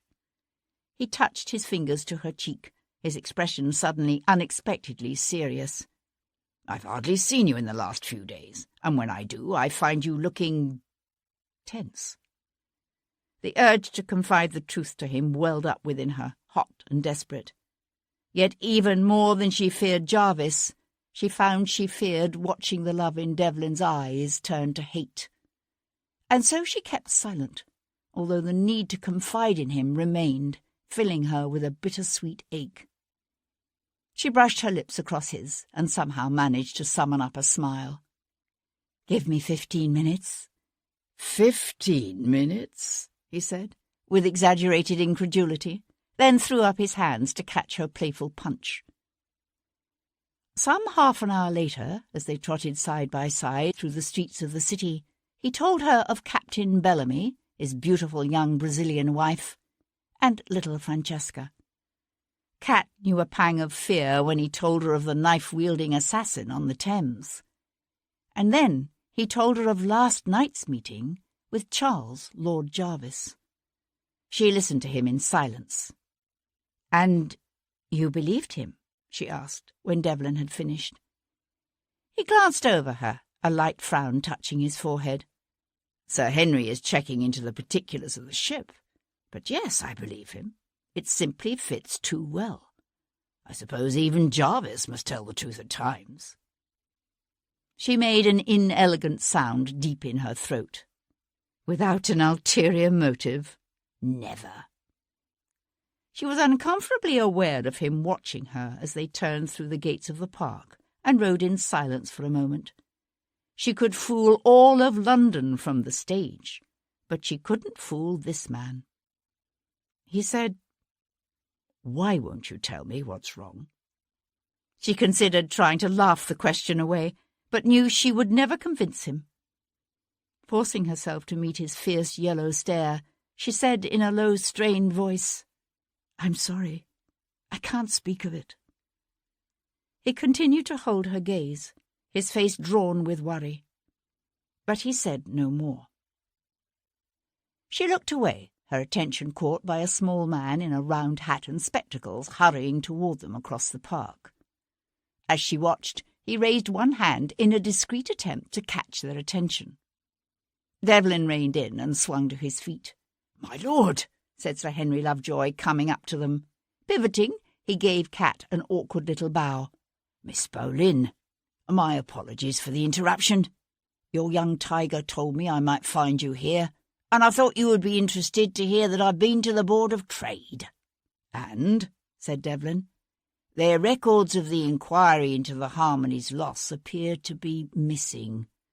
The clerk assures me they've simply been misfiled and he has instituted a thorough search for them. But it's curious, very curious." Kat heard Devlin utter a soft oath. "You think someone could have taken the records?" she asked. "Surely not," said Sir Henry. Reaching into his coat, the magistrate drew forth a slip of paper. "I was, however, able to ascertain the names of the owners of both the ship and the cargo." "What was she carrying?" asked Devlin, taking the paper. "Tea.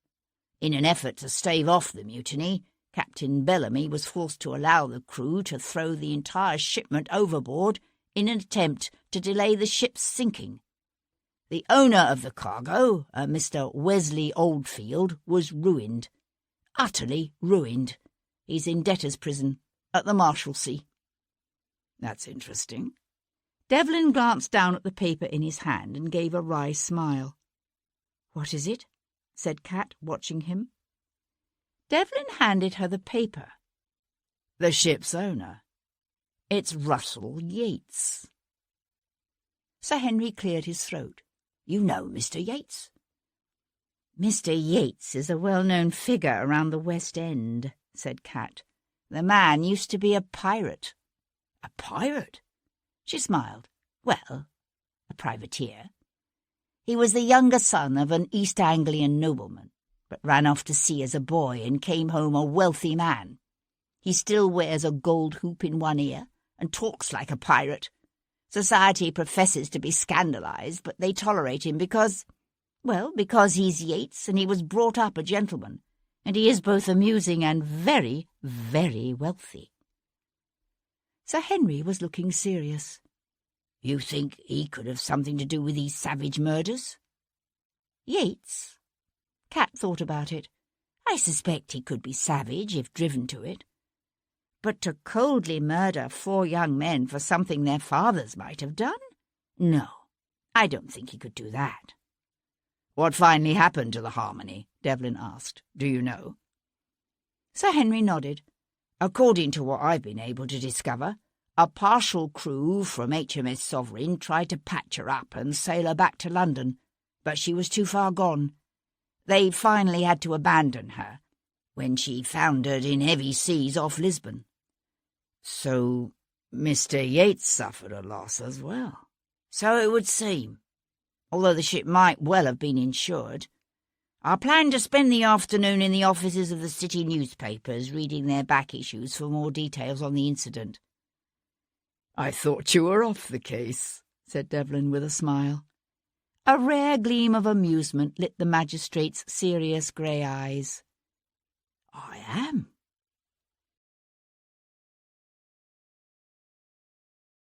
Chapter 35.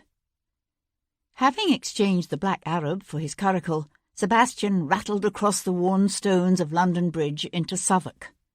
The sun shone warm and golden on the river, but the lanes around the Marshalsea prison were dark and dank, the air heavy with a foul stench of rubbish and rot and despair.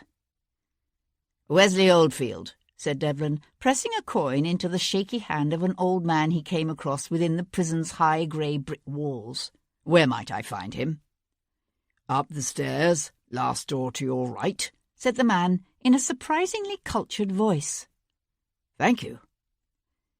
Holding a handkerchief to his nose, Sebastian climbed the noisome, urine-stained stairs and made his way down a cold passage. The sound of a violin playing a sad, sweetly lilting tune came to him from the far side of the scarred old door at the end of the corridor. The music stopped when Sebastian knocked. "Who is it?" called a tight, anxious voice. "Viscount Devlin." The door jerked open. An unkempt man stood on the far side. According to what Sebastian had been able to learn, Wesley Oldfield was in his late 30s. But the man before Sebastian looked a good 20 years older than that, his long, matted hair the colour of a winter sky, his face sunken and grey with ill health. He stood hunched over, one hand on the edge of the door as if for support, the other arm cradling a battered violin. He peered at Sebastian through watery, washed-out blue eyes, his jaw slack. "Do I know you?" "Mr. Wesley Oldfield," said Sebastian. The man ran one hand across the stubble on his chin in a self-conscious gesture. "That's right. May I come in?" Oldfield hesitated, then took a step back and swept a flourishing bow. "Come in, do come in. Pray accept my apologies for the less than salubrious nature of my accommodations." Sebastian stepped into a small, low-ceilinged room with a meagre, empty fireplace and a single barred window. The room was as unkempt as the man, and smelled foully of stale sweat and excrement, and the slowly creeping madness that can come from a once promising life, now hopelessly derailed. Oldfield moved awkwardly to clear the clutter of papers and books from the threadbare seat of a once grand chair. "Please, sit down. I get so few visitors these days, I fear I'm forgetting my manners. May I offer you brandy?" He reached for a bottle that stood open on a rickety table, then said, "Oh dear," and tusked softly to himself, staring down at the empty bottle. "I must have finished it last night. I have no need of refreshment, thank you." Looking at the broken man before him, Sebastian found it difficult to believe Oldfield could have had anything to do with the murders. He wasn't sure the man was even capable of remembering anything of significance about the Harmony or its last fatal voyage. "You're the Earl of Hendon's son, are you not?" said Oldfield, turning away to lay the violin in its case with an almost reverent air. "You know my father?" "I know of him." The man swung back to fix Sebastian with an unexpectedly steady stare. "Why are you here?" "I wanted to talk to you about the Harmony." The man's reaction to this bald statement was utterly unexpected. The Harmony might have led to his ruin, but at the mention of the ship's name he came to perch on the edge of his unmade bed, a strange excitement animating his features as he leaned forward. "You've noticed it too, have you?" "Noticed what?" "These killings. First the Reverend Thornton's son." "You know about Nicholas Thornton?" "Oh, yes, I know. First Thornton, then Carmichael and Stanton, and now Bellamy. Someone is killing their sons." Sebastian stared into the man's tortured, mad eyes. "Do you know why?" "Why? Not exactly, no. But when you think about the way those young men were butchered, it gives you some ideas, does it not?" He broke off to cast Sebastian a sideways glance. "Is that why you're here? Do you think I'm responsible?" "You're in prison," said Sebastian. An eerie smile played around the other man's lips. "Yes, but we're sometimes allowed out, you know." "Only during the day," noted Sebastian. "Carmichael, Stanton, and Bellamy were all killed at night, when you're locked in." Oldfield's smile slipped. "True." Then he brightened. "I could have hired someone." "You're bankrupt." "There is that," Oldfield sighed. "And I've no motive." Sebastian glanced around the cold prison cell. "No?" Oldfield tusked again and shook his head. "It was the crew who insisted my cargo be thrown overboard. They thought the ship was going to sink." Sebastian started to remind him that the ship actually had sunk in the end. Then he changed his mind. "It's the crew who ruined me," Oldfield was saying. His nostrils quivered, his hatred twisting his lips cruelly with each word. "Dirty, ignorant scum, panicking, abandoning the ship the way they did, taking all the food and water, leaving the others to die. I would gladly butcher every last one of their god-rotted carcasses, but—" He broke off, his voice and features suddenly returning to normal. "They're already dead." "They're dead?" "That's right. Most of them were killed by natives when their boat landed on the west coast of Africa. The few who survived were picked up by His Majesty's Navy and brought back to London to hang." "You attended their trial?" Oldfield cast him a scornful look. "What do you think? Every minute of it. Their trial and their hangings. One of the crewmen, I think his name was Parker, he made a bad end of it, struggling and shouting even after they had the rope around his neck. He kept swearing the men who testified at his trial were lying." Sebastian sat forward. "Lying? About what?" Oldfield shrugged. "I don't recall now. It had nothing to do with me." He scratched thoughtfully at the skin behind one ear. "But I do remember the man had a brother, a docker. He was there at the trial and at the hanging. Swore he'd see that the buggers paid for his brother's death."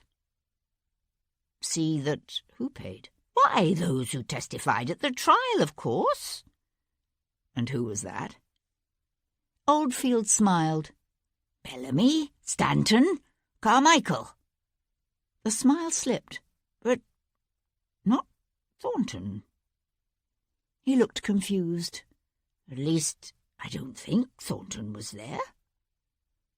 Who else? Asked Sebastian, even as Oldfield turned to glance out the window. The man didn't answer. Sebastian raised his voice and tried again. Who else was at the trial? Oldfield swung his head to stare directly at Sebastian. The watery blue eyes widened with confusion. What trial? Sebastian found Tom outside the prison, walking the chestnuts up and down the lane. Learn anything? Tom asked as Sebastian leapt up to the curricle's seat. Perhaps. Perhaps not. I'm afraid Mr. Oldfield's misfortunes have addled his brain. Sebastian took the reins. I want you to find someone for me. A docker by the name of Parker. He had a brother hanged 4 years ago for the mutiny on the Harmony. Tom stepped back from the horses' heads, one hand coming up to hold his hat in place. You think he might be the cove what's been doing the killing? He could be. Then again, he could also be a simple figment of Mr. Wesley Oldfield's imagination. Sebastian gathered his reins. He knew a powerful urge to confront both Lord Stanton and Sir Humphrey Carmichael with what he had learned. Yet it would be a mistake, he knew, to approach either man now before he'd learned the full story of the Harmony's final voyage. It was time, Sebastian realised, for another visit to the Reverend Thornton in Kent.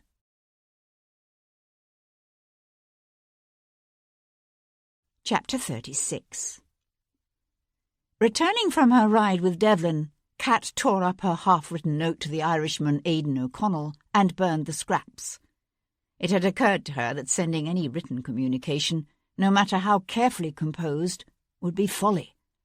The danger of such a note falling into the hands of Jarvis's agents was simply too high. She had just over 24 hours left. Closing her writing desk with a snap, she went to change into a walking dress of straw-coloured lawn, decorated with plaiting at the bodice and waist, and set out to track down the Irishman herself. The spy-master continued to be elusive, but as she mingled with a crowd of well-dressed onlookers cheering their favourite teams in the summer's last regatta on the Thames, Kat found herself in the company of Russell Yates, ex-privateer and former owner of the ill-fated Harmony.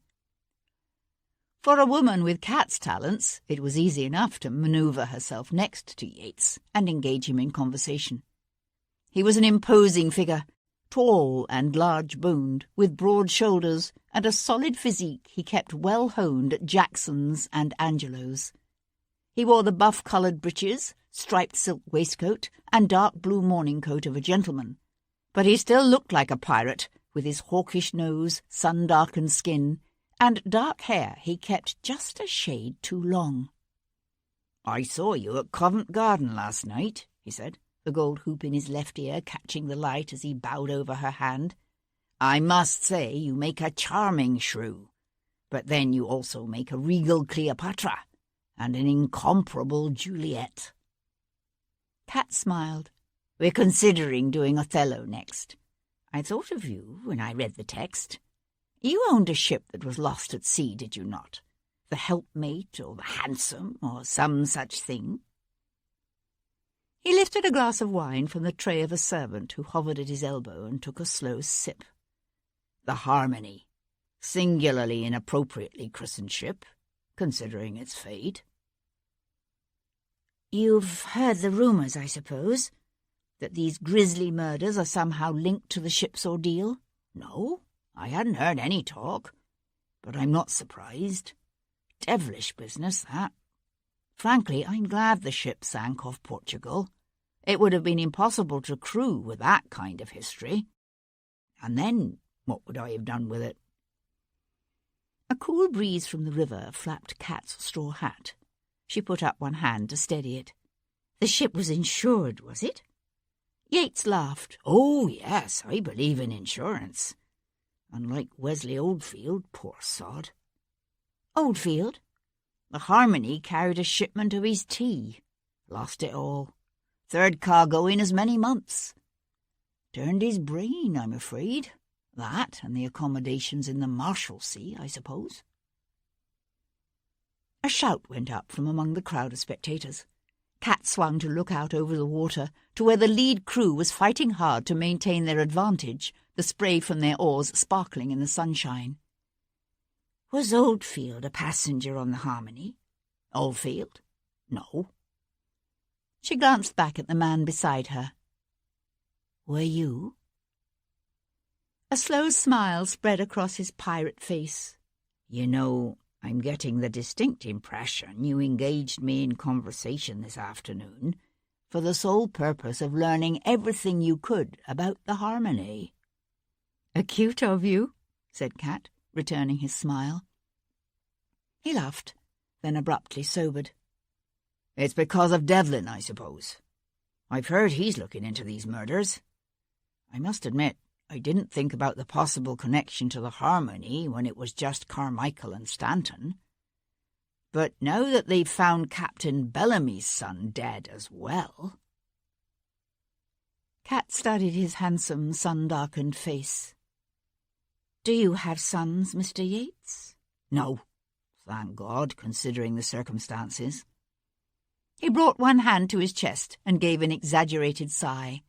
I've never yet found a woman to steal my heart. She laughed politely, as she was meant to do, then said, Who else died on that ship besides Lord Jarvis's son David? Let me see. Yates dropped his hand to his side and stared thoughtfully out over the river. 2 or 3 of the crew were killed in the storm, I believe. The rest either died under some African spear or at the end of a rope. But that's it. The ship's log was lost in the wreckage, so there's no real record. None of the other passengers died? He shook his head. There were only some 6 besides Stanton and Carmichael. And no, I don't recall their names, he added, when she opened her mouth to ask exactly that. You know, if you ever tire of the stage, you ought to consider applying at Bow Street. You're a natural. It's my understanding they don't employ females. More fool they. I've heard Aidan O'Connell say no one can ferret out information faster or more reliably than a female. I'm beginning to think he's right. Cat brought her wandering attention back to his face. It seemed a strange thing for him to have said, and she wasn't convinced it was as offhand as it sounded. You're acquainted with Aidan O'Connell? A light gleamed in his eyes, then was gone in an instant. We've been known to do business together. Cat kept her voice casual and disinterested. Has he left town? I haven't seen him for a few days. Not that I'm aware of. Do you intend to hound him about the Harmony as well? If I see him, I'll warn him you were asking after him. Cat gave a soft laugh. What has Aidan O'Connell to do with the Harmony? Nothing that I know of. She stayed talking nonsense with him a few more minutes, then moved on. It was some 1/4 of an hour later, as she was preparing to leave the terrace, that Yates approached her again. It's occurred to me that there was indeed another death on the Harmony, he said, leaning in close so that his words wouldn't be overheard. Bellamy's cabin boy. A spar fell on him during the storm, injuring him badly. He died several days before the Sovereign's appearance. The cabin boy? What was his name? Cat asked, her voice coming out more sharp than she'd intended it to. That I can't recall, but if it comes to mind, I'll be sure to let you know. Cat had almost reached the steps of her house in Harwich Street when she became aware of a tall, well-dressed gentleman walking toward her, his boot heels tapping ominously on the empty paving. "Miss Berlin," said Colonel Bryce Epsom Smith, sweeping her a mocking bow. "How fortuitous. Kat's grip on the handle of her sunshade tightened, then relaxed. Inclining her head, she gave the man a faint, bored smile. "Colonel?" "A gentle reminder about tomorrow night," he told her, his gaze travelling over her in a way that made her skin crawl. "After the play, of course. We wouldn't want to deprive London of one last glimpse of the divine Miss Cat Boleyn, in the event that you should elect to be, shall we say, stubborn."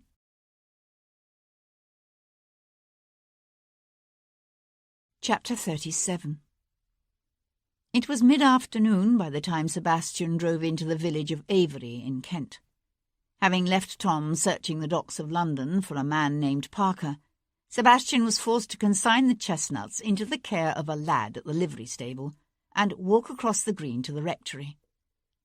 In the gentle sunshine, the red brick walls of the rectory seemed more sombre than ever, the heavy drapes closed tight at the windows. Sebastian plied the door's brass knocker, then listened to the summons echo into stillness in the depths of the house. He was about to knock again when he heard quick footsteps in the hall. The door was yanked open by the housekeeper, Mrs. Ross, who blanched at the sight of him and put up a hand to straighten her crooked cap. "My lord," she said with a gasp, "I do beg your pardon for leaving you standing here. I thought the housemaid Bess would get the door, but I suspect she's not back yet from the apothecary's. We've been at 6s and 7s here ever since the Reverend took his turn for the worse." "Reverend Thornton is ill?" said Sebastian, unravelling this. Mrs. Ross nodded her head vigorously. "He had a bad turn just after you left. And look at me leaving you standing on the doorstep." She opened the door wider and stepped back. "Please, do come in, my lord." "May I see him?" Sebastian asked, stepping into the shadowy hall. "If you wish, my lord, but I don't think he'll recognise you. He doesn't even seem to know Dr. Newman, and they've been friends these 20 years or more." She led the way up the stairs to a darkened bedroom lit only by a solitary lamp turned down low. The figure in the vast tester bed seemed shrunken, the wispy grey hair on his scalp damp with sweat, his eyes open but staring blankly. "Reverend Thornton?" said Sebastian. No answering gleam of recognition lit the man's half-open eyes. As Sebastian watched, a pool of spittle spilled over the edge of the clergyman's mouth to dribble down his chin. He made no movement to wipe it away. "It's terrible to see him like this," said Mrs. Ross. "Such a brilliant man he was, so good and God-fearing." The front door knocker sounded again, and she jerked away with a quick apology. Left alone, Sebastian stepped closer to the bed's edge. The rector continued to stare dumbly into space.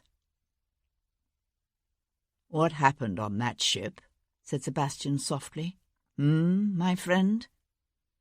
"It was something terrible, was it not?" "Did you try to stop it, I wonder? Good, God-fearing man that you are? Or were you a willing participant?" He became aware of voices on the stairs.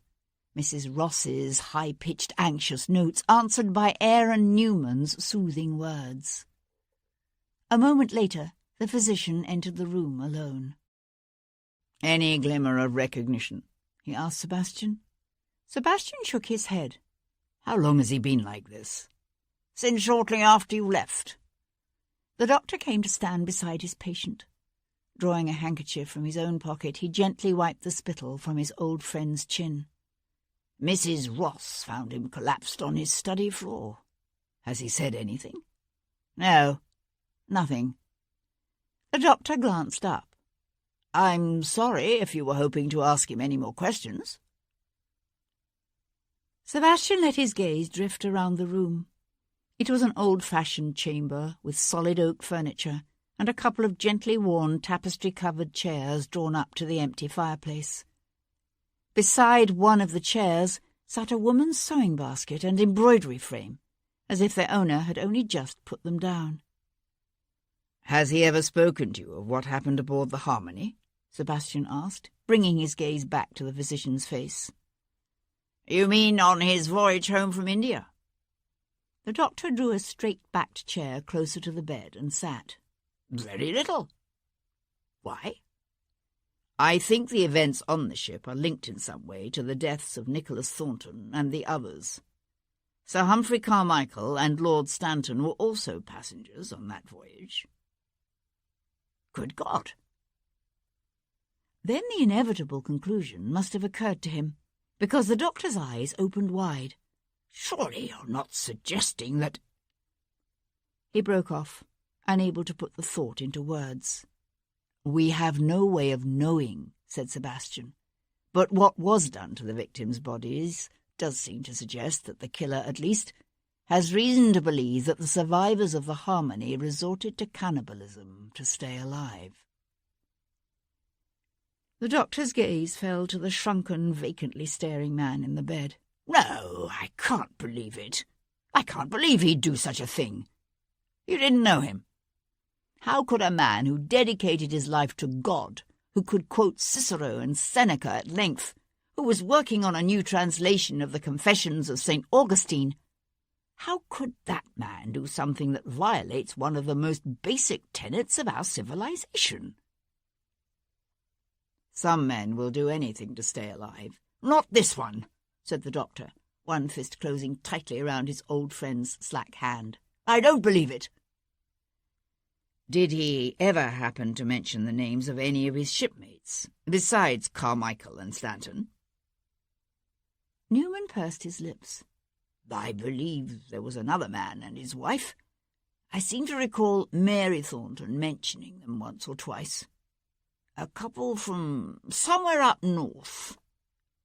He paused, thoughtful. "There was a spinster of a certain age, and a younger gentleman who was with the East India Company. There may have been others, but I'm sorry I couldn't put a name to any of them." "It's a start," said Sebastian, turning toward the door.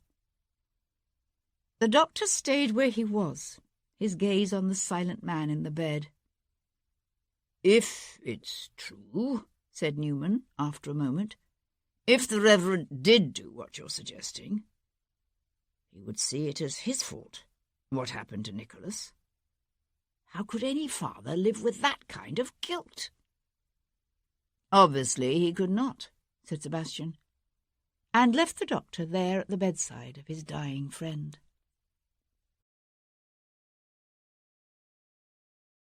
Chapter 38.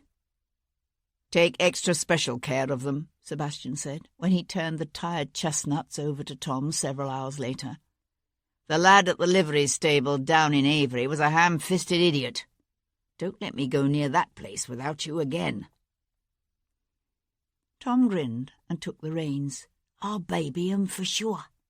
"Any luck with Parker?" "Aye. His name's Matt Parker. He works at the East India Company docks. Spends his evenings at a local called the Hare and Hound on the Ratcliffe Highway." Sebastian regarded his tiger with awe. "However did you find that out?" Tom's grin widened. "You don't want to know." "Perhaps you're right." Sebastian turned toward the garden gate, but paused to say, "Now, if you could just find me a valet." Tom laughed. "I'm working on it, Governor. I'm working on it." The Hare and Hound was a nondescript ramshackle pub reached through a narrow passage between an apothecary and a chandler's. Sebastian pushed his way through a noisy crowd to the bar. He'd taken care to dress for the occasion in a shabby genteel coat, hat and breeches that formed part of his collection from Rosemary Lane. And still he was conscious of curious, vaguely hostile eyes upon him as he ordered a pint. Strangers were never welcome in such establishments. Sipping his ale in thoughtful silence, Sebastian let his gaze drift around the dim room. The Hare and Hound appeared popular with men from the docks, sailors in blue flannel shirts and dockers in rough smocks. Sebastian was starting on his second tankard of ale when a group of dockers came in, big men with broad shoulders and beefy arms. Sebastian listened to their good-natured banter and soon picked out a sandy-haired giant with a badly scarred cheek the other men addressed as Parker. Sebastian returned his attention to his ale. The dockers played a game of darts, which Parker won. Sebastian ordered another pint, then looked around to find Matt Parker beside him. "You watching me for some reason?" Parker demanded, his light brown eyes narrowed with hostility. "Actually, yes." Sebastian signalled for another pint. "I'd like to talk to you about your brother." "Jack?" Parker's eyebrows drew together in a suspicious frown. "Yes. And who the devil might you be?" "My name is Devlin," said Sebastian, making no attempt to disguise the crisp upper-crust tones of his speech. Parker made a rude noise. "You sound like a bloody knob. What would a knob want with the likes of gallows bait like Jack?" Sebastian considered offering the man money, then decided against it. There was a proud edge to the docker's bearing that told Sebastian the gesture would not be well received. "I understand your brother went to his death insisting the men who testified at his trial lied," said Sebastian. "So? That was over 4 years ago now. No one ever paid it no heed before." The barmaid plunked a frothing tankard of ale on the planks beside them. Sebastian pushed the tankard toward Parker. "That was before." The docker left the ale untouched. "It's because of these murders, ain't it? First Carmichael, then Stanton, now Bellamy." "You're forgetting Nicholas Thornton." "Thornton?" A flicker of confusion showed in the other man's eyes. "Last Easter, down in Kent." "I didn't hear about him. Don't remember no Thornton at the trial either." Parker's tongue flicked out to moisten his lips. Absently reaching for the tankard, he brought the ale to his mouth and drank deeply. "You're Bow Street, ain't you?" he said, setting the tankard down with a snap. There was dawning comprehension and fear in his eyes now, the fear of a man whose words have come back to haunt him. "You're here because of them things I said at the hanging, about revenge and all. It was all just talk. You hear? Wild talk. Jack was my little brother. He didn't do nothing wrong. The mutiny weren't his idea. He didn't even take part in it. The other sailors, they give him a choice, come with them or stay and die. Who wouldn't go? Is that any reason to hang a man?" Parker paused, his face slack with grief. "He was just 17 years old, you know. 17. "No, I didn't know." Sebastian leaned forward. "Your brother maintained until the end that the men who testified at the trial lied." "What about?" Matt Parker drained his tankard, but shook his head when Sebastian moved to order another. "That David Jarvis, him whose father is cousin to the king. They said the lad was hurt in the mutiny. Said one of the crew members stabbed him in the side with a cutlass." Parker shook his head. "It weren't so. That young knob was just fine when the crew left the ship." Parker dropped his voice and leaned in close. "Something happened on that ship when they was adrift.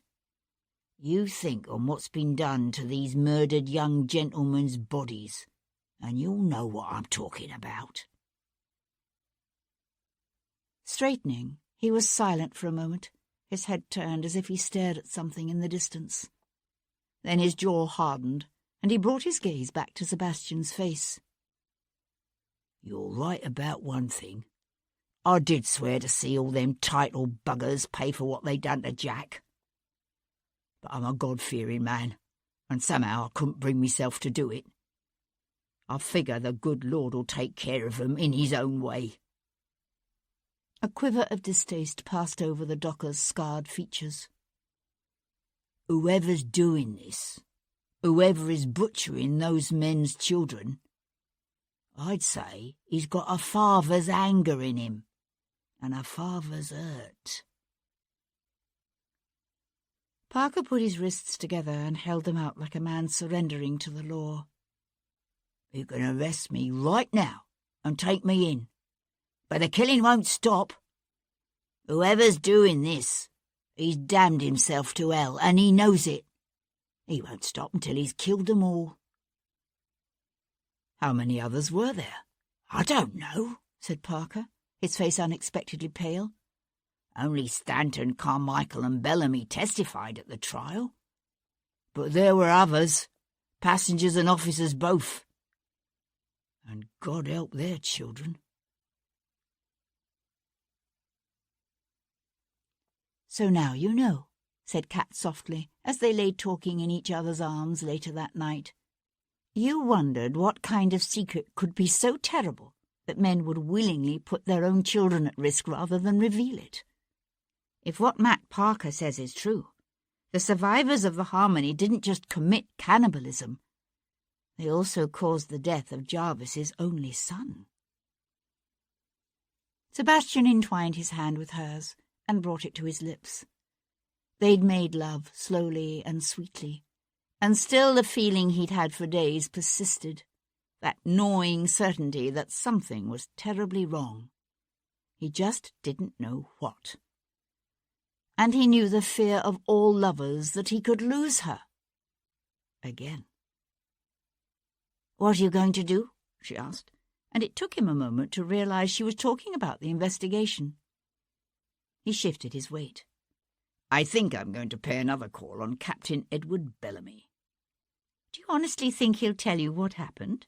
"No, but he sure as hell can't have forgotten the name of his own cabin boy.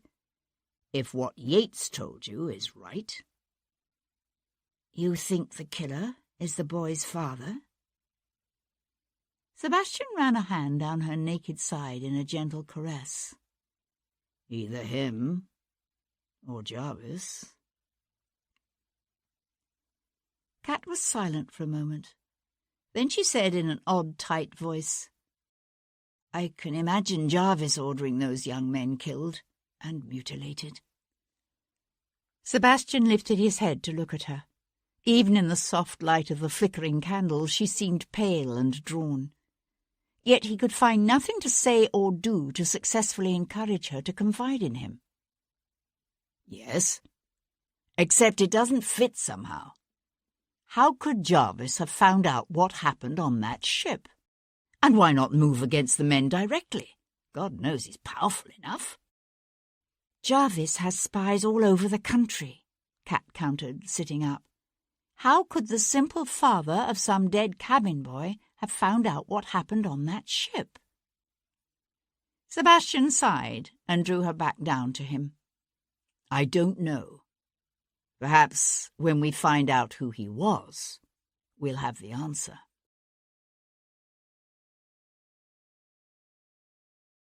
Chapter 39. Friday, the 20th of September, 1811. The next day, Sebastian was reading the Morning Post while consuming a light breakfast in his morning room when he suddenly let out a crude oath. "Is something wrong with the eggs, my lord?" asked his major domo, starting forward. "What?" Sebastian looked up, puzzled. "Oh, no. The eggs are fine, Maury. Thank you." Shoving the plate aside, Sebastian turned his attention to the news article on page 3. "Retired Greenwich sea captain found dead in river." The church bells were tolling a death knell when Sebastian drove into the outskirts of Greenwich. Leaving the chestnuts in Tom's care, Sebastian let himself in the garden gate at the end of the long walk. He glanced up at the spreading limbs of the old oak, but the child Francesca was not there today. With an oddly troubled heart, he mounted the steps to the house. He half expected the captain's young widow to decline to see him, but he sent up the name he'd given her before, Mr. Simon Taylor, and after a few moments the little housemaid Gilly returned to tell him Mrs. Bellamy would receive him. She half sat, half lay upon a sofa drawn up so she could look out over the gleaming expanse of the river sliding past the house. At Sebastian's appearance, she tucked the black-edged handkerchief she'd been clutching up her sleeve. The ravages left by her tears were obvious. "My apologies for intruding upon you at such a time," said Sebastian, bowing over her hand. "Please accept my condolences for your newest loss." She didn't seem to notice the subtle differences in his appearance and attire. She simply nodded, swallowing as if unable to speak for a moment, then gestured to a nearby chair. "Please, have a seat, Mr. Taylor. What may I do for you?" Sebastian hesitated. According to the article in the Post, Bellamy was believed to have fallen into the water and drowned after suffering some sort of seizure while walking along the river. To Sebastian it seemed improbable. But how do you ask a woman if her husband committed suicide? He said instead, "What can you tell me about your husband's last voyage on the Harmony?" The question didn't seem to surprise her. She brought up one fist to press her knuckles against her lips, and Sebastian found himself wondering how much of the truth the captain had confided to his wife. "It preyed upon him always, that voyage," she said in a strained voice. "Not simply the loss of the ship, but the mutiny of the crew, and those long, horrible days without food. He never got over it." "It ruined his career," said Sebastian. "Yes, but I often thought there was more to it than that. Such terrible dreams he would have. He'd wake up screaming as if he'd looked into the very jaws of hell, calling that poor boy's name." "What boy?" Sebastian asked sharply. "Gideon, the cabin boy." She hesitated, then shook her head. "If I ever knew his last name, I've forgotten it. He died, you see, before they were rescued." "What about the other young man who died? David Jarvis. Did your husband ever mention him?" "Sometimes, but not nearly so often. I believe Gideon reminded my husband of Adrian at that age. I often thought my husband blamed himself for the boy's death." "Why is that?" She looked confused. "Because he failed to keep the boy out of harm's way, I suppose." She pleated the skirt of her morning gown with shaking fingers. He'd been particularly obsessed about the cabin boy's death these past few months. She hesitated, then added softly, "He began drinking far more heavily than before." "Was he drinking heavily last night?" She nodded, her lips pressed tightly together. Sebastian watched her swing her head away to stare out over the river. He supposed it was possible the old captain had staggered into the river and been too drunk to haul himself out. But Sebastian doubted it. "What will you do now?" he asked her. "Return to Brazil?" She shook her head. "My father disowned me when I married Bellamy and followed him here to England. Besides, this is the only home Francesca has ever known." "How is she taking it?" The widow sighed. "Badly. First Adrian, now her father. It's too much." Rising, Sebastian slipped one of his cards from his pocket and laid it on the table. "If there is anything I can do, please don't hesitate to contact me." Of course, the name on the card, his own name and title, did not match the name he had given her. But now was not the time to explain it to her. "I'll see myself out," he said, and left her, still staring silently, out the window. At the gate, he glanced back at the house's crepe-draped facade. He saw a flash at one of the third-story nursery windows, a child's pale face pressed for an instant against the panes. Then it was gone.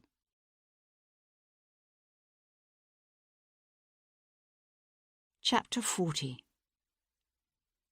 Sebastian was in his library, glancing through the credentials of another round of applicants for the position of valet, when Maury knocked discreetly at the door. A young lady to see you, my lord. Sebastian looked up in surprise. A young lady? Yes, my lord. For a lady of quality to visit the home of an unmarried man was considered a serious breach of etiquette. Sebastian pushed to his feet. Show her in immediately. A tall young woman wearing a heavy veil swept into the room. She waited until the majordomo had bowed himself out, then thrust back her veil to reveal the no-nonsense features of Miss Hero Jarvis. Good God, said Sebastian, before he could stop himself. A breath of amusement flickered across her face. Just so, she said crisply, jerking off her fine kid gloves. Believe me, Lord Devlin, I am as appalled to be here as you are to have me. However, when I considered the alternatives, it soon became apparent that this was by far the simplest course. No one who knows either of us will give a moment's serious credence to any rumours that may arise should my visit here become known, which it will not. My maid awaits me in the entrance hall. Sebastian blinked, then stretched out one hand to indicate the nearest sofa. Please, have a seat. Thank you, but I have no intention of tarrying longer than necessary. Untying the strings of her reticule, she drew forth several sheets of paper, folded and worn as if with repeated readings. What is that? He asked warily. She held the folded pages out to him. A letter written by my brother, David, and mailed from Cape Town. The Harmony docked there for minor repairs on the voyage home from India, and David entrusted the letter to an officer on a frigate that sailed before them. Look at it, she said impatiently, when he hesitated. Taking the letter from her hand, he flipped it open. Dearest Hero, he read, then paused to glance up at her. Why are you giving this to me? To his surprise, she tweaked the letter from his grasp. I'm not. I simply thought it best that you actually see it, so that you would have no doubt as to its existence. What I am giving you is this. She drew another paper from her reticule. This time he took it promptly. He found himself staring at a list of names written in a different scrawl he took to be Miss Jarvis's own. He threw her a quizzical look, then glanced quickly through the list. Some of the names, Lord Stanton, Sir Humphrey Carmichael, the Reverend and Mrs. Thornton, he recognised. Others he did not. My brother was a keen and enthusiastic observer of his fellow men, she was saying. His letter contained delightful vignettes on each and every one of his fellow passengers and the Harmony's officers. That is a listing of their names. Sebastian brought his gaze back to her aquiline face. How did you know I wanted this? I am my father's daughter, she said enigmatically. Grunting, he ran through the list again. It was divided into two sections labelled passengers and officers. Along with the names of the passengers he already knew were four he did not: Elizabeth Ware, Mr. and Mrs. Dunlop, and Felix Atkinson. Elizabeth Ware must have been the spinster of uncertain age, he realised. Mr. and Mrs. Dunlop would be the couple with estates in the north, while Mr. Felix Atkinson surely was the gentleman from the East India Company. Beneath the heading officers were three names: Joseph Canning, Elliot Fairfax, and Francis Hillard. At the very bottom was written Gideon, cabin boy. Sebastian swore softly under his breath. "What is it?" asked Miss Jarvis. The cabin boy's last name. You don't know it? No. David referred to him only as Gideon. Her brows drew together in a light frown. He's important. Why? Sebastian looked into her haughty, disdainful face and somehow overcame the urge to answer her question. Folding the list, he tucked it into his pocket, then stood regarding her quizzically. I still don't understand why you brought the list directly to me, rather than simply giving it to your father. To his surprise, she looked vaguely discomfited. Twitching the skirt of her dusky blue walking dress with one hand, she said airily, "It so happens that my father is unaware of the letter's existence. It would serve no purpose for him to learn of it now. I trust you will not mention it to him?"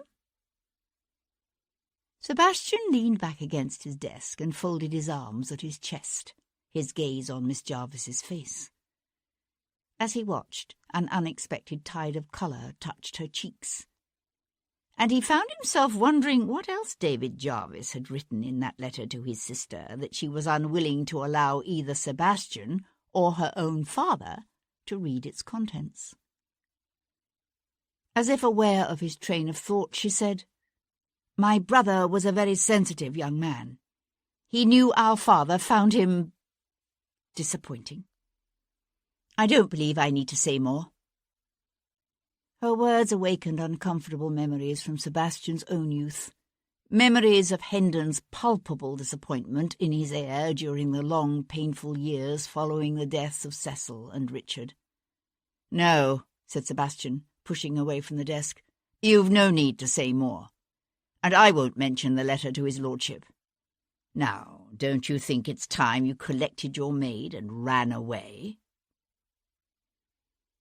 Lowering her veil, she turned to go, then hesitated to say, "I know my father believes me to be in danger." "You disagree?" said Sebastian, surprised. "If my reading of this situation is correct, yes." "Then why are you here?"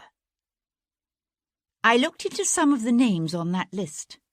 Mr. Felix Atkinson has 2 children, a son named Anthony and a younger daughter.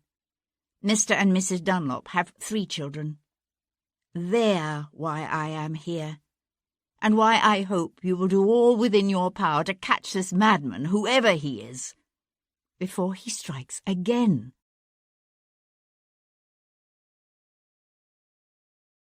Chapter 41. Sir Humphrey Carmichael was seated at his elegant desk at the bank, his head bent over some ledgers, when Sebastian walked in and slapped a sheet of paper on the blotter before him. "What the hell is this?" Carmichael demanded, looking up.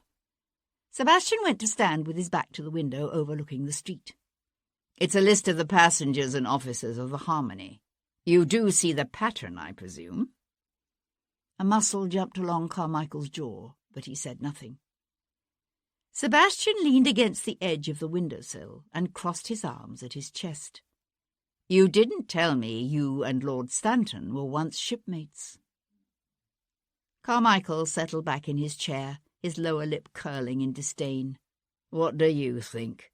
That I discuss the details of my private life with anyone who should happen to express an interest in them? I think that for once in your life you've found yourself in a situation you can't control." "I don't know what you're talking about." "Don't you? Did you hear that Captain Bellamy is dead?" "I had heard." "The tale is he fell in the river. I suppose it's even possible, given the way he's been drinking lately. But I suspect suicide is the more likely explanation. It must be a difficult thing to live with, knowing your actions in the past have led directly to the death of your only son." "Get out," said Carmichael, his voice shaking with raw anger. "Get out of my office." Sebastian stayed where he was, his gaze on the other man's livid face. "What really happened on that ship?" "It's no mystery. The story was in all the papers." "Your version of the story?" "There is no other." "Really? That's not what Jack Parker's brother says. You do remember Jack Parker, don't you? Your testimony helped to hang him. Except it seems that according to Jack Parker, Lord Jarvis's son David wasn't hurt in the mutiny after all. David Jarvis was alive and well when the crew left the ship." Carmichael shoved to his feet. "They left us to starve. How can you believe anything one of those blackguards said? Men with a rope around their necks don't usually lie." Carmichael calmly resumed his seat and pulled the ledger toward him. "I'm a busy man, my lord. Kindly close the door on your way out." Sebastian pushed away from the windowsill, but he paused at the door to look back and say, "By the way, you wouldn't happen to remember the name of the Harmony's cabin boy, would you?" Carmichael's head came up, all colour slowly draining from his face. He sucked in a deep breath, but all he said was, "No, I wouldn't."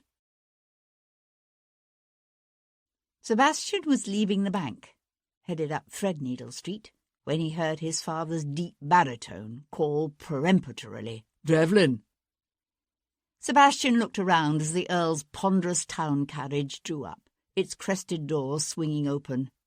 "Step up," said Hendon. "I'd like a word with you." As if sensing Sebastian's hesitation, Hendon growled, "This isn't about your bloody Aunt Henrietta and her matrimonial machinations. Now step up, will you?" Sebastian laughed and leapt up beside his father. "Why didn't you tell me someone tried to kill you on the Thames the other day?" Hendon demanded without preamble. "How did you hear about that?" Hendon pressed his lips together in a tight frown. "It's because of what you were asking about the other day. These murders, isn't it?" "Yes." Hendon's chest swelled. "Damn it, Devlin! What kind of pastime is this for a man of your birth and station? Mixing with the lowest dregs of society? Nosing around for information like some common village constable?" Sebastian kept his own voice steady. "We've been through all this before, sir." Hendon worked his lower jaw back and forth in thought. "You're bored. Is that it?" "Not exactly. Because if it is, there's no denying the Foreign Office could use a man with your talents. I don't need to elaborate. I know what you did in the army." He paused. When Sebastian said nothing, he added gruffly, "We are still at war, remember?" "I remember." "Napoleon has a new spy master in London, replacing Pierpont. Did you know that?" "I had assumed he would." Hendon sat forward. "Yes, but whereas we knew of Pierpont and could keep an eye on those he contacted, this man's identity continues to elude us." Sebastian stared out the window at a ragged boy sweeping manure from the crossing. His next step, Sebastian had decided, would be to pay a visit to Lord Stanton. "Devlin, did you hear what I said? Even if Jarvis is able to persuade this actress to betray Napoleon's man, your contribution to—" "What?" Sebastian brought his gaze back to his father's face. "What actress?" "I don't know her name. I gather she was passing information to Pierpont before he fled the country last winter. Jarvis has given her until tonight to give up the man's name or suffer the consequences." Sebastian's hand tightened around the swaying carriage strap beside him. He was only dimly aware of his father's voice continuing. A succession of images from last February flickered through Sebastian's memory. Cat, holding out a red leather book she'd somehow known to retrieve from its hiding place.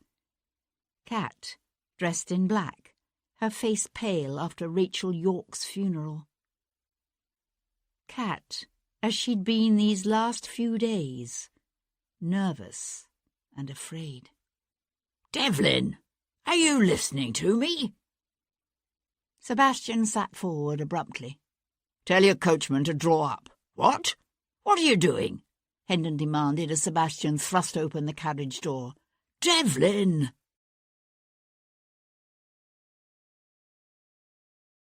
Chapter 42. Charles, Lord Jarvis, leaned forward to study the row of hieroglyphs emblazoned against the brilliantly painted red and green tones of the sarcophagus. Late 7th or 6th century BC, wouldn't you say? He turned to the curator at his elbow, a painfully thin man whose shrunken skin and bony features reminded Jarvis of the Egyptian mummies the scholar had dedicated his life to studying. "I'd say so, yes," agreed the curator, clearing his throat. The sarcophagus was part of a shipment of Egyptian artefacts, only recently arrived at the British Museum, and Lord Jarvis was amongst the first in London to see them. His passion for Egyptology was one of the few distractions from statecraft Jarvis allowed himself. He turned to the enigmatic statue of a cat displayed on a nearby plinth, its eyes, ears, and collar picked out in gold. Ah, lovely. Just lovely. The sound of footsteps echoing through the empty corridors brought the curator's head around, his features twisted by a look of annoyance mingled with nervousness. When Jarvis requested a private showing, he did not like to be disturbed. "Sir, the museum does not open to the public again till October." "Leave us," said Viscount Devlin, pausing in the doorway to the chamber, his fierce yellow gaze focusing on the curator. The curator opened and closed his mouth several times, then scuttled away. Jarvis uttered a bored sigh. "I trust you have a good reason for this interruption, Lord Devlin." He was already turning back to the sarcophagus when the Viscount moved, so rapidly as to be but a blur at the periphery of Jarvis's vision. Jarvis was a large man, tall and bulky, with years of comfortable living. Yet by reaching across to grab a handful of Jarvis's waistcoat, Devlin managed to bring him spinning back around. Jarvis saw the flash of a blade, felt cold steel at his throat. "Very well," he said dryly. "You have my full attention. Now, what is this about?" "I know you threatened Cat Boleyn," said Devlin, his lips peeling back from his teeth as he spit out each word. "And I know why. But if you want the name of Napoleon's new spymaster in London, you're going to have to find another way to get it." "If you think—" Jarvis began. Devlin cut him off with a quick jerk of the knife that caused the edge of the blade to nick Jarvis's flesh. "No, the matter is not open for discussion. I'm here to tell you the new situation. All you do is listen." Jarvis felt rage boil up within him, hot and impotent. He held it in check. "By this time next week, Cat Boleyn will be my wife. You make a move to harm her or threaten her again in any way, and I'll kill you. It's as simple as that. You know I'm a man of my word, and you know I'll do it. I trust I make myself clear." Jarvis returned the man's hard stare. "Of course," Devlin continued, "you could try to have me killed. But I don't think you're that stupid. The consequences for you, if your lackeys were to fail, would be fatal." With one smooth motion, Devlin withdrew the knife from Jarvis's throat and stepped back. It was with difficulty that Jarvis resisted the urge to bring his hands up to his throat. The Viscount was already crossing the room. Jarvis stopped him before he reached the door. "You would do that? You would marry that traitorous whore?" The Viscount's hand moved. Jarvis felt a passing breath of air, followed by an ugly thwunk as the blade sank into the wood of the sarcophagus behind him.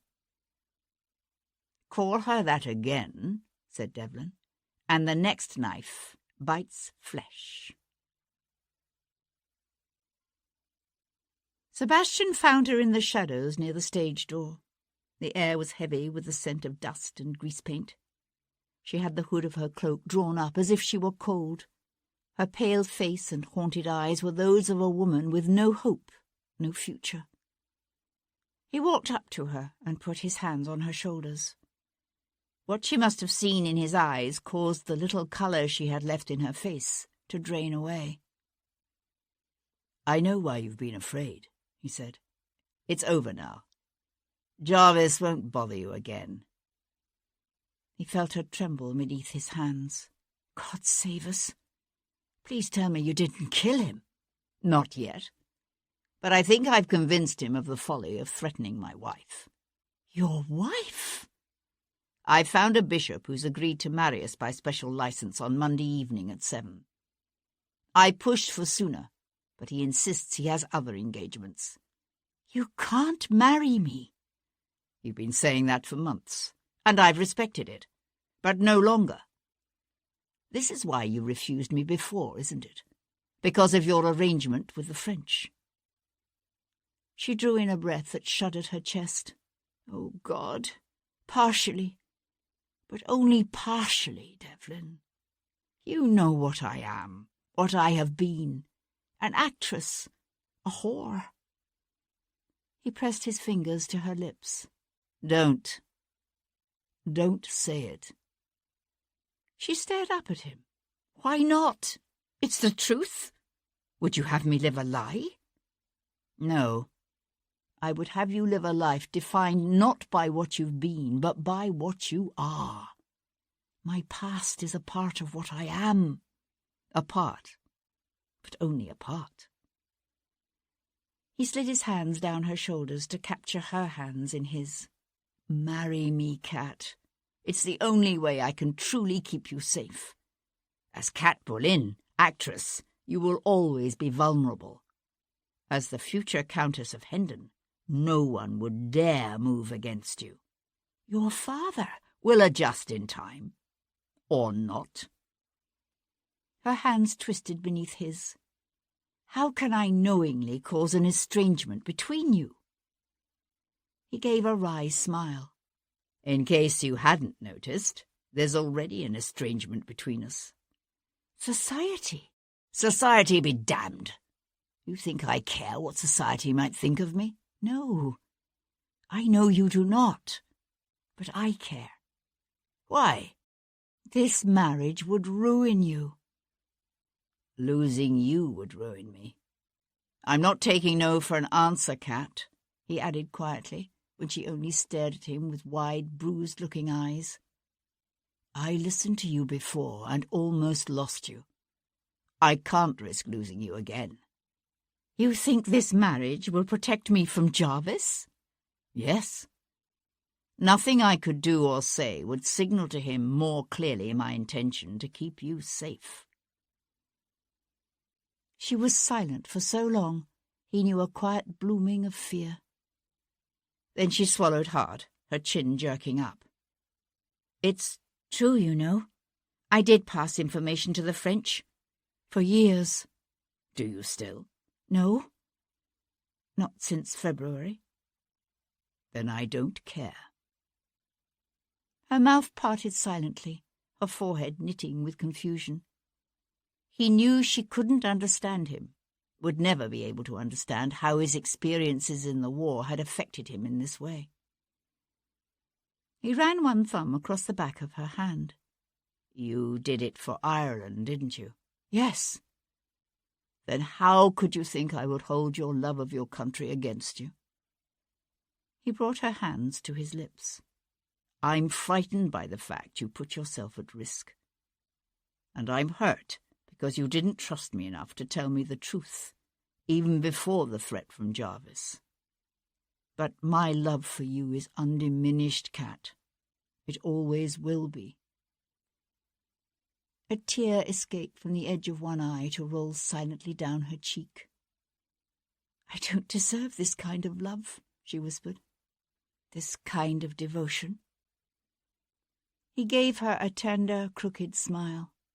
I intend to spend a lifetime convincing you that you do. The notice of our approaching nuptials will be in the morning papers. A shadow crossed her face. Then there's something else you must do tonight. What is that? Tell your father.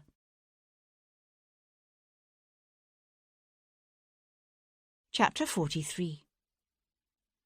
There was a heavy mist that night that brought with it the crisp scent of outlying newly ploughed fields and the distant briny hint of the North Sea. Finding his father gone from his Grosvenor Square home, Sebastian walked the boisterous length of St. James's, a purposeful and solitary figure. The street rang with the clip-clop of horses' hooves, the laughter of gentlemen lurching along the footpath in evening dress, or calling to one another from passing curricles. He visited first one gentleman's club, then the next, until he came upon the Earl of Hendon in the reading-room of White's, a book open on one knee, a glass of brandy on the table at his elbow. Sebastian paused in the doorway. His father sat with his head bowed, his attention all for the volume before him. Hendon had no patience for the likes of Plato or Plautus, Euripides or Virgil, but he had great respect for the works of the Roman statesmen, from Cicero and Pliny the Elder to Julius Caesar himself, and he often spent his evenings thus, reading. In the gentle pool of golden light cast by the oil lamp beside him, he looked much like the father of Sebastian's childhood, in the years before his brother's deaths and his mother's disappearance. Remembering those days now, Sebastian felt a pain building in his chest and sought to ease it with a sigh. The relationship between the Earl of Hendon and his last surviving son had never been a comfortable one, but through it all, through the anger and hurt and confusion, Sebastian's love for his father had endured. And so it was with a heavy weight of sorrow and no small measure of apprehension that Sebastian crossed the carpet to his father's side. "Come, walk with me. There's something we must discuss." Glancing up, Hendon met his son's eyes for one long moment, then slipped a marker in his book and stood. "I'll get my cloak and walking stick." Side by side they walked lamp-lit pavements gleaming with damp, a heavy silence between them. At last Sebastian said, "I wanted to tell you in person that I've sent a notice to the Morning Post." Hendon's gaze swivelled toward him, and Sebastian knew by the narrowing of his father's eyes and the sudden slackness of his jaw that Hendon understood what Sebastian was about to say. The Earl's voice was an explosion of sound that startled a dappled grey between the shafts of a passing hackney. "Good God! Don't tell me you've actually done it." "Not yet. Monday evening at 7 by special licence. I don't expect your blessing, but I would wish for your acceptance." "My acceptance?" Hendon's lips twisted into a snarl. "Never." Sebastian set his jaw. "Nevertheless, it will happen whether you accept it or not. There's nothing you can do to stop it. I swear to God I'll disinherit you. All you'll get from me is what is not within my power to withhold from you. The title and the entailed estates." "I expected as much." "Did you, by God?" Sebastian studied his father's dark, contorted face. "And would you respect me, I wonder, if I allowed such a consideration to dissuade me?" Hendon's fist tightened around his walking stick. Then, to Sebastian's surprise, the Earl's jowly features softened for one brief instant. It was as if the fury momentarily ebbed, allowing a glimpse of the hurt and disappointment that fed it. "Sebastian," said his father, disconcerting him, for it was rare that Hendon called him by his given name rather than his title. "For God's sake, think this through." "You think I have not? This is what I've wanted for years, as well you know." Hendon's features hardened. "I'll never regret what I did 7 years ago." Sebastian met his father's fierce gaze. "You did what you thought was right. I understand that now. Do you?" "Yes. But that doesn't mean it was right. You were wrong about Kat, as she showed when she rejected the money you offered her." "Was I wrong about her? Then why the devil has she agreed to this? Doesn't she understand what this marriage will do to you? For God's sake, Devlin, consider the consequences. You'll be an outcast from everything familiar to you. Turned away from your clubs, shunned by your friends. And for what? The love of a woman? Do you think your love so strong that it can survive the realization that you've allowed it to destroy your life?" "Yes," said Sebastian tightly. Hendon made an angry swiping gesture through the air with one gloved hand. "You think yourself the first man to love a woman who was forbidden him? I know what you're going through, Devlin. You think you'll never get over it, but you will. You will." Sebastian stared at his father. "You? What woman did you love?" "Never mind that," said Hendon gruffly, as if he regretted having said so much. "It was long ago." They were on Grosvenor Street now. Sebastian paused at the base of the steps leading up to Hendon House. "Obviously not so long ago that you've forgotten it." Hendon gripped the railing beside him. "If you insist on going through with this, I swear to God, I'll never darken your doorway again." Sebastian drew a deep breath that did nothing to ease the ache in his chest. "At 7 o'clock Monday night, I will make Cat Boleyn my wife. If it causes an estrangement between us, I'm sorry for that. Good night, Father."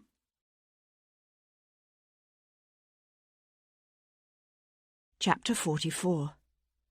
"Oh, Sebastian, I am so sorry," said Cat later that night when he told her of his interview with his father. She lay in his arms, her glorious auburn hair spilling over his naked shoulder and down her back. He tangled his fingers in her hair, smoothing it away from her face. "It could have been worse." "Do you think he'll change his mind?" "No." She put her hands on his shoulders, rising so that he looked up into her face. And what he saw there, for just an instant, brought a yawning uneasiness to the pit of his stomach. Then her head dipped, her lips parting as she kissed him. "Make love to me," she whispered. He swept his hands down her back, pulling her tight against him. "Every day, for the rest of my life." Some time later, he awoke to the sounds of the night, the rumbling of a night soil cart on Harwich Street, the distant cry of the watchman. He lay for a few moments wondering what had awakened him, letting his gaze drift over the curving cheek and gently parted lips of the sleeping woman beside him. Smiling, he was just drifting off to sleep again, when an oddly muffled crack from the back of the house made him open his eyes. The servants had long since retired to their attic bedrooms. There should have been no one downstairs. He sat up, his breath coming hard and quick as he listened to the distant creak of floorboards, the thump of someone bumping into unseen furniture in the dark. Sebastian slid from the bed, his bare feet noiseless as he crept toward the door. Pausing at the fireplace, he selected a heavy poker from the rack of tools. Behind him, Cat stirred, then stilled. Slowly, he opened the door to the hall. The house lay in darkness, the heavy drapes at the windows blocking the faint glow of the waning moon and the street lamps outside. He could hear footsteps now, on the stairs from the ground to the first floor, the scuff of boots, the rubbing of cloth. 2 men, Sebastian decided, maybe 3. He hadn't expected Jarvis to move so quickly, so directly against them. The poker gripped in both hands like a cricket bat, Sebastian crept to the top of the stairs, then paused. He'd have preferred to fight the intruders on the first floor, farther away from Cat, but he didn't have enough time to make it safely down the stairs and take up a position. And so he waited, and let them come to him.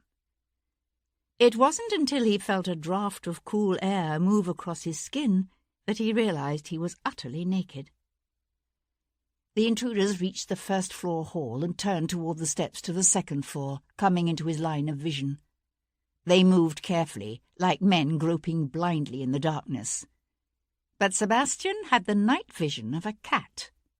He saw 2 men, one of medium height and build and wearing a slouch hat, the other taller, bulkier. Both carried stout cudgels. It seemed a crude form of attack for a man of Jarvis's ilk. But then Jarvis would want to make the attack look random, the work of housebreakers surprised in the act. They were on the second set of stairs now, the smaller man in the lead, the other some 2 or 3 steps behind him. Sebastian tightened his grip on the poker and waited. He waited until the first man reached the top stair.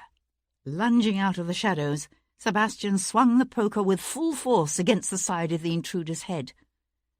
The impact made a sickening, popping sound, iron smashing through flesh and bone. The man himself uttered only a small sigh, his cudgel clattering to the floor as the force of the blow spun him around and sent him toppling backward to thump down one stair after the other. His companion flattened himself against the wall, his eyes wide. For one brief instant, Sebastian looked into the man's white face. Then the man screamed and dropped his club. Whirling, he bolted back down the stairs. Sebastian chased after him, leaping over the bloody, lifeless sprawl of the first housebreaker near the base of the stairs. The second intruder hit the landing on the fly, then shot down the stairs to the ground floor.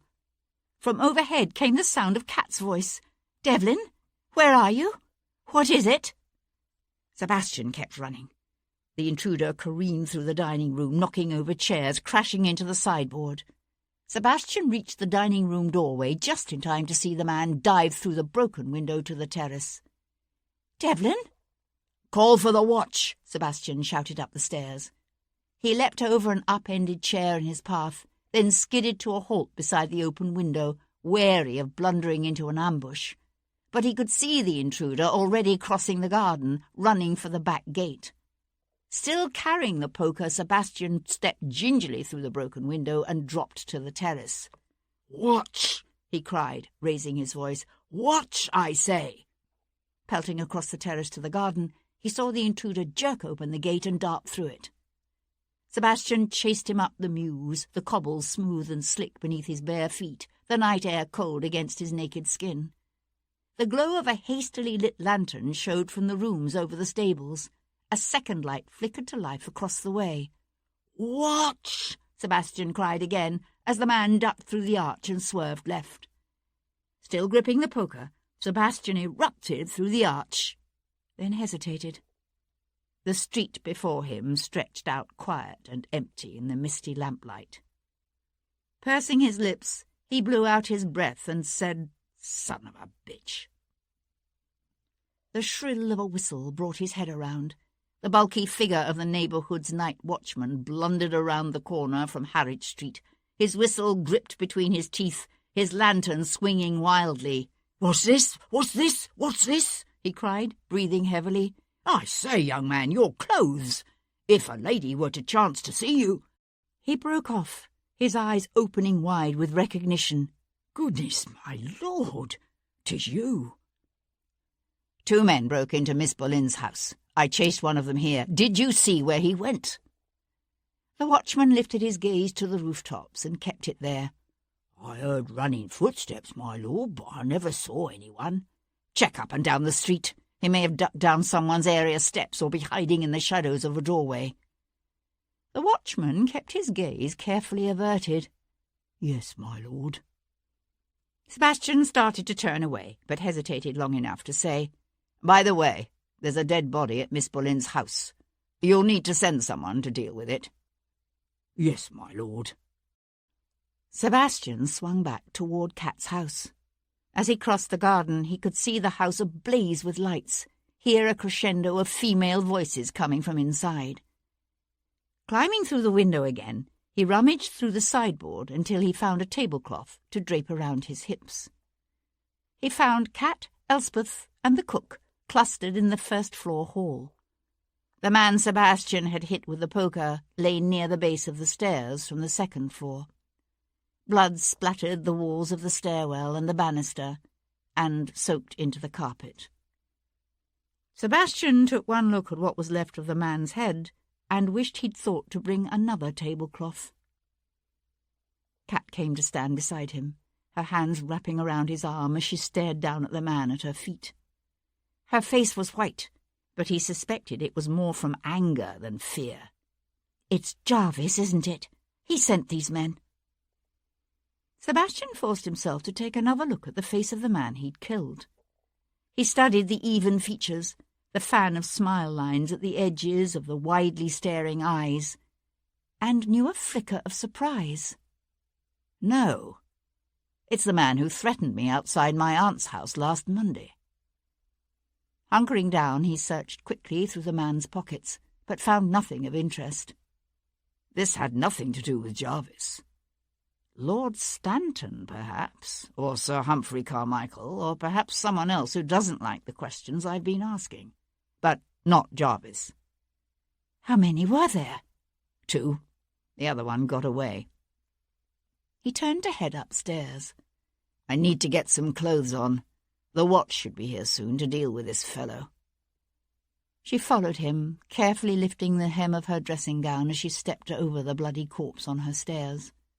"You're certain it's the same man you saw before?" "Yes." He pulled his shirt over his head and reached for his breeches. "I'll be back as soon as I can." "Where are you going?" to have a little talk with Lord Stanton." The sun was still a mere promise on the horizon when Sebastian popped the lock on the library window of Lord Stanton's Park Street townhouse and dropped inside. He moved easily through the darkened house, hugging the wall on his way up the stairs to keep the steps from creaking. Lady Stanton had been advised by her doctors to retire to the country in an attempt to ease her prostration of grief.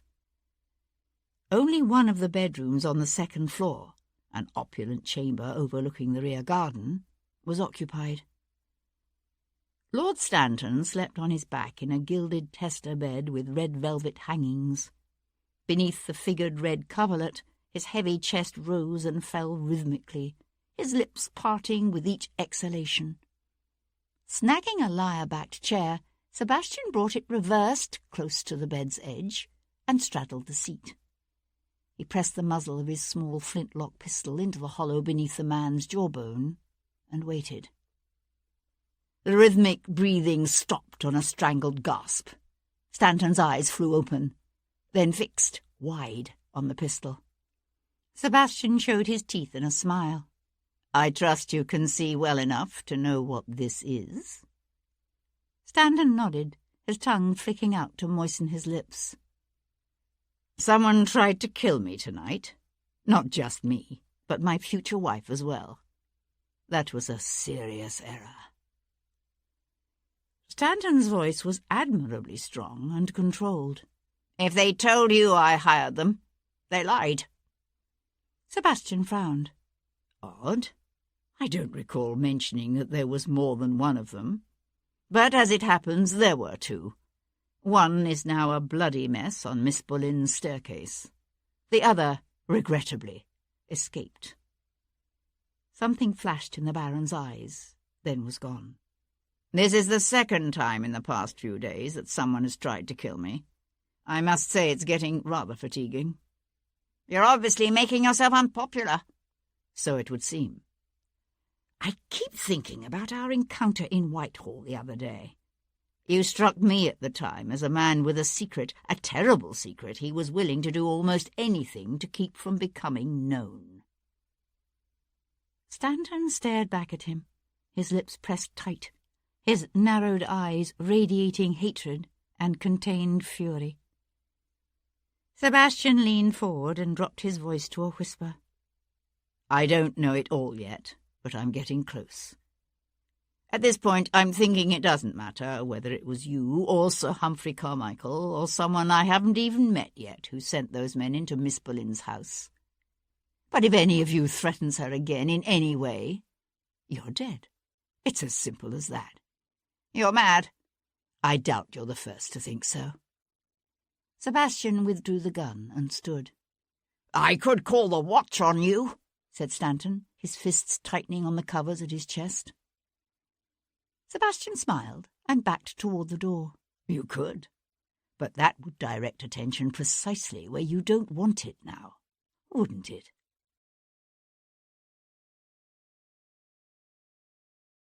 Chapter 45.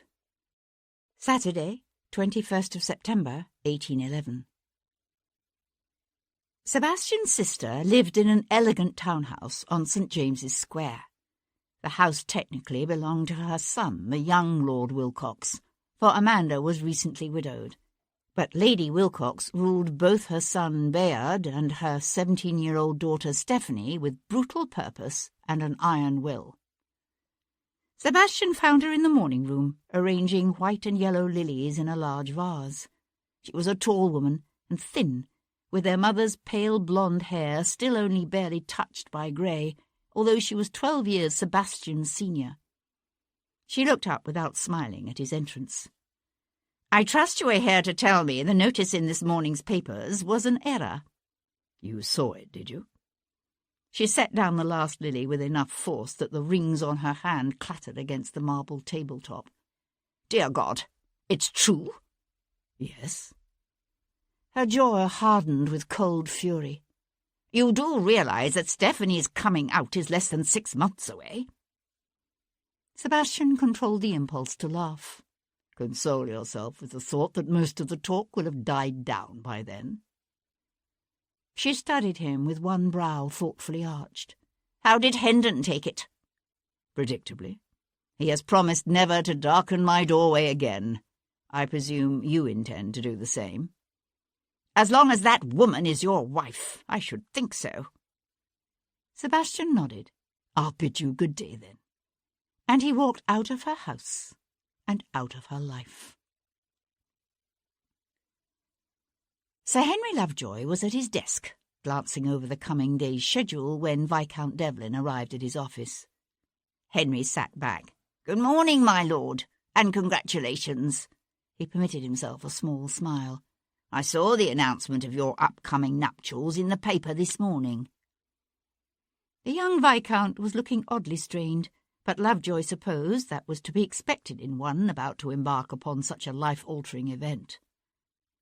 "Some men broke into Miss Boleyn's house last night and tried to kill us." "Merciful heavens! Do you know who they were?" Devlin shook his head. "Hirelings. You received the list of passengers and ship's officers I sent yesterday?" Yes. Henry opened a drawer and pulled out a report. "Please, my lord, take a seat. I have my constable's notes right here. Of the ship's officers, the second mate," Henry consulted his constable's notes, "Mr. Fairfax, died 4 years ago from a fall." "A fall?" "Yes, from a third-floor window in Naples. There was some speculation Mr. Fairfax may have deliberately thrown himself from the window, but as the gentleman was in his cups at the time, it was impossible to say." Henry consulted the notes again. "The third mate, Mr. Francis Hillard, was lost overboard while at sea off the Canary Islands 2 years ago, while the first mate, Mr. Canning, drank himself to death 6 months ago. A most unlucky lot from the sounds of things." Devlin grunted. "And the passengers?" "The spinster Miss Elizabeth Ware died 2 years ago of hysteria." "Hysteria?" Henry nodded. "The constable spoke to her sister. Seems the poor woman went mad not long after her return to London. Stark, raving mad. As for Mr. and Mrs. Dunlop, they were living in Golden Square up until several weeks ago, but they appear to have packed and fled the city somewhat precipitously. That leaves only Mr. Felix Atkinson of the East India Company. He lives with his wife and 2 children in a house in Portland Place." "Have you spoken to him?" Henry slid the paper with the address across the desk to the Viscount. "I am no longer a part of the investigation, remember?" The Viscount smiled and rose to leave. "There is one other thing," said Henry. Devlin paused. "Yes?" "Captain Quayle. I've had another of my constables checking into his whereabouts on the nights of each of the murders. And it seems the captain was neither at home nor with the Horse Guards on any of the nights in question." Henry peeled his glasses off his nose and rubbed the bridge. "I also looked into the captain's activities in the army. I understand why you suspected him." "But there's no connection between Quayle and the Harmony. At least, not that I know of." "No." Henry replaced his glasses and reached for his schedule again. "There does not appear to be, does there?" Sebastian was halfway across the entrance hall of his Brook Street house, heading toward the stairs, when his major domo cleared his throat apologetically. "I trust you have not forgotten, my lord, that you have an interview with a gentleman's gentleman scheduled for this morning." Sebastian paused with one foot on the bottom step, his hand on the newel post. "What? Good God! I've taken the liberty of putting the gentleman in the library." Suppressing an oath, Sebastian turned toward the library. The prospective valet proved to be a tall, cadaverously thin man with a bony face and prominent thick lips. "My apologies for keeping you waiting," said Sebastian, reaching for the valet's credentials. Sebastian was heartily sick of this entire hiring process. Unless this candidate engaged in pagan sacrifices or wiped his nose on his sleeve, Sebastian was determined to hire him. "I understand you were most recently employed by Lord Bingham." The gentleman's gentleman inclined his head. "That is correct." "And why precisely did you leave Lord Bingham's service?" "I'm afraid Lord Bingham shot himself last Tuesday." Sebastian looked up. He vaguely recalled hearing something about Lord Bingham earlier in the week, but had been too preoccupied to pay it much heed. "Right. Well, tell me—" The sounds of an altercation in the hall reached them through the library's closed door.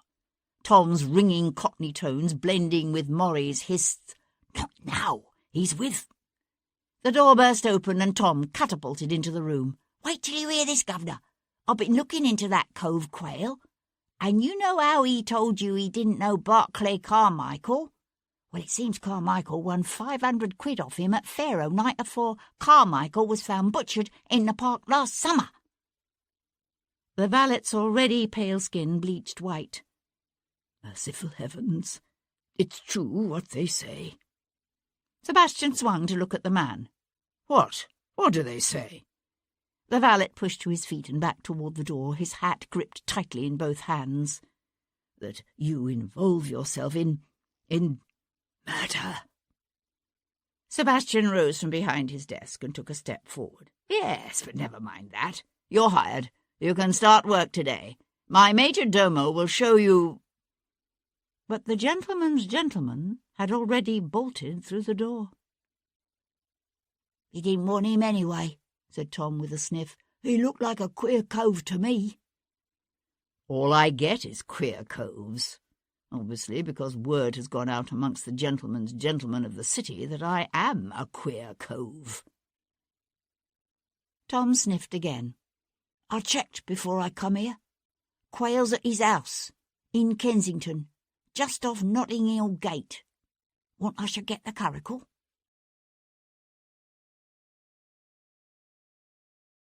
Chapter 46.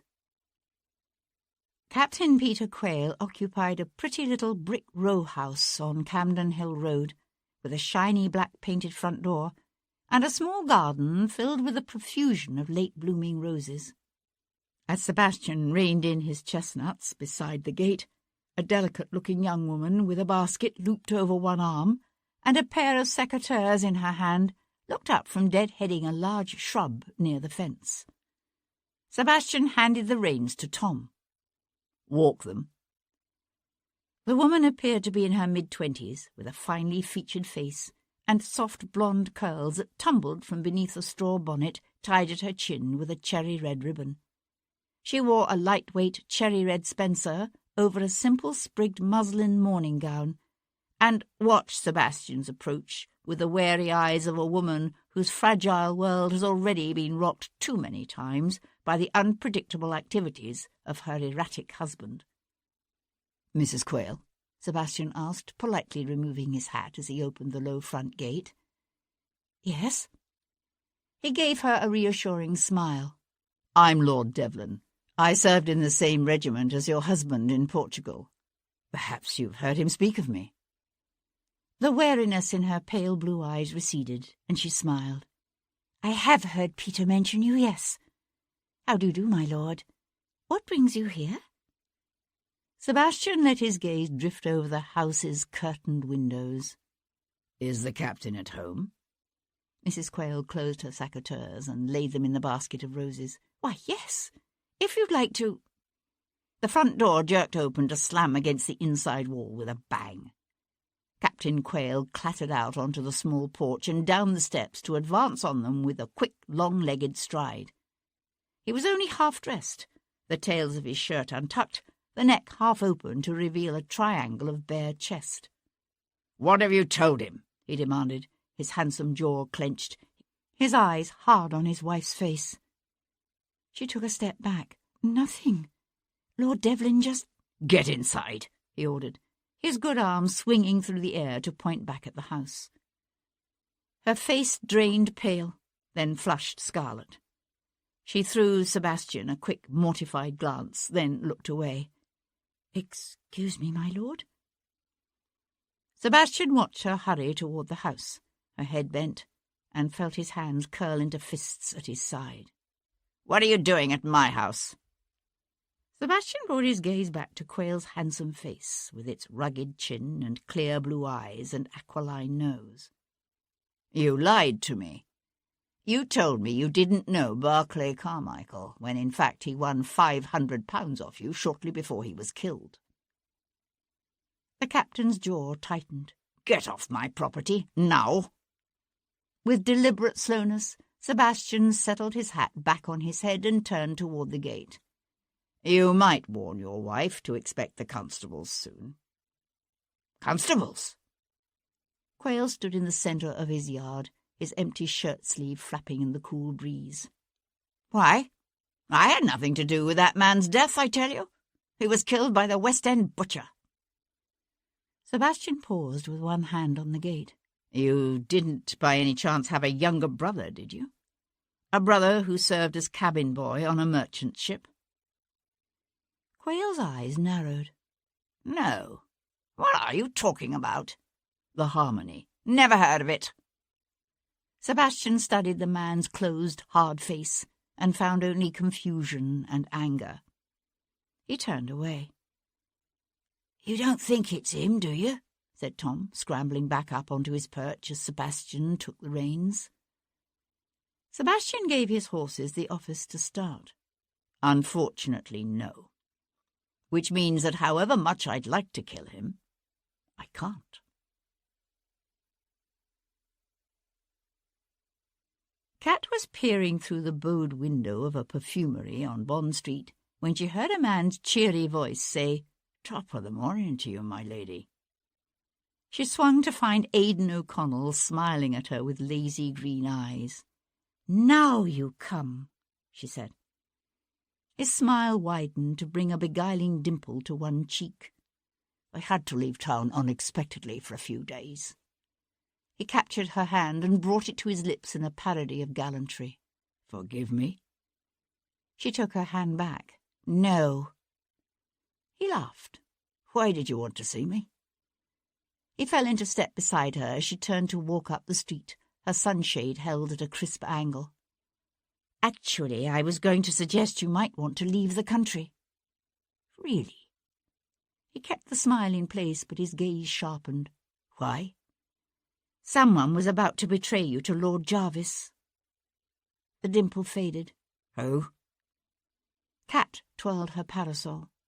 "Jarvis gave me a choice. Your identity or my life." "And so you betrayed me?" "As it happens, no. Lord Jarvis's threat to me became known, and it was suggested his own health might suffer as a consequence." "Ah, I think I understand. I saw the notice of your approaching nuptials in this morning's paper." "Congratulations." "Thank you. But your congratulations are premature." She swung to face him. "I want your help leaving the country." He opened his eyes wide. "Really? And your marriage to Lord Devlin?" "Would ruin him?" The Irishman was silent for a moment. Then he said, "You love him that much, that you would go away to save him from himself?" "Yes." Turning, she continued up the street. "It's to your advantage to help me leave. You know that. Without Devlin's protection, I would remain vulnerable to Jarvis." "Why do you need my help? Ships leave England from any number of ports every day." "Because Jarvis's men may still be watching the ports. I can't take that chance, and neither can you." "I don't have much time," she added impatiently when he said nothing. "The wedding is scheduled for Monday night." O'Connell continued studying her in silence for a moment, then let out his breath in a strange sound that could have meant anything. "I'll see what I can do."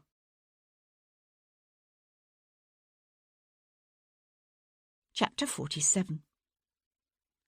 The children were playing in the square across from the house. The boy looked about 12, tow-headed with ruddy cheeks, and limbs just beginning to lengthen beyond boyhood. The girl was some 4 or 5 years younger, and still very much a child, with a ragged, beloved doll she kept tucked under one arm as she ran, laughing after her brother. Sebastian stood and watched them for a time, then turned to mount the steps to Felix Atkinson's house in Portland Place. He found Atkinson still at home and finishing his coffee in the morning room. He looked surprised and vaguely annoyed to have Sebastian's card brought up to him. "Please have a seat, Lord Devlin," he said curtly, "although I must warn you, I haven't much time. Oh, what may I do for you?" Sebastian took one of the chairs near the cold hearth and said in a pleasant voice, "I understand you were a passenger on the Harmony's return voyage from India some 5 years ago." Atkinson set aside his cup with a shaky hand. "Yes, that's right." He was a prim-looking man of medium height and build, in his late 30s now, perhaps a little older.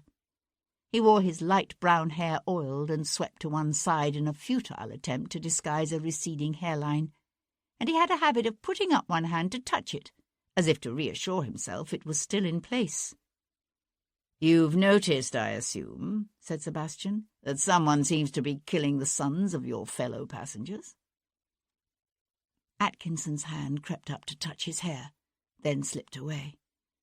"Well, you don't mince words, do you, my lord? To answer your question, yes, I have noticed.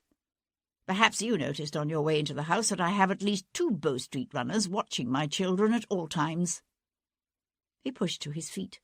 "I appreciate your concern for my family's welfare, even if I fail to understand what affair any of this might be of yours. However, I'm a busy man, Lord Devlin, so I really must ask you to excuse—" "Sit down," said Sebastian, his voice no longer pleasant. Atkinson sank back to the edge of his chair. "It must have been a living hell on that ship after the crew left, taking with them most of the food and water." Sebastian leaned forward. "I imagine you thought you'd never see your family again." Atkinson cleared his throat and looked away. "It was difficult, yes, but we were all Englishmen and women, thank God." "I would have expected the water to run out before the food." "So we feared. The crew left us but 1 barrel of water, you know. But one of the gentlemen aboard, Sir Humphrey to be precise, rigged up a kind of distillery using a tea kettle and a gun barrel. It didn't produce much, but it was enough to keep us alive. That was when the lack of food became the major issue. Most of the ship's stores had been lost in the storm, and the crew took what was left." "Tell me about the cabin boy," said Sebastian, his gaze on the other man's face. A tick began to pull at the edge of Atkinson's mouth. "The cabin boy? What was his name again? Gideon?" "I think so." "Yes. Do you by any chance remember his family name?" The twitch became more rapid, distorting the lower part of the man's face. "I don't know that I ever heard it. Why?" "He was injured, was he not? In the storm?" "Yes." Sebastian leaned forward. "I wonder, how long after the crew left did he die?" Atkinson leapt from his seat and began to pace the room. "I don't know. I can't recall. It was a very difficult time." Sebastian watched the man striding back and forth. "I suppose you've heard the rumours?" Atkinson stood very still, his entire face now twitching with distress. "Rumours? What rumours?" "It was inevitable, I suppose, given the way the bodies of the victims have been butchered. I mean, a shipload of starving passengers and a dying boy." Sebastian shrugged. "You can imagine the conclusions people are drawing." "They're lies!" Atkinson's voice rose to a shrill pitch. "All lies! It never happened!" He brought up a handkerchief to press against his lips. "Do you hear me? It never happened!" Sebastian stretched to his feet. "Unfortunately, someone out there obviously believes it did happen. And unless you help us catch him, that boy of yours playing in the square will continue to be at risk." "How can I help you catch this killer when I don't know who he is? You think if I knew I wouldn't tell you?" Sebastian let his gaze drift toward the window overlooking the square. In the sudden silence, the laughter of the children came to them, light and sweet. "If there's one thing the last few days have taught me," said Sebastian, "it's that some men will do anything, sacrifice anything and anyone to save their own lives." He turned toward the door. "Good day, Mr. Atkinson. Do give my best to your family."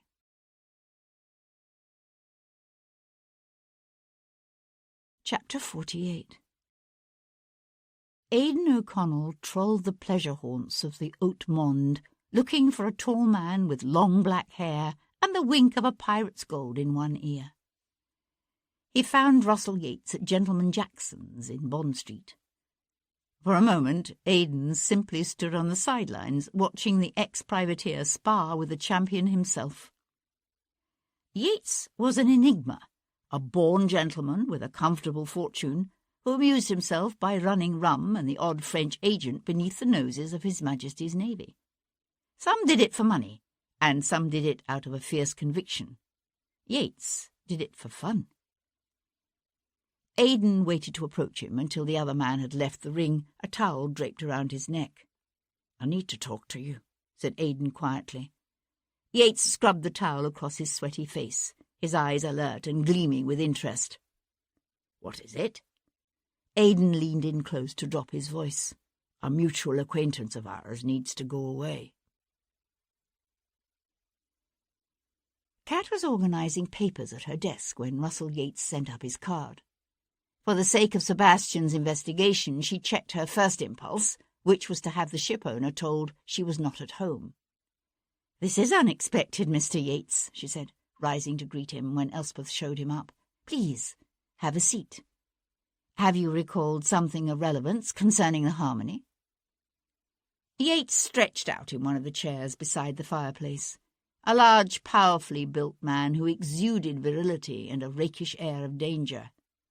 "Actually, I'm here because of an interesting conversation I had with Aidan O'Connell this morning. He tells me you've decided to travel abroad, permanently." Kat raised one eyebrow. "Now, why would he tell you a thing like that?" "Mr. O'Connell and I have made these sorts of arrangements before." "I see." Kat came to sink into the chair opposite him. "And can you arrange it? Before tomorrow night?" "I assume you wish to go to France rather than to the Americas. The Americas are so dreadfully, well, colonial. Still. Something about the mindset, I suppose." "France would be fine," Kat said in a tight voice. She knew it should matter to her where she went, but somehow it did not. She found the thought of life without Devlin, anywhere, too unbearable to contemplate for long enough to come up with a coherent plan beyond removing herself from the temptation of saying yes to everything he was urging. "I have a sloop leaving Dover with tomorrow's tide. It can have you in Calais in 4 hours. Kat felt an ache pull across her chest. It was one thing to reach the decision to leave, but something else entirely to actually make the arrangements. "Good," she said briskly, pushing up from the chair and reaching for the bell to summon Elspeth. "Now you'll have to excuse me. I have much to prepare." "O'Connell also told me something of why you're leaving," said Yates. She swung slowly to face him again. "I saw Lord Devlin's announcement in this morning's Post. There aren't many actresses who would abandon everything they know, home, career, friends, to save the man they love from ruining himself. You're a remarkable woman." "I wouldn't say so." "No, I don't suppose you would." He rested his elbows on the delicate arms of the chair, his fingers templed before him. "Right now you believe you have only 3 alternatives. You can take your chances with Lord Jarvis, never a good idea. You can ruin Viscount Devlin by marrying him, or you can flee the country. But there is a 4th option." She gave a short, humorless laugh. "There is?" "We could help each other." She cocked her head. "How could I help you?" You've heard the whispers about me, no doubt. He smiled when she hesitated. Don't be shy. The rumours have been circulating for years. The tales of my exploits on the briny seas diminished them for a time, but only for a time. Lately, the gossip has become both more vicious and more troublesome. People are watching me. I fear the moral climate of our age is becoming more oppressive. Have you noticed? The inclination of which you speak has never been condoned. Not in our culture. How true. One can gamble away a fortune, drink oneself to death, openly set up 6 mistresses, or regularly debauch young virgins fresh from the countryside, and no one in society will give it a second thought. But direct your love toward a member of the wrong sex, and the punishment is not mere social ostracism, but death. A death as ugly and unpleasant as that which Jarvis promises you.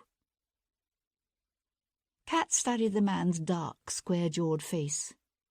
You have enemies who would wish to see you destroyed? One very powerful enemy. He dares not move against me directly, but it is not so difficult to manipulate rumour and public opinion. Cat came to sink back into the chair opposite him. It's Jarvis, isn't it? As a matter of fact, yes. I don't understand. Why would Jarvis dare not move against you directly? Because it just so happens that Lord Jarvis is hiding a dangerous secret. A secret that, if it were to become known, would destroy his influence at the palace and very likely lead to his own death. You have proof of this? If I did not, I would be dead. Jarvis knows my death will lead to the publication of what he most desires to be kept undisclosed. Hence his caution. I would think such a threat from you would be sufficient to motivate his lordship to suppress any rumours about you, not foment them. You might think so, but there's a flaw in that logic. If I were to move to bring down Lord Jarvis, he would retaliate by having me killed. We would effectively destroy each other. So what does any of this have to do with me? It occurs to me that the easiest and quickest way to lay the rumours to rest would be for me to take a wife. A famous wife, known for her beauty, sensuality, and charisma. Cat laughed. You can't be serious. I am utterly serious. It would be a mutually beneficial arrangement. I would protect you from Jarvis, while you would provide me with what I suppose one could call a disguise. With Cat Boleyn as my wife, anyone questioning my virility or sexuality would be laughed out of the room. Why me? Why not choose a bride from the selection available at Almack's? He smiled.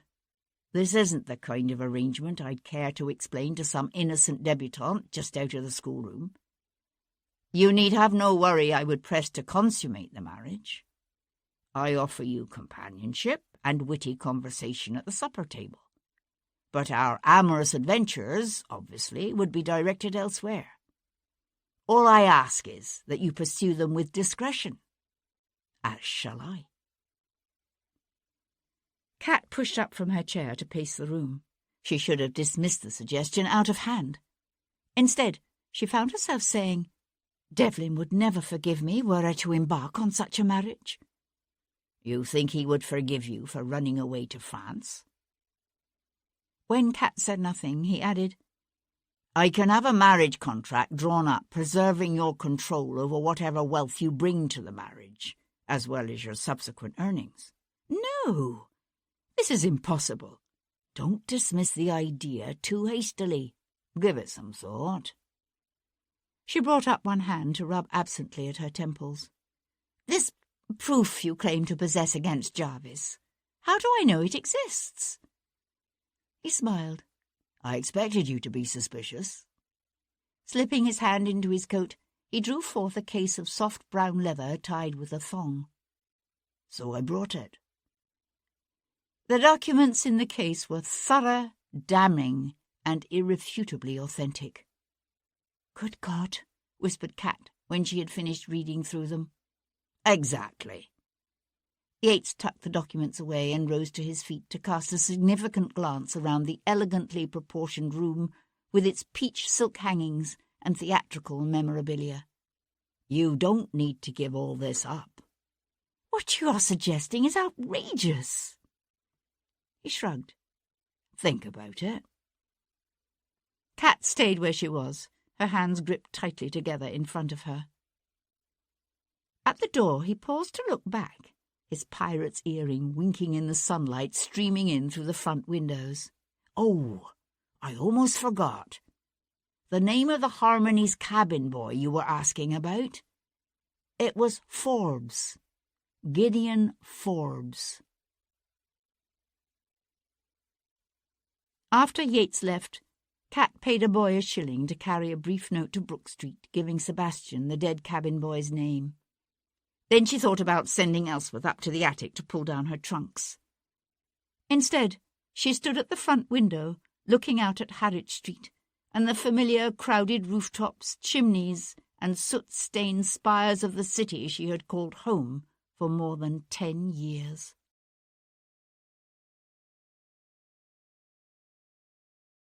Chapter 49. Later that afternoon, Sebastian drew up the curricle on the gravel sweep before a small Elizabethan sandstone manor. Lying to the north of London, near St Albans, the childhood home of Gideon Forbes proved to be a pleasant, well-kept estate with fat-bellied cows and well-tended fields. As he swung down from the curricle, Sebastian could hear the sound of children's laughter mingling with the barking of a dog in the distance. "It's funny," said Tom, squinting up at the manor's forest of chimneys, "but when you think about what must have happened to that lad, somehow you don't expect him to have grown up someplace that looks so ordinary." "I know what you mean," said Sebastian. Acting on Kat's message, he had found it easy enough to trace Gideon Forbes here, to this idyllic corner of the Hertfordshire countryside. Gideon's father was a country squire named Brandon Forbes. The boy's mother was some 4 years dead, but whatever Sebastian had been anticipating, it wasn't this utterly English landscape of unpretentious gentility and bucolic peace. A shout brought Sebastian's head around. A sturdily built man in serviceable buckskin breeches was walking toward the house from across a park of oak trees and sun-spangled grass that waved gently in the breeze. He looked to be in his mid-40s, his dark hair newly touched by grey, the lines on his long face just beginning to settle and deepen with age. A liver-coloured hound loped at his heels. "May I help you?" he called. Sebastian went to meet him. "Mr. Forbes, I'm Viscount Devlin. I'd like to talk to you about your son, Gideon." The man blinked several times, his eyes narrow and a bit wary. "All right," he said at last. "Come walk with me." They followed a footpath that curled away toward a distant string of cottages, the hound racing ahead of them. "It's because of these terrible murders, isn't it?" he said after a moment. "That's why you're here. You think there's some connection to the wreck of the Harmony?" Sebastian studied the man's sun-darkened face. "Did you attend the trial of the mutineers?" "No."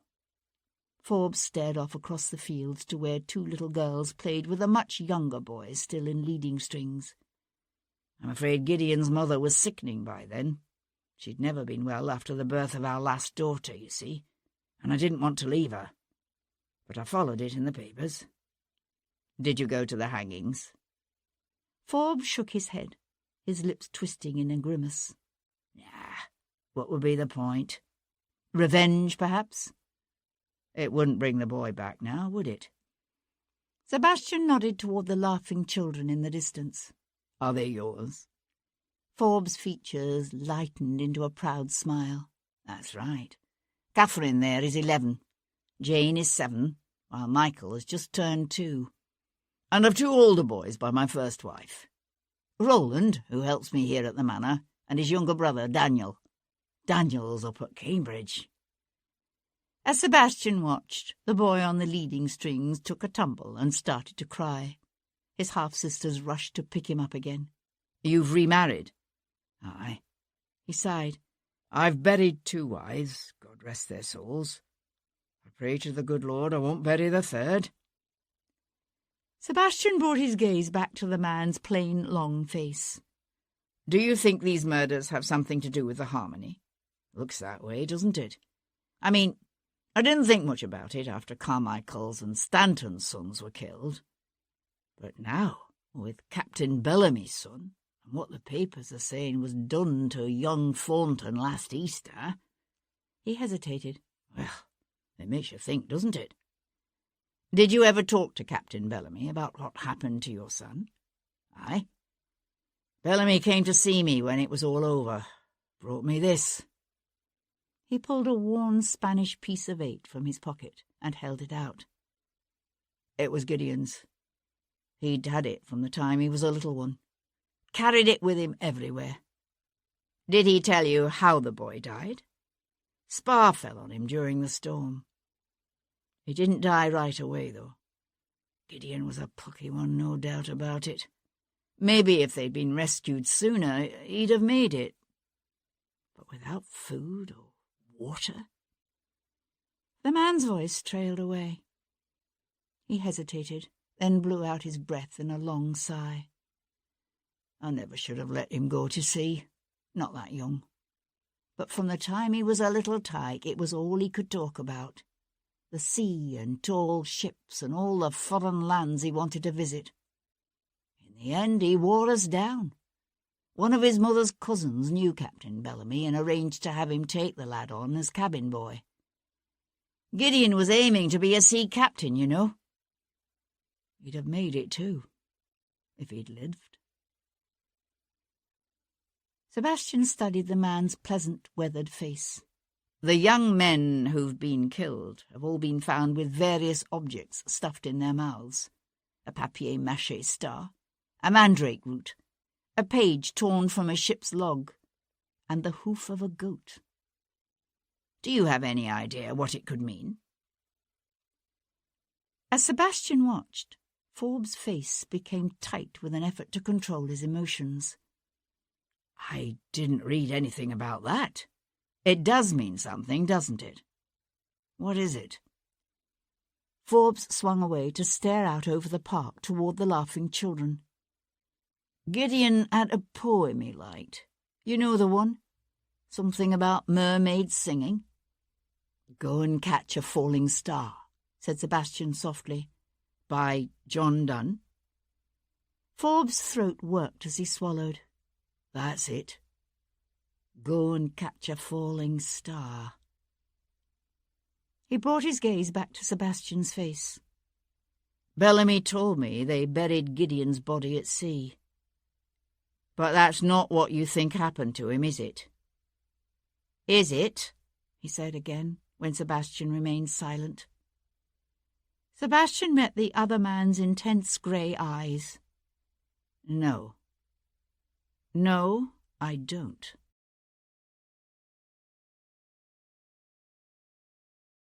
Chapter 50. Kat was drinking tea on the terrace at the rear of her house overlooking the tree-shaded garden when her maid came hurrying across the pavement. "I asked her to wait in the drawing-room while I announced her," said Elspeth, wringing her work-worn hands against her apron. "Truly I did, but she said—" Kat cut her off. Who, Elspeth? A woman's voice reached her, low and stern. Good morning, niece. Kat stared across the sun-dappled terrace at the thin matron who stood in the open doorway. It had been more than 10 years since Kat had stolen away from this woman's home, a frightened, desperate child willing to face the uncertainties of life on the streets rather than continue to endure this woman's grim whippings by day and the degrading violations that came in the terrifying darkness of the night. Her name was Emma Stone, and she was a close associate of Holy Hannah More and William Wilberforce, and the growing group of moral reformers known as the Evangelicals. Emma Stone had made the Evangelical Society for the Suppression of Vice and Immorality her own special project, perhaps as a public form of atonement for the shame of having a sister as scandalously immoral as Kat's mother. They had come to London together, Emma and Arabella Noland, two Irish sisters, pretty but poorly dowered. The elder, Emma, had married a barrister named Maurice Stone. Arabella, the younger and prettier, had chosen a different path, becoming the mistress of first one wealthy nobleman, then the next. "You are not welcome in my house, Aunt," said Kat, keeping her voice level with effort. "Believe me, it is only my sense of duty to my dead mother and the laws of our dear Lord that have brought me here."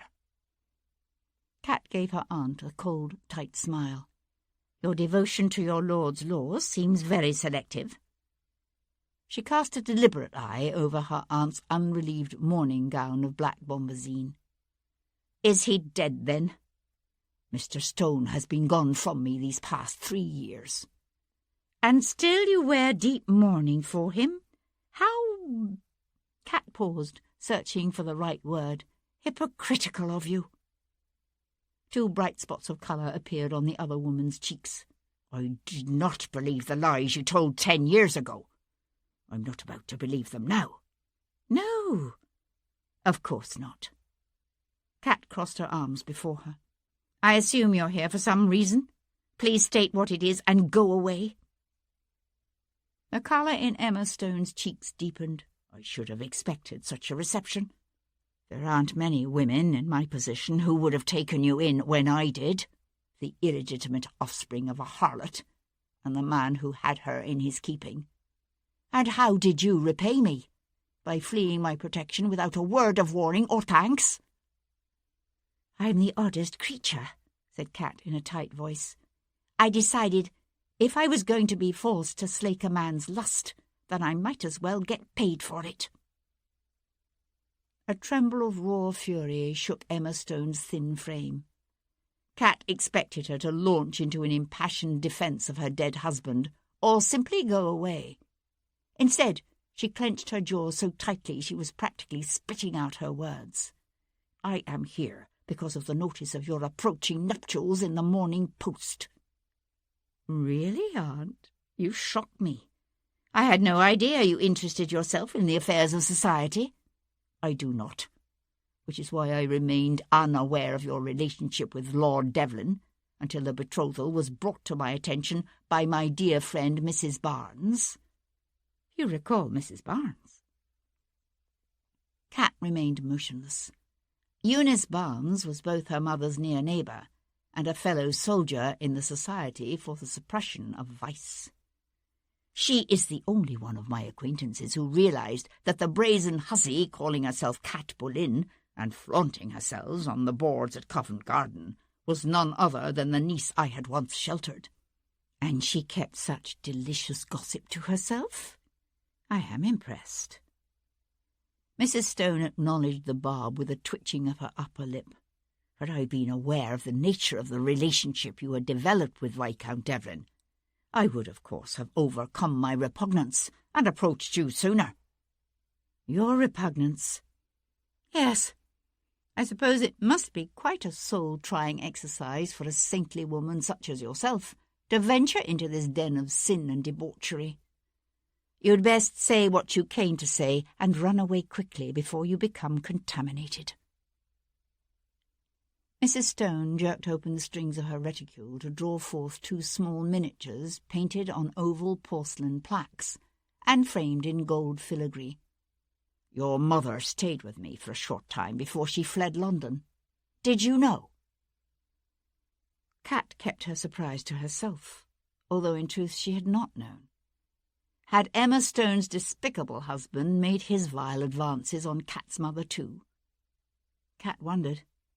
Had he found a grown woman, even one heavy with child, better able to defend herself than a 13-year-old girl? "The ungrateful wretch fled my house as you did, leaving only a curt note of thanks, and these 2 miniatures, which he begged me to accept as payment." "And you didn't sell them?" However much Emma Stone might prate on about the kingdom of heaven, Kat knew the woman still maintained a healthy interest in the material comforts of this world. Mrs. Stone's head reared back in exaggerated affront. "Do you think I would take payment for sheltering my own sister in her time of need? The good book says, Jesus, our Lord, hath given unto us all things that pertain unto life and godliness, through the knowledge of him that hath called us to glory and virtue, and to godliness brotherly kindness, and to brotherly kindness charity." Kat kept her gaze on her aunt's lined face. The passage of time had not been kind to Emma Stone, crimping the skin around her mouth and etching her habitually disapproving expression deep. "I assume there is a point to all of this, Aunt?" Emma Stone held out the first miniature. "This one is of your mother. I assume you recognize her?" Kat cradled the porcelain oval in her hands, the painting so exquisitely rendered that it caught her breath. It was a face Kat hadn't seen in more than 10 years. The wide green eyes slanted up slightly at the ends like a cat's, the cheekbones high and flaring, the nose almost childlike above full, sensuous lips. Kat could trace some of those features in her own face, mingling with traits she'd come to think of as purely her own, although she knew they must have come from the unknown lord who'd been her father. She skimmed her fingers across the smooth surface, as if by touching the painted likeness she might somehow touch the laughing, breathing mother who'd once loved her. A welling of emotion closed her throat. It was a moment before she could look up and say, "And the other miniature?" Emma Stone pressed her lips together in grim censure. "The other miniature is the reason I have come. It is of the last man who had my sister in his keeping. Your father." With a hand that was not quite steady, Kat reached to take the small painting held out to her. Somehow, even before her hand closed over the miniature, she knew what she would see. He was younger, of course, at least 24 years younger. The deftly rendered hair was still dark, the features solid but still firm. She had his chin, Kat realized. She supposed it was understandable that she had never noticed it before. But she should have recognized the eyes, she thought. How could she never have realized that the vivid blue eyes that stared back at her from her own reflection were those of Alistair Sincere, the Earl of Hendon?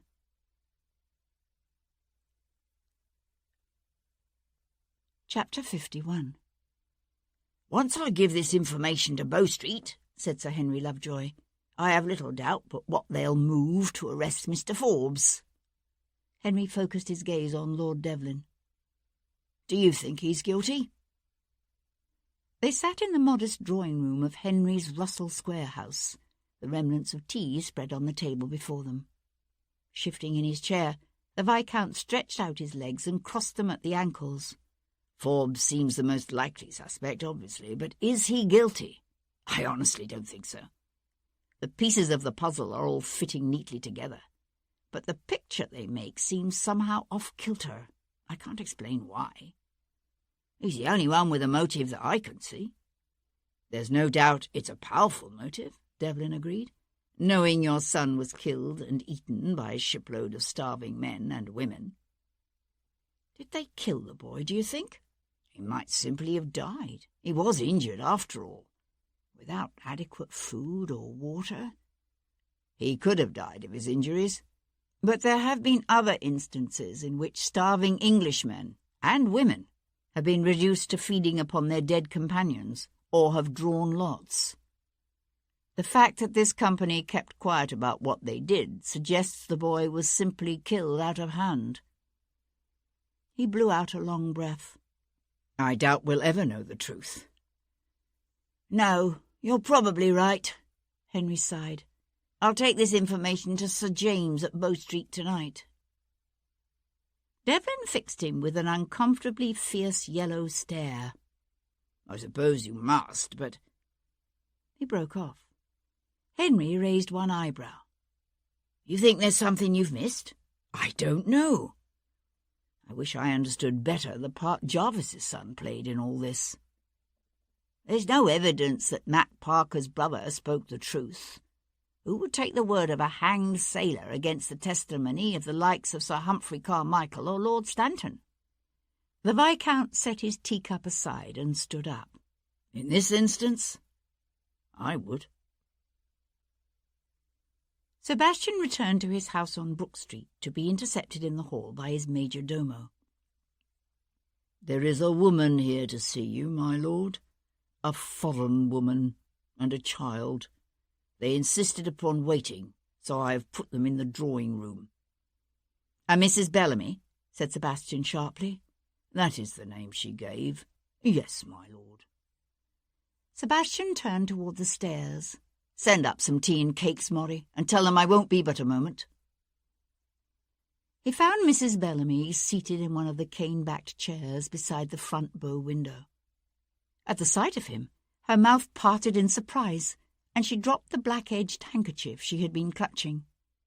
The child, Francesca, perched on the edge of a sofa near the empty hearth, a scorched leather-bound volume clutched against her thin chest, her eyes huge in a wan, pale face. Mrs. Bellamy, Francesca, my apologies for keeping you waiting. You should not have troubled yourself to make the journey up to London to see me. I would have been more than happy to wait upon you in Greenwich, had you but sent word. The captain's widow cast her daughter a quick, enigmatic glance. "Oh, my lord, I did not wish to trouble you at all. I thought Mr. Taylor must have left your card with me by mistake, and I came only in the hopes you might be able to direct me to him. It was Francesca who insisted we stay." Sebastian went to pour the tea that stood neglected upon the table. Please accept my apologies for the deception I practised upon you in Greenwich. I fear if I approached Captain Bellamy under my own name, he might refuse to see me. Her brow wrinkled in confusion. "And why would that be, my lord?" I suspect the captain was warned not to speak to me. He held out a cup. Please, have some tea. She took the cup automatically, but did not drink it. He turned toward Francesca. And you, Miss Bellamy, would you care for some tea and cakes? "No, thank you," she said with painful seriousness, and held out the leather-bound book. "We've brought you this." "What is it?"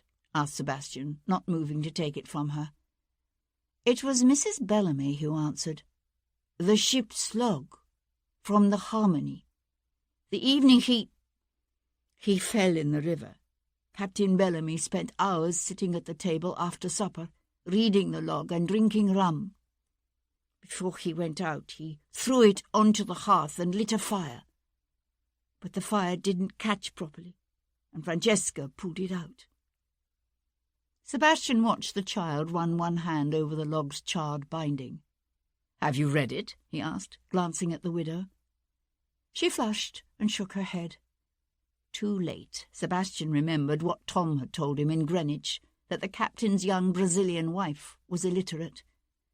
"No," she said, "but Francesca has." Sebastian's gaze met the child's, and he saw there the horrified confirmation of everything he'd suspected, and more. "You read what happened after the mutiny?" he asked softly. "I've read it all." "Dear God," thought Sebastian. Aloud he said, "And still you brought it to me?" She nodded, the muscles in her jaw held tight. "It's why Adrian died, isn't it? It's why they all died. Because of what Papa and their parents did on that ship." Impossible to lie to the child. All he could say was, "I suspect so." "Do you know who is doing it?" "Not yet." She laid the log on the tea-table and pushed it toward him. "Perhaps this will help."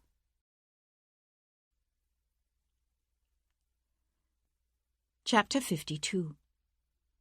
Hendon spent most of Saturday afternoon at Carlton House, dealing with a fretful prince, He was leaving the palace and heading up the mall when Cat Boleyn drew up her phaeton and pair beside him with a neat flourish. "I'd like a word with you, my lord," she said. "Drive with me a ways." Hendon looked at the woman before him. She wore a hunter-green driving gown embellished with brass epaulets and set off by a cocky green chip hat with a curling ostrich feather. Hendon didn't hold with females driving phaetons. He dropped his gaze to the restive horseflesh between the traces and was tempted to plead some excuse. But the fact that she had deliberately sought him out raised a glimmer of hope in his breast. Perhaps he might find some way to scotch Devlin's marriage scheme after all. He stepped up to the curb and said quizzically, "You wish me to ride with you in that rig?" She let out a peal of musical laughter. "I promise not to overturn you, my lord." "George," she said to the groom seated beside her, "wait for me here." "Yes, miss." Hendon climbed up to settle in the space vacated by the groom. She gathered her reins, but before she gave the horses the office to start, she handed Hendon a small painted porcelain oval, a miniature of a dark-haired woman with flashing green eyes, and a smile that had once stolen Hendon's heart. "Do you recognize this?" Cat Boleyn asked. Hendon's fist closed around the filigree-framed porcelain so hard the metal bit into his flesh. "No." She cast him a swift glance. "You lie, my lord. The truth is writ plain on your face. Her name was Arabella Noland, and she was your mistress, was she not?" "What if she was?" "You think that showing me her portrait now will somehow soften my attitude toward your plans to marry my son? Well, let me tell you something, girl. You're fair and far out." She said nothing, her attention all for the task of guiding her horses through the heavy Saturday afternoon traffic. "Where did you get this?" he asked at last. "It was given to me by Arabella's sister, Emma Stone." "That hateful woman," said Hendon. "Why should she do such a thing?" "Mrs. Stone also gave me this portrait of you." She held out another miniature, and after a moment Hendon took it from her. "They are a matched set. Did you give them to Arabella, I wonder? Were they part of your farewell gift to her when you discovered she was with child?" "No," he said gruffly, unable to grasp her point. "They were a birthday gift. Why?" She cast him a look he couldn't begin to comprehend. "But you knew she had a child by you?" Hendon worked his jaw back and forth. He saw no point in denying it. "Have you told Devlin of this?" "No." She feathered the turning onto Whitehall. "Did you know of the child?" "I knew. It's why she left me." "She left you?" Hendon grunted. "I assumed you must know the whole story. It was my intention to take the child away after it was born. Give it to a good family, to be raised in the country." "You would have taken her child away?" The edge in her voice caught him by surprise. He shrugged. "It's the usual practice. Arabella was distraught at the suggestion, but I thought she'd come around. Instead, she left without even telling me she was going." Wordlessly, Cat Boleyn eased her pair around a brewer's wagon obstructing the road. Hendon let his gaze rove over her high cheekbones, the impish line of her nose, the sensuous curve of her lips. He'd always thought she had something of the look of Arabella. And then, from somewhere unbidden, came a powerful sense of disquiet. "Why did Emma Stone give you these miniatures?" he asked again. "Emma Stone is my aunt." Hendon opened his mouth to deny it, to deny everything she was suggesting. But then he shut it again. If any other young woman had come to him with such a claim, he would never have accepted her statements at face value. But this woman, of all others, had no reason to claim him as her father, and every reason not to. "My God," he whispered. "I always thought you resembled her, but I never imagined—" His voice trailed off. He stared across the tops of the elms in the park, their leaves suddenly so brutally green against the blue of the sky that he had to blink several times. "What are you going to do?" he asked at last. "Tell Devlin. What else can I do?" He studied the beautiful, haunting, familiar face beside him.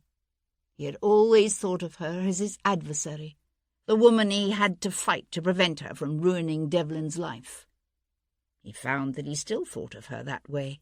He had to think of her that way. He could allow himself nothing else. Not now. "You could simply go away," he suggested. "No," she said fiercely. "I won't hurt him like that again, not a second time." "Then let me be the one to tell him." He thought at first she meant to refuse him. She drew in a quick breath, then another.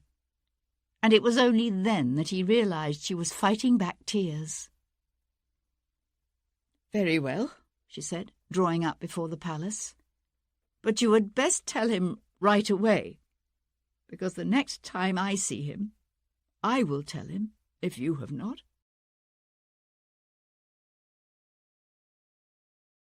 Chapter 53. Outside, the sun shone brightly on the last of what had been a fine September day. Sebastian could hear the sound of children laughing and calling to one another as he walked into his library and laid the Harmony's long-lost log on his desktop. For the briefest instant, he found himself hesitating. Then he opened the charred leather binding and stepped back into a dark and terrible episode. The voyage's first weeks out of India had been uneventful, and he skimmed them quickly. Some captains kept extensive chatty logs. Not Bellamy. Bellamy's entries were terse, impatient, the hurried scribblings of a man who kept his log to satisfy his ship's owners rather than himself. He made only brief lists of his passengers, officers, and crew. Sebastian ran through the names, but there were no surprises. There had been 21 crew members. There, near the bottom of the list, Sebastian found the name Jack Parker, but he recognized none of the others. He flipped through the days, the long layover in Cape Town, the fine sailing as they headed up the west coast of Africa. And then, on the 5th of March, Bellamy had written 2 a.m. Strong gales with a heavy sea. Clewed up sails and hove to. 6 a.m. Strong gales continue from the west-southwest. Carried away the main topmast and mizzen masthead. 3 p.m. Shipped a heavy sea. Carried away the jolly boat and 2 crewmen. There was only one scrawled entry for the next day, 6th of March. 10 a.m. Gale continues. No idea of our position at sea. Reckoning impossible in storm. 2 days later, Bellamy wrote, 8th of March, 7 p.m. Shipped a heavy sea, washed away the longboat, tiller, unshipped the rudder. Cabin boy Gideon suffered a broken arm. Plucky lad. As bad as things had been, on the 9th of March they got worse. 11 a.m. Pumps barely able to keep water from gaining. Crew restive. Cargo thrown overboard, but ship still lying heavy in the water and listing badly to starboard. 2 p.m. Ship suddenly righted, though full of water. A dreadful sea making a fair breach over her from stem to stern. We are surely lost. 5 p.m. Gale dropped to strong breeze. Employed getting what provisions possible by knocking out bow port. Saved 20 pounds of bread and 10 pounds of cheese, some rum and flour, now stored in maintop.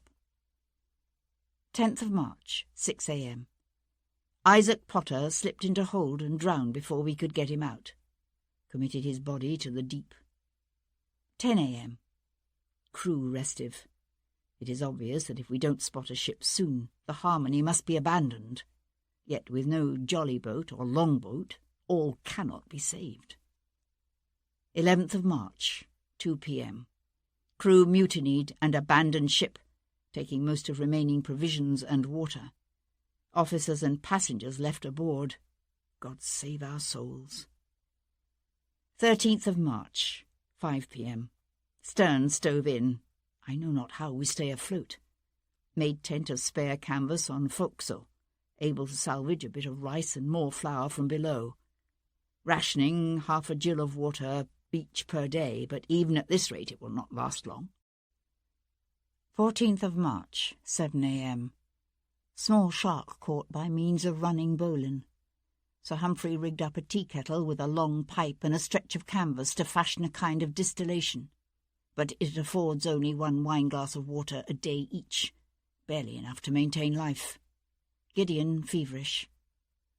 16th of March, 10 a.m. Sir Humphrey has improved upon his distillation process. We can now manage nearly 2 wineglasses each per day. Barnacles gathered from side of vessel and eaten raw, but they will not last. 23rd of March. Suffering much from hunger. Gideon hanging on, though I know not how. No nourishment now for 7 days. 24th of March, 2 p.m. Saw ship to windward. Made signal of distress, but stranger hauled his wind away from us. 25th of March, 7 a.m. I like not the mutterings amongst the passengers. They have been awaiting the death of the cabin boy, Gideon, intending to feast upon his dead body. But he has not died, and now there is talk of killing him. 5 p.m. A dark day for us all. Over the objections of myself and Mr. David Jarvis, the passengers and ship's officers voted to hasten Gideon's death. Mr. Jarvis sought to protect the lad, but the others rushed him, and in the altercation a cutlass was thrust through young Jarvis's side. I thought for a moment Gideon would be saved, for they would make their meal of Mr. Jarvis instead. But, though injured, the young man defended himself stoutly, and they returned to Gideon. Reverend Thornton delivered the last rites, while Lord Stanton held Gideon down and Sir Humphrey Carmichael slit his throat. The poor lad's blood was caught in a basin and shared amongst the passengers. Then the body was cut up into quarters and washed in the sea. They drew lots for the choicest parts. The Reverend and Mrs. Thornton drew the poor lad's internal organs. Sir Humphrey an arm, Lord Stanton and Mr. Atkinson shared a leg, and so on. Even those such as Mr. Fairfax and Mrs. Dunlop, who had argued against the killing of the lad, did not fail to join in once the evil deed was done. Only Mr. David Jarvis, wounded though he was, refused to partake of the feast.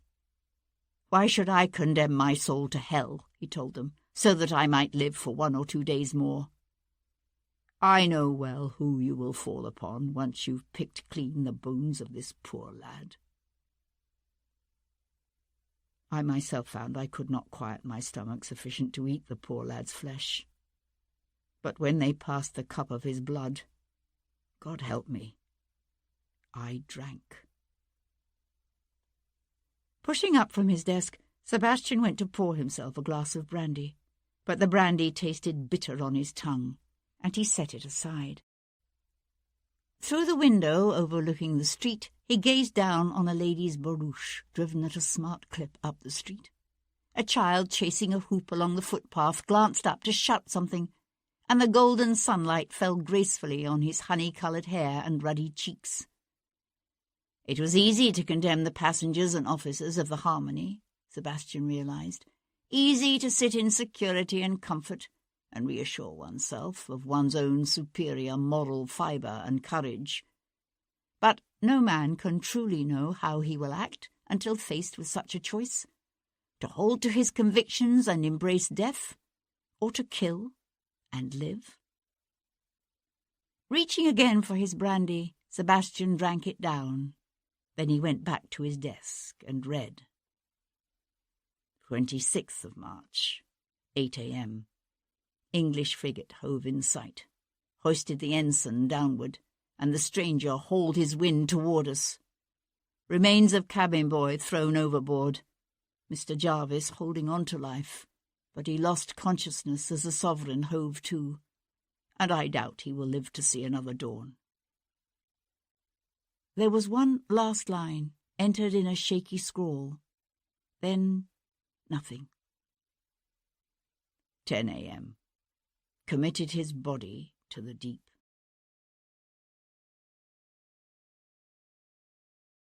Chapter 54. Sebastian closed the log, then sat for a time staring down at the charred leather. It was one thing to suspect that the passengers and officers of the Harmony had resorted to cannibalism and murder, but something else entirely to read the terse record of their long, horrible ordeal. The Harmony's log explained much about the recent killings that had before seemed incomprehensible. He now understood that the strangely varying mutilation to which each of the victims had been subjected corresponded exactly to the lots drawn by their parents after Gideon's murder. Adrian Bellamy had been spared the other's butchery, not because his killer had been interrupted, as they'd supposed, but because his father, Captain Bellamy, had not himself partaken of the dead cabin boy's flesh.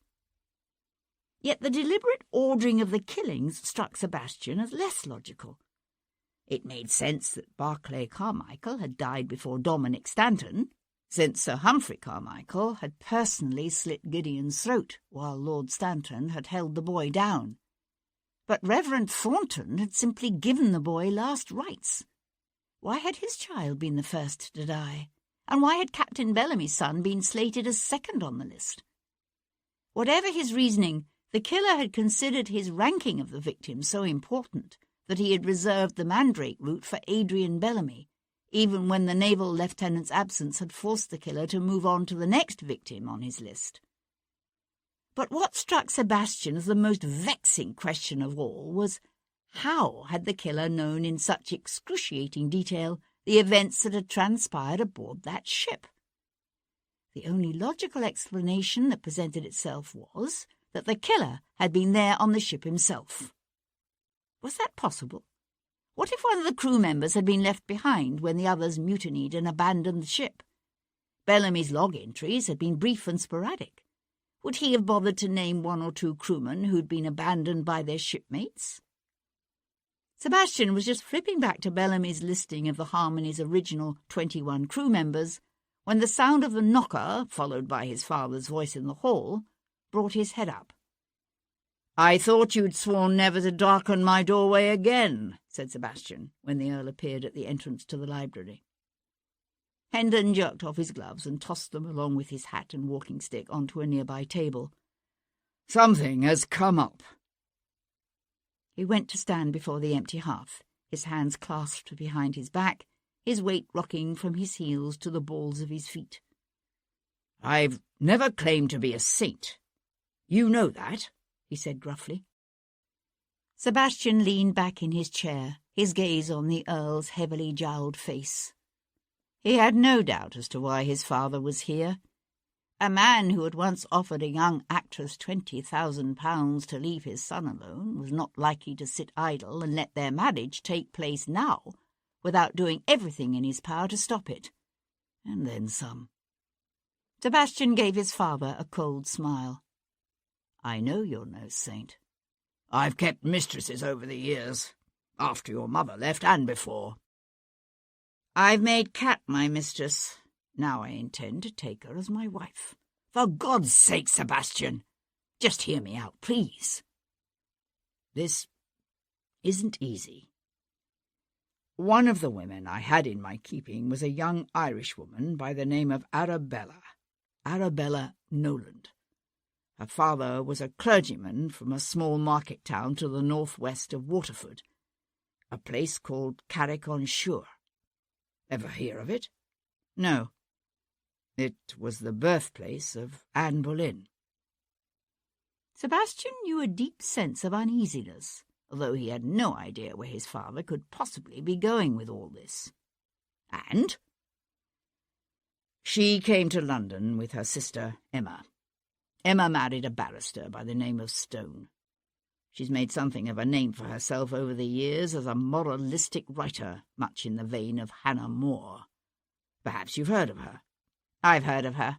Yes. Well, the younger sister, Arabella, was by far the prettier and the more lively. There was no dowry to speak of, and the family was from the meanest gentry, and Irish to boot. Arabella became your mistress. Is that what you're saying? When was this? 20-some-odd years ago. You were still in leading strings. Sebastian pushed up from his chair. If you think by means of this tale to dissuade me from my marriage to Cat, let me finish. We were together for more than 3 years. Then she learned she was with child. Sebastian watched as his father swung away to brace his outstretched arms against the marble mantelpiece. It was a moment before he could go on. You know how such things are often handled. A servant delivers the infant to the parish, along with a small sum of money. Or the child is farmed out to a nursemaid in some mean hovel. They never survive. Perhaps that's the whole point, I don't know. But it's not what I was suggesting. I found a good home for the child. A family of respectable yeoman farmers, whom I had every intention of supervising carefully. But she didn't want to give up the child, I take it? Dark colour stained the Earl's cheeks. No. She begged me to abandon the scheme. I tried to make her understand that anything else was impossible. I even thought I'd succeeded. But then, several months before the child was to be born, she disappeared. I searched for her, but to no avail. Some time later I received a note from Ireland. It said simply, "You have a daughter, she is well, do not attempt to find us." Hendon pushed away from the mantel and swung to face Sebastian. This morning, Emma Stone paid a visit to Cat Boleyn. It seems the woman is Cat's aunt. She brought her these. Reaching into his pocket, he drew forth 2 miniatures that he laid on the desk beside Sebastian. They're portraits of her parents. The woman in the first painting was a stranger, although it was easy enough to trace the likeness to Cat in the beguiling juxtaposition of that childish nose and the full sensuous lips. The second portrait was of the Earl of Hendon as he had been 25 years ago. Sebastian stared down at the twin porcelain ovals framed in filigree and felt an explosive welling of denial and fury and fear. No! He slammed away from the desk. Mother of God! Is there nothing to which you will not stoop in your effort to prevent this marriage? No, said Hendon in rare honesty. But even I could not have invented this. I don't believe any of it. Do you hear me? I don't believe it. Hendon's jaw worked back and forth. Talk to Miss Boleyn. Talk to Mrs. Emma Stone. Have no fear that I shall. They'll tell you the same tale. Sebastian swung his arm across the desktop, sending the miniatures flying. God damn you. God damn you all to hell. Hendon's eyes, those vivid, blue, sincere eyes that were so inescapably like Cat's, twitched with pain. You can't blame me for the fact that you fell in love with that woman. Then who the hell do I blame? Raged Sebastian. God. I don't believe in God, said Sebastian, and he slammed out of the house.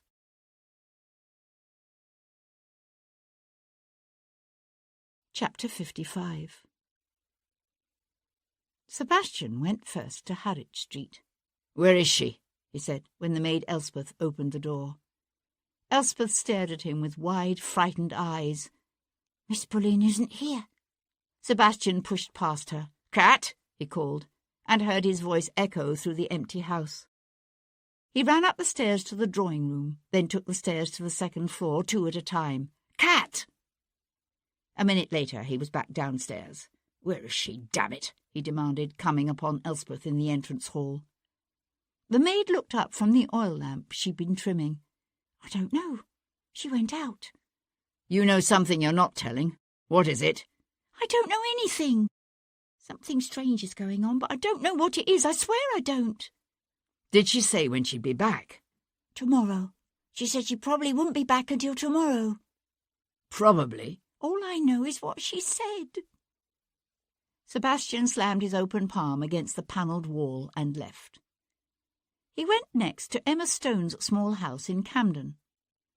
The woman was famous for writing wildly popular improving tracts, with titles such as Christian Piety and Moral Sketches for the Next Generation. Had Hendon named anyone else, Sebastian could have dismissed his wild claims without hesitation. But Sebastian found it impossible to imagine Mrs. Emma Stone lending herself to one of the Earl's schemes. Pausing on the footpath, Sebastian stared up at the proper brick facade before him. He knew only the faintest outlines of Kat's earlier history, but what he knew fit uncomfortably well with Hendon's tale. She'd told him once that her father was an English lord, but her mother had left London before Kat was born to take refuge in her native Ireland. Sebastian knew what the soldiers had done to Kat's mother and stepfather. He knew, too, that after their deaths, Kat had been taken in by her mother's sister. Sebastian had formed a hazy image of a self-righteous, ostentatiously religious woman who'd punished her niece's accusations of her husband's misconduct with the whip. Sebastian studied the silent rows of neatly curtained windows. Had it been from this house that Kat had fled as a child into a life on the streets? She had never named her aunt as Mrs. Emma Stone. But then there was much that Kat had never told him. He became aware of the sensation of being watched. As he climbed the short flight of steps to the front door, he saw the lace curtain at one of the upstairs windows shift slightly, then settle back into place. He half expected his knock to go unanswered. Instead, the door was opened almost immediately by a thin slip of a maid with jade-green eyes and a scattering of freckles across her nose, who looked at him with undisguised curiosity and asked breathlessly, "Are you Lord Devlin?" "Yes," said Sebastian in surprise. The girl stepped back and opened the door wide. "Mrs. Stone said to bring you straight up." Sometimes our worst dreams don't come when we're asleep. The nightmares that came to Sebastian in the bowels of the night were familiar things. Disjointed memories of slashing sabres and exploding ordnance punctuated by the screams of dying men and maimed horses. He'd learned to live with those dreams, with those memories. But he wasn't sure how he was going to learn to live with this. He wandered the darkened streets of London, down narrow lanes of shuttered shops and quiet houses. A mist had settled over the city, painting the pavement with a wet sheen that reflected the light from the street lamps and an occasional passing carriage. He kept trying to comprehend the incomprehensible, how a love, once so beautiful and life-sustaining, could have suddenly been transformed into something unclean and vile. Of all the taboos with which Englishmen and women fortified themselves against the horrors of savagery and bestiality, only two were so unforgivably loathsome as to be spoken of in frightened whispers: the prohibition against the eating of human flesh, and the sexual union of those bound by the closest of family ties. Father and daughter, sister and brother. He knew he should recoil in horror. A part of him did recoil in horror. But a part of him still ached for the future that had been snatched from him, for the woman he would have made his wife. He wanted to get on his horse and gallop out beyond the last straggling hamlets. He wanted to ride through woods lashed by a wild wind, with none but the cold and distant stars for companions. He wanted to ride until he reached the crashing waves of the sea, and feel the salty spray rise up to meet him as he spurred ever on, to oblivion. A burst of laughter from an open door brought his head around. He paused for a moment, shuddering, recognizing the danger of being alone, and far too sober. Wiping a hand across his face, he turned his steps toward Pickering Place, unaware of the slight figure watching him anxiously from the shadows. Paul Gibson pushed past the billiard tables toward the more select rooms filled with scattered faro and whist tables that lay beyond. The air he breathed smelled strongly of brandy and tobacco, and the unmistakably sweet tang of hashish. He was in one of the most expensive and decadent of the gaming hells off Pickering Place, and he had to keep reminding himself to clench his jaw shut for fear of staring around like some gape-mouthed lout just up from the country. Gibson had been in his share of hells and brothels before, and opium dens too, for that matter, but he'd never been in a place quite like this one. The walls were hung with watered silk, the mirrors large and framed in ornate gilt wood, the cloths on the supper tables of starched linen. From somewhere in the distance came the lilting strains of a string quartet, the music forming an odd counterpoint to the high-pitched laughter of women and the ceaseless rattle of the dice-box.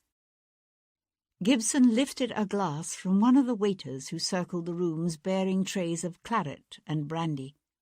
A woman, wearing a scarlet gown with a shockingly low décolletage, cast him a speculative glance, then brushed past him.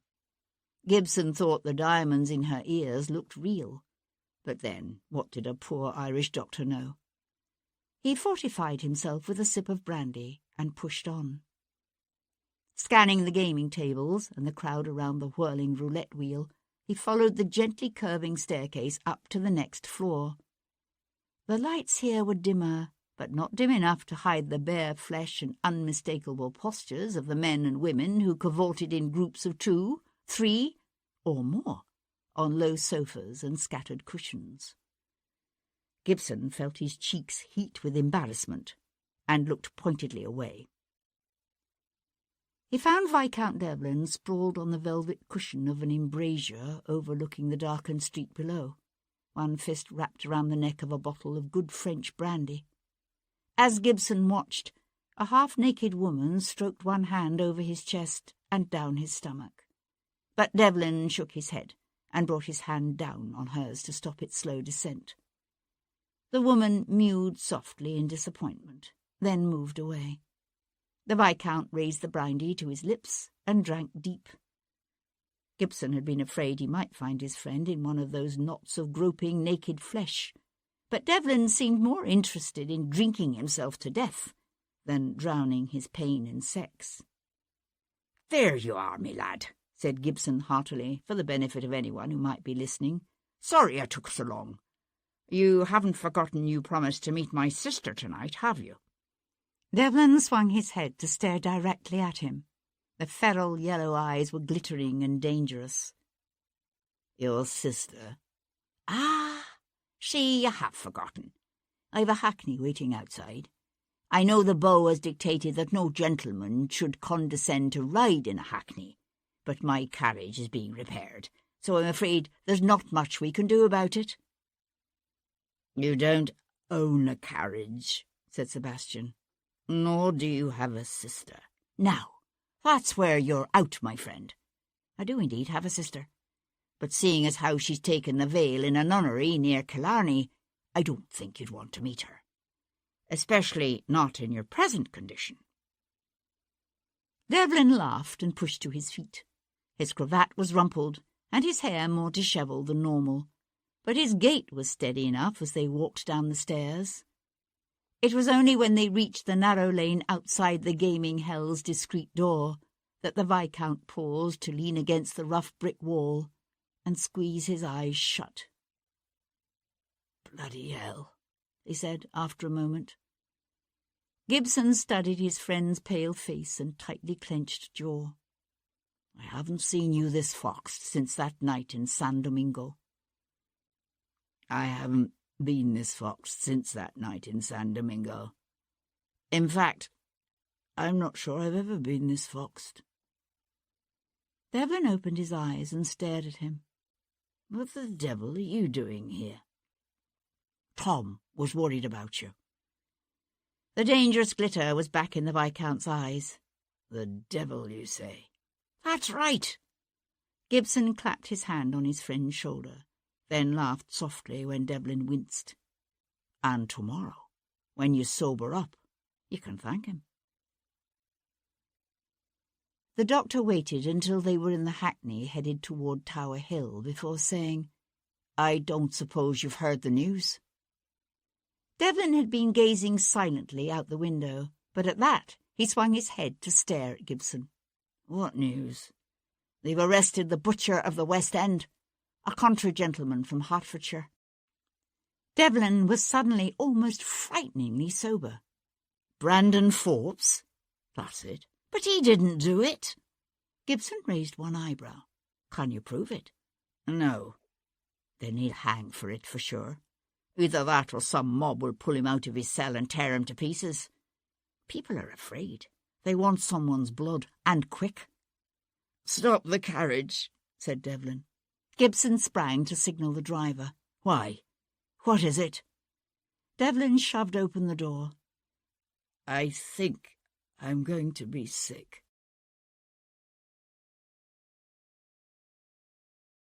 Chapter 56. Sunday, 22nd of September, 1811. Charles, Lord Jarvis, spent as little time as possible in his house in Berkeley Square, but he always attended Sunday morning services at St. James's Chapel with his harridan of a mother, his half-mad wife, and his determinedly unwed daughter, Hero. After church it was his practice to pass several hours in his library dealing with affairs of state before sitting down to Sunday dinner with his family. He was very conscious of the need for the better classes to set a proper example for the lower orders, and church attendance and devotion to family were an important part of that example. It was a duty he had sought to impress upon his daughter, although with indifferent success. On this particular Sunday he returned from chapel to find the reports of several of his agents awaiting his attention on his desk. Devlin's interference with his plans to use the actress Cat Boleyn to ferret out the identity of Napoleon's new spymaster had forced Jarvis to fall back on more traditional means, but so far his agents had proved unsuccessful. He was glancing through their reports when he was interrupted by a cautious knock. "Yes, what is it?" he said, without looking up. "A Mr. Russell Yates to see you, my lord." Jarvis's head came up. "What the bloody hell does he want?" "Shall I tell him you're not at home, my lord?" Jarvis tightened his jaw. "No, send him in." Russell Yates came in, bringing with him the scent of well-bred horses and a cool morning rain. From his manly chest and powerful shoulders to the glint of pirate's gold in his left ear, he exuded an aggressive form of masculinity not often seen amongst the members of the ton. And it was all for show.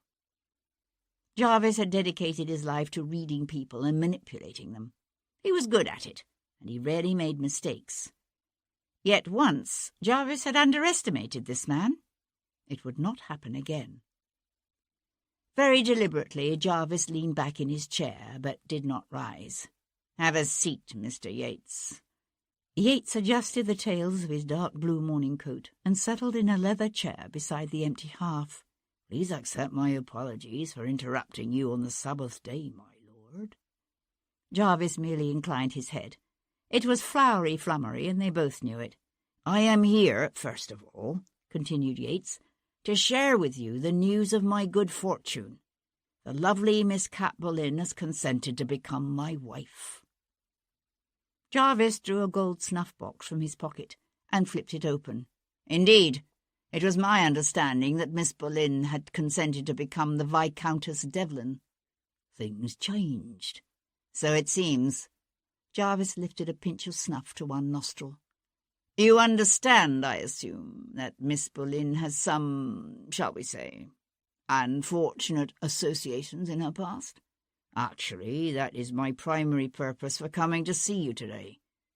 While it's true Miss Boleyn has in the past engaged in certain activities that are better forgotten, the same could be said of many of us." Yates's smile widened to show his teeth. "Even you, my lord, have been involved in episodes that would be best left unknown." Jarvis closed his snuff-box with a snap. He was not one to bluster or rage, for he had learned long ago to control his emotions. He did at times give vent to anger, but only when it served his purpose. It would not serve his purpose now. He tucked his snuff-box away and said calmly, "The understanding we reached on these matters still stands. I assume you are here merely to reassure me that as long as Miss Boleyn's secrets are safe, others are safe." "That's a fair representation of the situation, yes." "Good. Then we understand each other." Yates rose to his feet. Jarvis waited until he was at the door to add, "There does seem a waste." Yates turned. "How's that, my lord? Such a beautiful woman married to a man uninterested in women." If he'd been hoping for a rise, Jarvis was disappointed. Yates merely smiled and said, "Good day, my lord." Some 20 minutes later, Jarvis was still sitting at his desk when his daughter, Hero, appeared at the door. "The most vexatious thing, Papa. Grandmamma has thrown her chamber pot at the upstairs parlour-maid, and now both the maid and cook have quit." "The cook?" Jarvis looked around, his attention caught. "Why the cook?" "Cook is Emily's aunt." "Emily? Who the deuce is Emily?" "The upstairs parlour-maid." "Good God!" roared Jarvis. "And what would you have me do about it? The petty affairs of this household are not in my province." "I don't expect you to do anything about it," said Hero. "I have simply come to warn you that dinner will be delayed." "Dinner? But who is cooking it?" "I am," said his daughter with unruffled equanimity, and closed the door behind her. Jarvis stared at the closed panel for a moment, then rose to pour himself a brandy. It had been a trying week. The day might have been overcast, but the light streaming in through Paul Gibson's kitchen windows was still bright enough to hurt Sebastian's eyes. He squeezed them shut and ran a hand across his beard-roughened chin. "Remind me why I stayed here rather than going home. I need a shave, and a bath, and clean clothes." Paul Gibson answered him from across the room. "You needed to talk." Sebastian opened one eye. "I did? How much did I say?" "Enough." Gibson came to stand at the far side of the battered kitchen table. "I'm sorry, Sebastian." Sebastian looked away. "Here." Gibson plunked a tankard of ale on the boards before him. "This will help your head. You'd best drink it before you hear this morning's news." Sebastian brought his gaze back to his friend's face. "Why? What's happened?" "It's Felix Atkinson's 12-year-old son, Anthony. He's missing."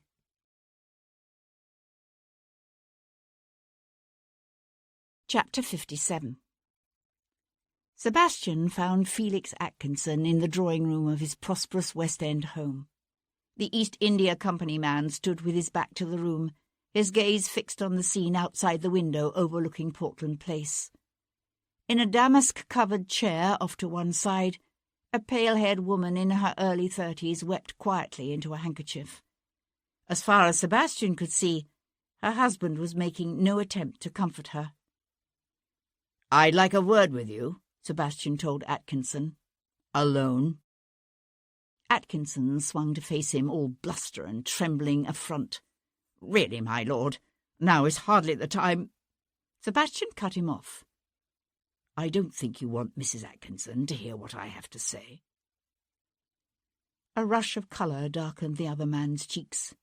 He cast a quick glance at his wife, then looked away. "We can speak in the morning-room." They had barely crossed into the morning-room before Sebastian's hands closed over Atkinson's shoulders and spun him around to slam his spine up against the nearest wall. "You bloody, self-obsessed, lying son of a bitch," said Sebastian, spitting out each word through gritted teeth. Atkinson gasped and made as if to pull away. "How dare you? How dare you lay hands upon me in my own—" Sebastian pressed his forearm against the man's throat, pinning him to the wall. "I know what happened on that ship. I know about Gideon Forbes, and I know what really happened to David Jarvis." Atkinson went utterly still. "You can't. I read the log. The log! But the log was lost. Bellamy said the log was lost." "He lied." Sebastian shoved his forearm up under the man's chin harder. "You all lied. What did you do? Get together after Thornton's and Carmichael's sons were killed and swear one another to secrecy? What choice did we have? You could have told the truth." Atkinson's tongue darted out to moisten his lips. "How could we? No one would have understood about the boy. You have no idea what it was like on that ship. The fear, the endless days and nights of hunger. That kind of hunger. It's like a yawning pit of fire in your belly, consuming you. You'll do anything when you're hungry like that." "You might. Yet people starve to death on the streets of London all the time. They don't kill and eat each other." Atkinson sucked in a breath that shook his entire frame. "The boy was dying. All we did was hasten the hour of his death. David Jarvis should never have tried to stop us." "Is that what you tell yourself? What about the Sovereign?" "We didn't know the frigate was out there. We thought we would die without seeing another ship. How could we have known?" "That's why men shouldn't take it upon themselves to play God." Sebastian shifted his grip. "I'm going to ask you a question, and I want you to think very hard before answering. After the crew mutinied and abandoned ship, were any of the men left aboard?" "Crewmen, you mean?" "No. Only Bellamy, the 3 ship's officers, and the boy." "Why? Who do you think is doing this? You have some idea, don't you? Who is it?" His voice rose. "What aren't you telling me?" Sebastian simply shook his head. "It hasn't struck you as peculiar that this killer knows exactly which lots you each drew after the boy's murder?" The tick began to play at the edge of Atkinson's mouth. "Peculiar? It's terrifying. It's as if he were on the ship with us. But that's impossible, isn't it? Isn't it?" Sebastian gave the man a nasty smile. "You tell me." "I told you before. I don't know who's doing this. I don't know." "It's too late to save yourself. When Jarvis hears you murdered his son, you're going to wish you did die on that ship." "It wasn't me. I didn't have a cutlass. It was one of the others." "You think that will make a difference to Jarvis?" Atkinson's entire face convulsed. "No, I know it won't. We all know it won't. Why else do you think we've kept silent?" "Why? Because you value your own lives more than you value the lives of your sons." Sebastian let the man go and stepped back. "When was your boy taken?" Atkinson adjusted his cravat and gave the lapels of his coat a twitch. "This morning, early. He was gone from his bed when the household awakened." "He was taken from the house? I thought you had Bow Street runners watching him." "2 of them. Someone broke the lock on the back door." "And where were your runners while all this was happening?" "One was watching the front of the house from across the street, and the other was found insensible in the garden." Sebastian suppressed an oath. If the killer followed his established pattern, the boy's butchered body would be discovered in some prominent spot early tomorrow morning.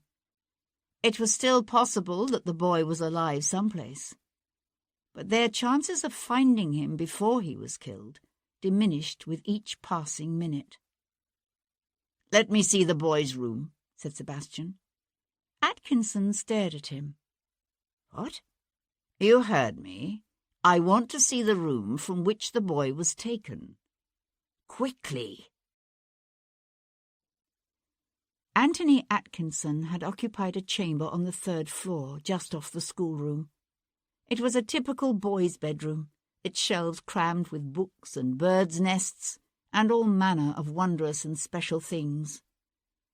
Standing on the braided hearthrug, Sebastian thought about the tow-headed lad he'd glimpsed in the square, his cheeks flushed, his eyes bright with merriment. The boy might have been younger than the other victims, Sebastian realized, but he was a sturdy, healthy lad. He would not have been easy to subdue, especially without waking either his family or the servants. A small girl's voice came from the doorway to the schoolroom. "Are you looking for Anthony? He's not here." Sebastian turned to find young Miss Atkinson watching him with wide, solemn eyes. He went to hunker down before her. "Did you hear Anthony leave this morning?" She shook her head. "No, I didn't hear anything." "Have you noticed anyone watching you the last few days? A man, perhaps? Or maybe a woman?" Again she shook her head. Frustrated, Sebastian shoved to his feet. It was when he was turning to leave that he saw it, a glint of blue and white porcelain peeking out from beneath the counterpane. He knew what it was, even before he stooped to pick it up. It was a Chinese vial. An opium vial.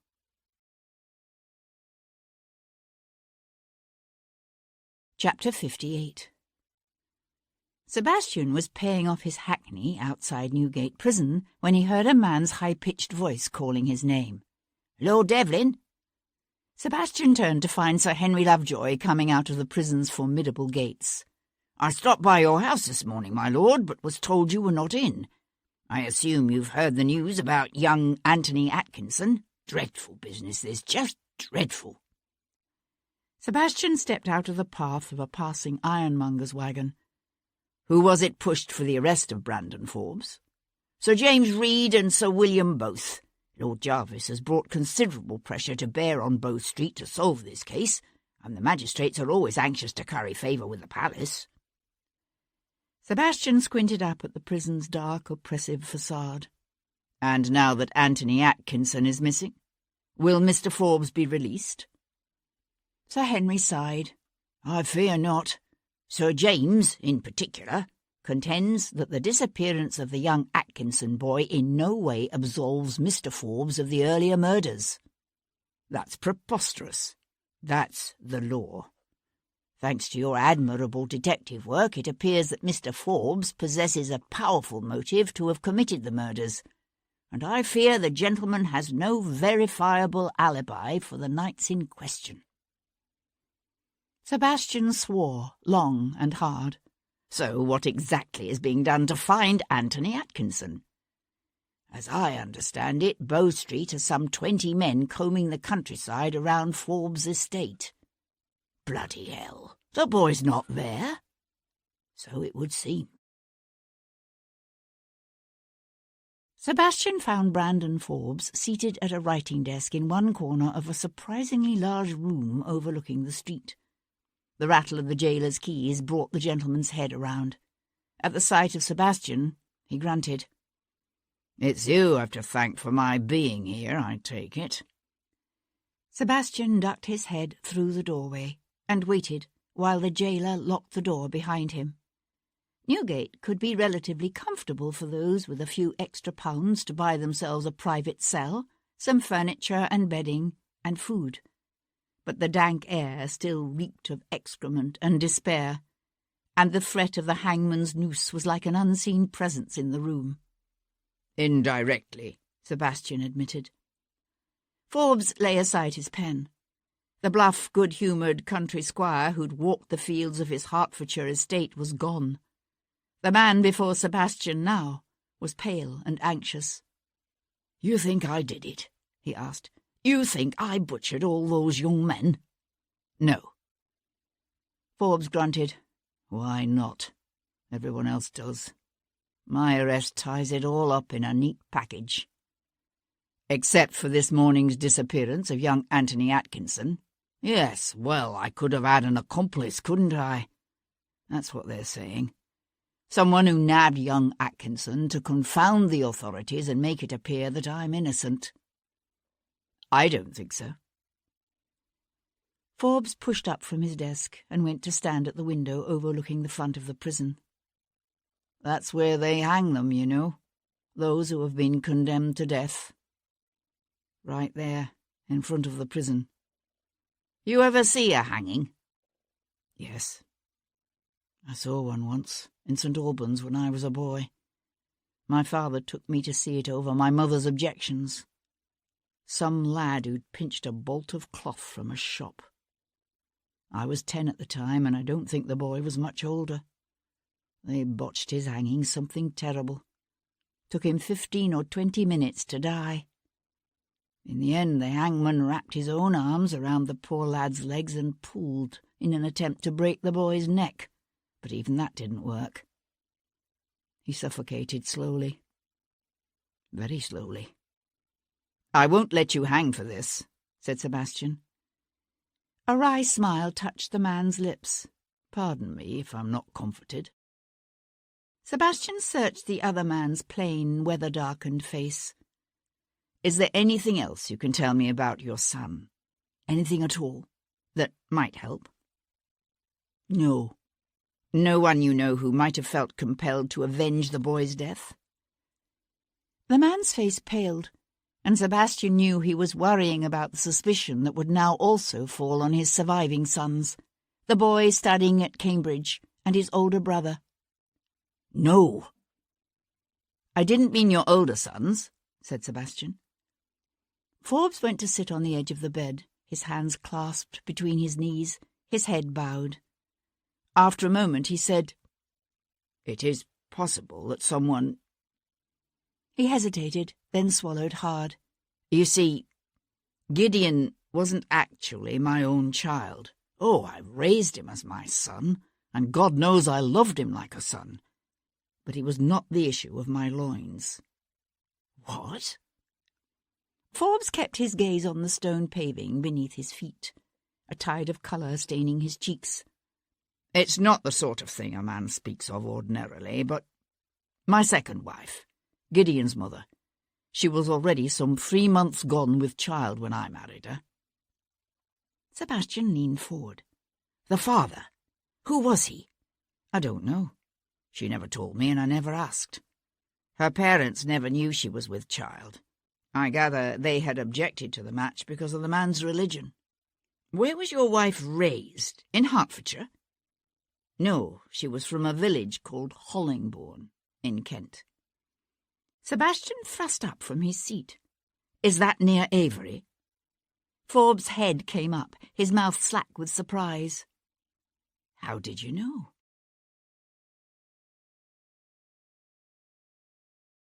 Chapter 59. Sebastian could hear thunder rumbling in the distance by the time he reached Brook Street. He set his groom, Giles, scrambling to saddle the Arab, then sent for Tom. Sebastian was in his library, loading a small pistol, when Tom scooted into the room. I want you to find Sir Henry, said Sebastian, slipping the flintlock into his pocket as he briefly ran through the conversation with Forbes. Tell him what I've discovered and where I've gone. He squinted up at the leaden sky and paused to throw a cloak over his shoulders. It was going to be a wet ride. I could come with you, Tom said. He had to trot to keep up as Sebastian crossed the gardens toward the stables, jerking on his leather riding gloves as he went. You could send Giles with a message and— No. This man is a killer. I want you well away from him. You deliver the message to Sir Henry, and then you await me here. That's an order. Sebastian gathered the black's reins, but paused to give the boy a hard look. Do you understand me? Tom's shoulders slumped. Aye, governor. Sebastian settled into his saddle and felt the mare tremble beneath him, as if she could sense his urgency and was eager to be off. But he held her in check long enough to lean down and say to Tom, Disobey me in this, and I swear to God I'll take it out of your hide. Then he tightened his knees to send the Arab thundering down the mews. The rain began in earnest just after Sebastian clattered across the bridge into Blackfriars Road. This was a mean part of London, the streets narrow and unpaved and filled with clutches of ragged, hollow-eyed children and crippled beggars who forced Sebastian to hold the Arab in until he was well past Greenwich Road. By the time he reached Blackheath, the rain had become a steady, wind-driven torrent that stung his cheeks and ran down the back of his neck, and rapidly turned the pike into a dangerous quagmire. How many hours had passed since Anthony Atkinson's abduction? He wondered, pushing on. 4, 5? A part of him acknowledged that the boy might already be dead, but he clung to the hope that Anthony might yet live. It couldn't be easy for a man dedicated to saving lives to steel himself to the brutal murder of a child. It struck Sebastian as ironic how a single, easily overlooked piece of information could provide a solution if one simply shifted his perspective and considered it from a different angle. He wondered how the killer had learned the details of the Harmony's ordeal, yet he'd given little thought to Reverend Thornton's wife, who must have faced her coming death last Christmas, weighed down by the onerous guilt upon her soul. From where could she have sought absolution for the sins of murder and cannibalism? Not from the rector, her husband, whose guilt was as great as her own. And so she must have chosen to unburden herself to her dear family friend and physician, Dr. Aaron Newman, never imagining that the man to whom she'd confided her terrible secret was actually the dead boy's natural father. Yet even armed with the truth of what had happened to Gideon Forbes and David Jarvis, Newman must have known himself to be at point nonplus. It had been impossible for him to move against the Harmony survivors in a court of law, even if the ship's passengers hadn't included some of the most powerful men in the kingdom. Newman had no proof of what had occurred on that ship beyond a dying woman's testimony given without other witnesses, and so he had decided to wreak his own terrible form of revenge, killing not his son's murderers, but their sons. Thou shalt give life for life, eye for eye, tooth for tooth, hand for hand, foot for foot, burning for burning. And if an ox have gored a son or have gored a daughter, according to this judgment shall it be done unto him. How much suffering and death had been wrought upon the world, Sebastian wondered, by a literal interpretation of that ancient biblical passage. Wrapping the folds of his cloak around him, he kneed the mare on ever faster through the pounding rain. He noticed the 2 horsemen at the first toll. They rode up, hats pulled low, collars turned against the wind and rain just as Sebastian was passing through the gate. One of them, a tall man with a broken nose, reached down to hand their toll to the gatekeeper. He glanced up, his gaze catching Sebastian's eye just as Sebastian set his spurs to the mare's flanks. After that, he was aware of them behind him, 2 rough-coated men riding as hard as he. Any men out on such a day would be riding hard, but when Sebastian deliberately slowed his pace at a small hamlet, the men dropped back. Bloody hell. He suppressed the urge to whirl and confront them. He didn't have time for this. He drove the mare on, faster. He could feel her dainty hooves slipping in the soupy, churned mud of the road. Rain slid in cold rivulets down his cheeks, ran into his eyes. He was shaking his head, trying to clear them, when the mare stumbled. She pitched forward with a frightened squeal. He just managed to kick his feet free of the stirrups before she went down and rolled. His back slammed against the ground hard enough to drive the wind from his body, leaving him gasping in agony. He was aware of the sounds of the mare scrambling to her feet, but he couldn't move. Rain beat against his face, ran into his open mouth as he fought to draw the breath back into his aching chest. Floundering in the mud, he managed to prop himself up on one elbow. He opened his eyes just in time to see the muddy sole of a man's boot driving toward his face. Then all was black.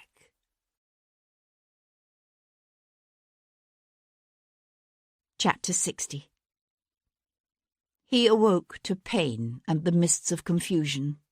The confusion lifted slowly.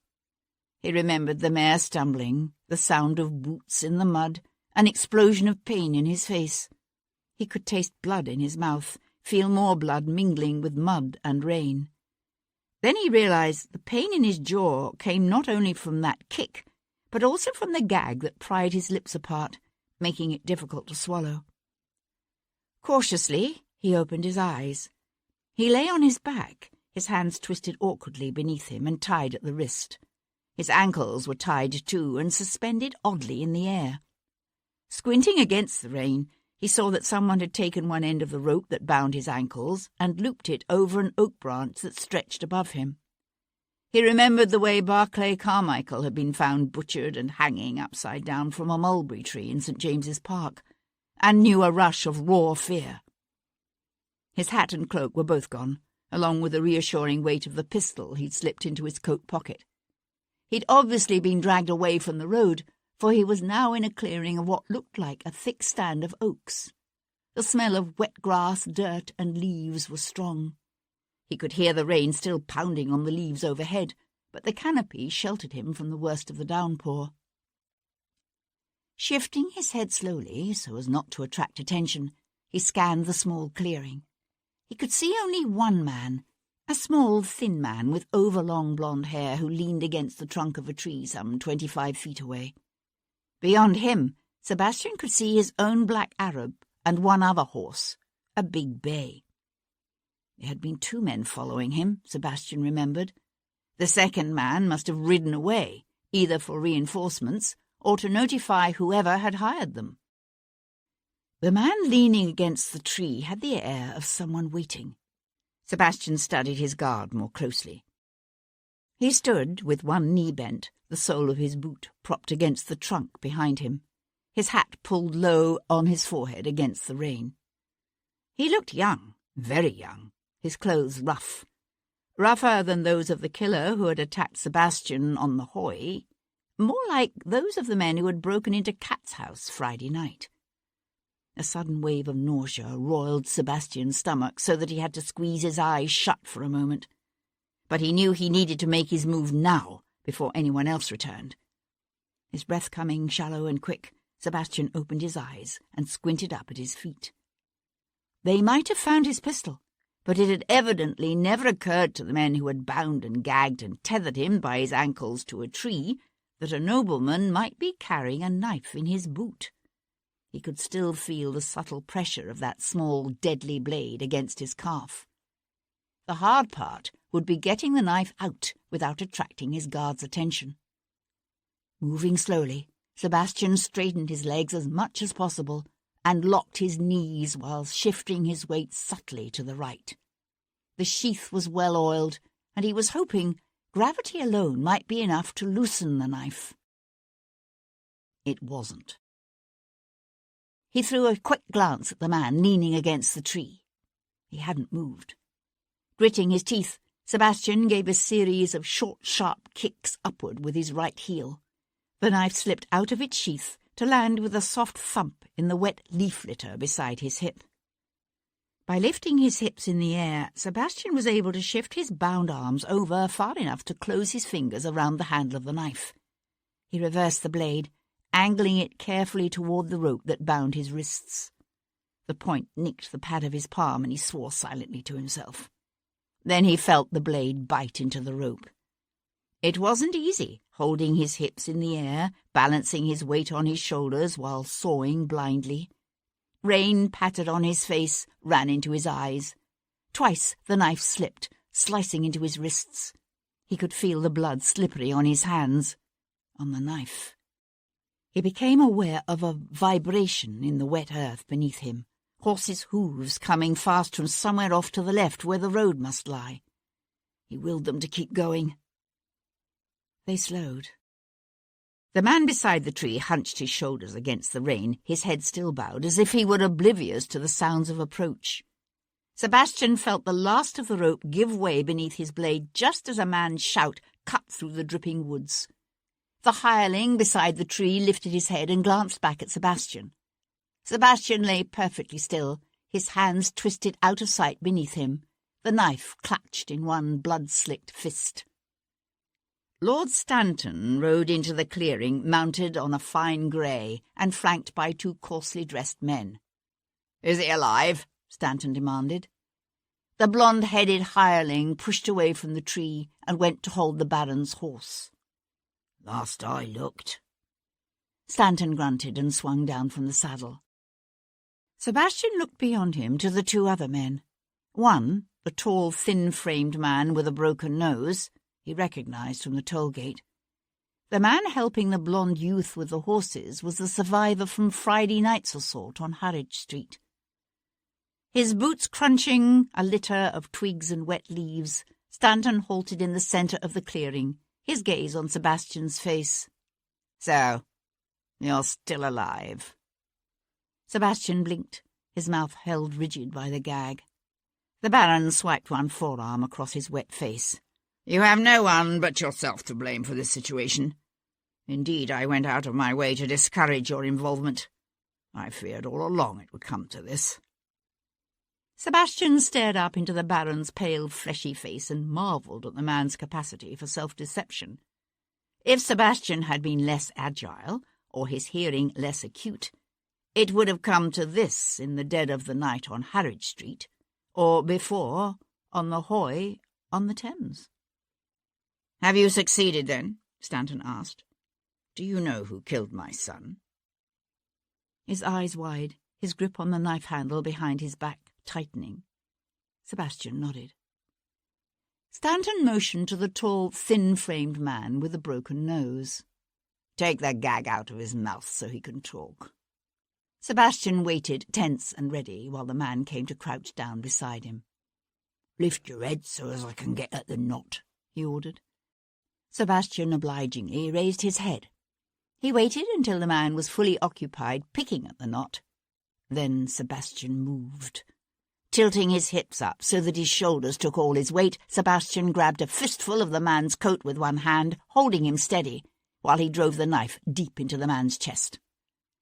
The man convulsed, pale eyes widening with shock, but Sebastian was already jerking the dagger out of the man's chest. Holding the hireling's body like a shield, Sebastian jackknifed up and hacked desperately at the rope binding his ankles. "What is he doing?" he heard Stanton bellow. "Don't just stand there, you fool! Stop him!" The young, yellow-haired man reached Sebastian just as the knife freed his ankles. "Oi, what the—" Sebastian twisted so that his falling feet came down against the side of the man's head with a solid thwunk. The man staggered to his knees. Sebastian hit the sodden ground in a roll and came up onto his feet at a run. With Stanton and the third hireling between Sebastian and the horses, he had no choice but to plunge downhill away from them. He felt a stinging slice across his upper arm the instant before he heard the boom of a pistol reverberate through the forest. Bloody hell! The smooth leather soles of his riding boots slipping and skidding in the wet leaf mould, Sebastian zigzagged through gnarled old oak trees, one hand clamped against his bleeding arm. "You, Horn!" he heard Stanton shout. "Stay with the horses in case he tries to circle back. Burke, come with me." Wet branches slapped Sebastian in the face. His coat caught on a hawthorn, and he breathed another quick oath, ripping it free. Given enough time, he had no doubt he could outrun Stanton and his men. But time was the one thing Sebastian didn't have. He scanned the trees ahead, swerving toward an ancient oak with stout branches arching low to the ground. Slipping his knife back into its sheath, he was reaching for the lowest branch when his gaze fell on the tumble of stones lying half-hidden in the leaf litter at the tree's roots. He hesitated, then swooped to select a particularly lethal-looking chunk with jagged edges. He hefted it for a moment, testing its weight. Then he scrambled into the tree.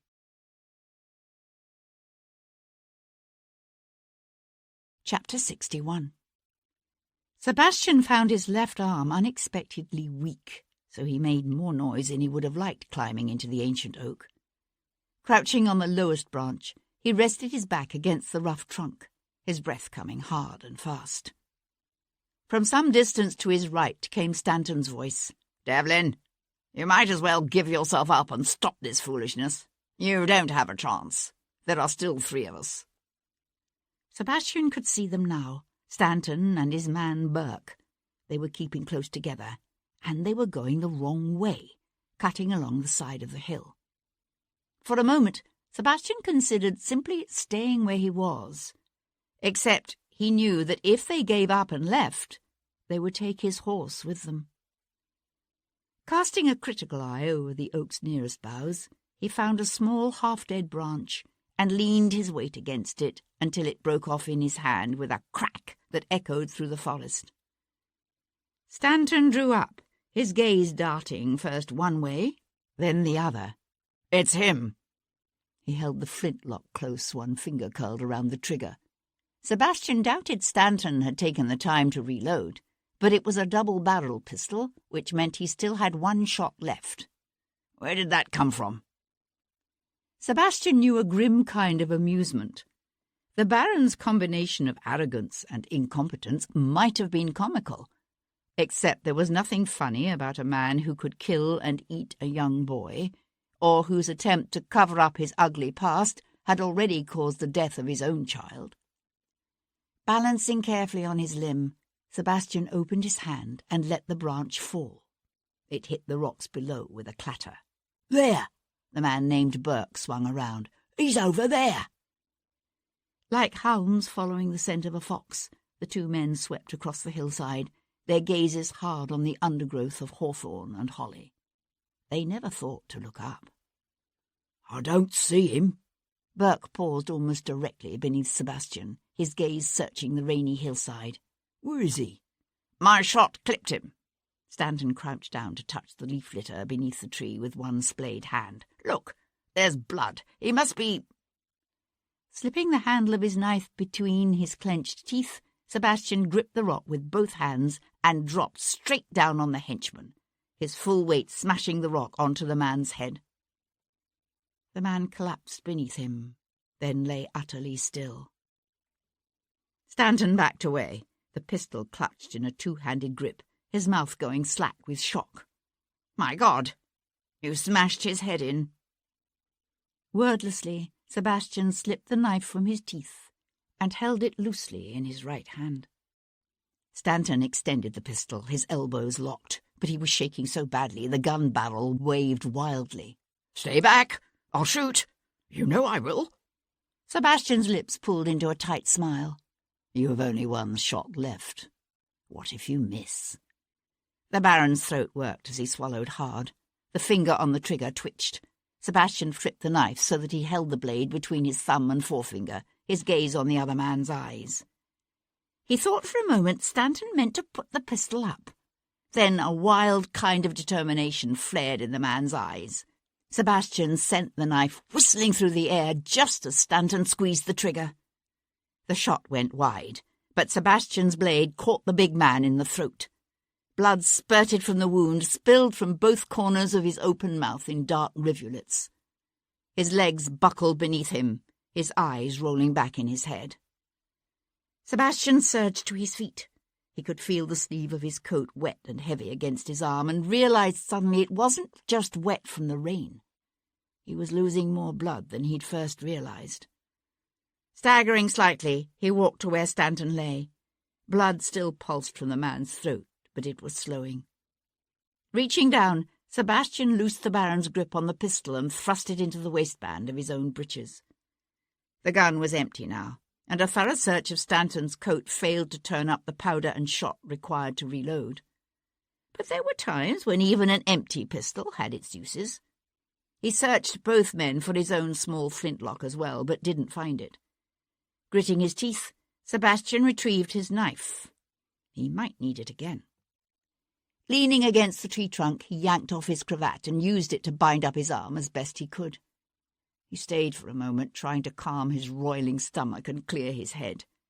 Then he headed up the hill toward his black mare and the young blond man Stanton had called Horn. Horn stood beside the horses, his head jerking this way and that as he searched the surrounding wood with wide, anxious eyes. Hunkering low, Sebastian crept up behind him, his knife in one hand, Stanton's flintlock pistol in the other. The pistol was empty, of course, but Sebastian was betting on the hireling being too scared to realize that. Treading softly in the wet, leafy humus, Sebastian pressed the barrel of the pistol behind Horn's ear. "Move, and I'll blow your brains out." The youth froze. Sebastian clicked back the hammer for dramatic effect. "This is your lucky day, my friend. You get to live." "Jesus Christ, don't kill me." The man's voice broke off in a whimper as Sebastian brought the pistol's handle down like a club on the back of his pale blonde head. Yanking off Horn's dark neckcloth, Sebastian used it to quickly bind the unconscious youth's hands, just in case. A quick search of Horn's pockets again failed to yield Sebastian's flintlock, and he realized it must have been lost on the road when the Arab fell. Pushing to his feet, his head swimming sickeningly, Sebastian turned toward the horses. The horses snorted with fear, smelling blood. He reached for the Arab's reins, and she tossed her head, her eyes wide. "Easy, girl," he crooned. "Easy." Hauling himself into the saddle, he started to turn toward the road. Then he hesitated, his gaze lingering on the clearing. Beyond the silent heap of the young blonde man, Horn, Sebastian could see the bloodied body of the first man he'd killed. The bodies of the other two, Lord Stanton and his hireling Burke, lay someplace out of sight farther down the hill. It occurred to Sebastian, with a strange sense of detachment, that he'd just killed 3 men. Yet when he searched inside himself for some flicker of remorse, all he felt was a strange, detached kind of numbness. He knew the men he'd killed had been trying to kill him, but he wasn't sure that should matter. Wiping his sleeve across his wet face, he turned the Arab's head toward the road and spurred her forward, toward Avery.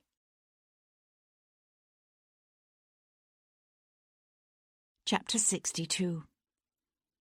The mare was tiring by the time the river came into view, its storm-churned surface as agitated and grey as the sky above it. Mud flying from his horse's hooves, Sebastian tore up the hill to the wide green where the ancient Norman bulk of St. Andrew's brooded over a deserted, rain-drenched graveyard. He leapt down, his boots squelching in the mud, his gaze scanning the quiet scene. He'd been hoping to find Lovejoy and his constables already here, ahead of him. A half-grown lad hurrying past on his way to the high street cast Sebastian a queer look. "You, lad," said Sebastian. "Has there been a magistrate here, from London?" "No." The boy backed away, his eyes wide as he stared at Sebastian's blood-splattered silk waistcoat, his torn and bloodied coat. Sebastian fumbled for his purse. "Here's a shilling for you, if you'll walk the mare up and down the lane, and a promise of 2 more when I come back." The boy looked hesitant, but relented at the sight of the coins in Sebastian's hand. Sebastian splashed up the walk to the physician's white-frame house. He plied the front door knocker hard, then listened to the sound of it echo away to nothing. "Anyone there?" he shouted against the roar of the rain. The house before him lay still and silent. He took a step back, his gaze scanning the yard. Water gushed off the eaves. He could see a stable with room for 2 horses at the base of the garden, and beside it an open-sided shelter where the physician doubtless kept his carriage. The space was empty. The sprigs of hay found on the bodies of young Stanton and Carmichael suggested they'd been held and killed in a barn or a stable. Yet surely Newman hadn't brought his victims here to Avery, where the chances of accidental discovery loomed large. So, if not here, then where? "Hello?" Sebastian called again. He was about to swing away when he heard the latch turn. The door opened a crack, and the housekeeper peered out at him, her features pinched with suspicion and anxiety. He was acutely conscious of his beard-roughened chin, his dishevelled clothes. Then she must have recognized him, because her expression cleared. "Goodness, it's you, my lord. Whatever has happened to you? Do come in and sit down quickly." Sebastian stayed on the porch. "Where is Dr. Newman?" "I'm afraid the doctor is not in, my lord." She spoke with a studied deliberation that made Sebastian want to grab and shake her just to get her to speak faster. "Went off last night, he did, in his gig. Told me not to expect him back before Monday." "Have you any idea where he might have gone?" The housekeeper frowned. "I'm afraid he didn't say." She hesitated, then added slowly, "I know he sometimes goes to Oak Hollow Farm for a few days, so I suppose it's possible he—" "Oak Hollow Farm?" said Sebastian sharply. It's a property he inherited from his uncle. It did have tenants, but they emigrated to America last year, so it's empty now. He's been spending quite a bit of time there these last few months. Actually, I believe he was there just last. How do I get there?" The question seemed to surprise her, but after a moment she stepped out onto the small portico to point into the driving rain. "You take that lane just to the north of the church. Keep going past the village of Ditton until you see the ruins of an old medieval tower. The farm's there, just below the ridge." "Thank you." Sebastian stepped back into the rain. "There'll be a magistrate and constables here soon from London. Give them the information you've just given me." "A London magistrate?" The housekeeper clucked her tongue. "Whatever for?" But Sebastian was already running toward his horse. Chapter 63. Crumbling and open to the sky, the medieval watchtower stood on a rocky ridge overgrown with brambles and hawthorn. Sebastian paused beside the broken entrance, now a gaping hole that showed only a tumble of weed-choked fallen stones within. The rain had slowed to a steady drizzle. The wind, a lonesome thing that whistled through the old arrow slits and ruffled the Arab's wet mane. The air was filled with mist and the smell of wet leaves and grass, and a faint hint of wood smoke that drifted up from below. But the tower was long deserted, the ancient stone walls blackened by the fires of centuries of vagrants who'd found shelter there. Sebastian nudged the mare forward to the edge of the ridge. Oak Hollow Farm lay just beyond the tower, in a shallow depression below the cusp of the hill overlooking the distant downs. A single line of smoke drifted up from a chimney at the far end of the farmhouse. The house was a low, rambling structure, built of coursed rough stone with mullioned windows and a thatched roof. Once the farm must have been prosperous, but signs of recent neglect lay everywhere. In the cottage garden of roses and lavender and marigolds left to run rampant, in the broken hinge of the woodhouse door that creaked slowly in the wind. Beyond the house, the farm's cluster of stone outbuildings and wooden pens stood empty and silent beneath the grey sky. Rather than come at the farm directly from the open road, Sebastian cut through the copse of mingled chestnuts and oaks below the ridge. A few 100 yards uphill from the house, he dismounted, staggering slightly as an unexpected wave of light-headedness washed over him. Gritting his teeth, he looped his horse's reins around a low branch and continued on foot. At the edge of the wood he paused, watching for any movement, any sign of life beyond that pale line of drifting smoke. Nothing. He knew he was making a dangerous assumption, that Newman was in the room with the smoking chimney, but he tried not to think about that as he darted across the open field and ducked around the side of the house. Pressing his back against the wall, he paused for a moment and waited for his head to clear. Then he edged around until he was close enough to peer through the room's heavy, leaded glass window. He found himself looking at a kitchen, a big farm kitchen, with a wide-mouthed, smoke-darkened stone hearth that stretched across most of the far wall, with a clutch of dusty pots that dangled from a blackened beam. At the battered, scrubbed table in the centre of the room sat Dr. Aaron Newman, his back to the window.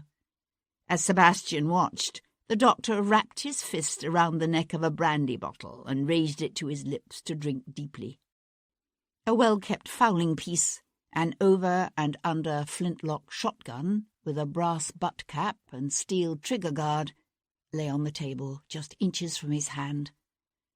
Anthony Atkinson was nowhere in sight.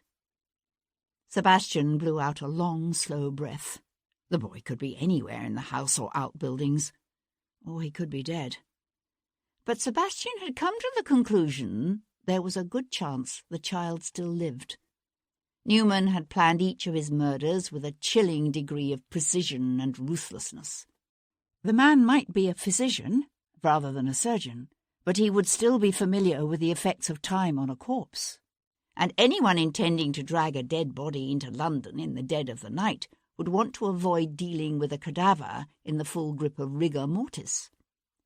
With effort, Sebastian checked his first impulse, which was to burst into the kitchen and end it all right here, right now.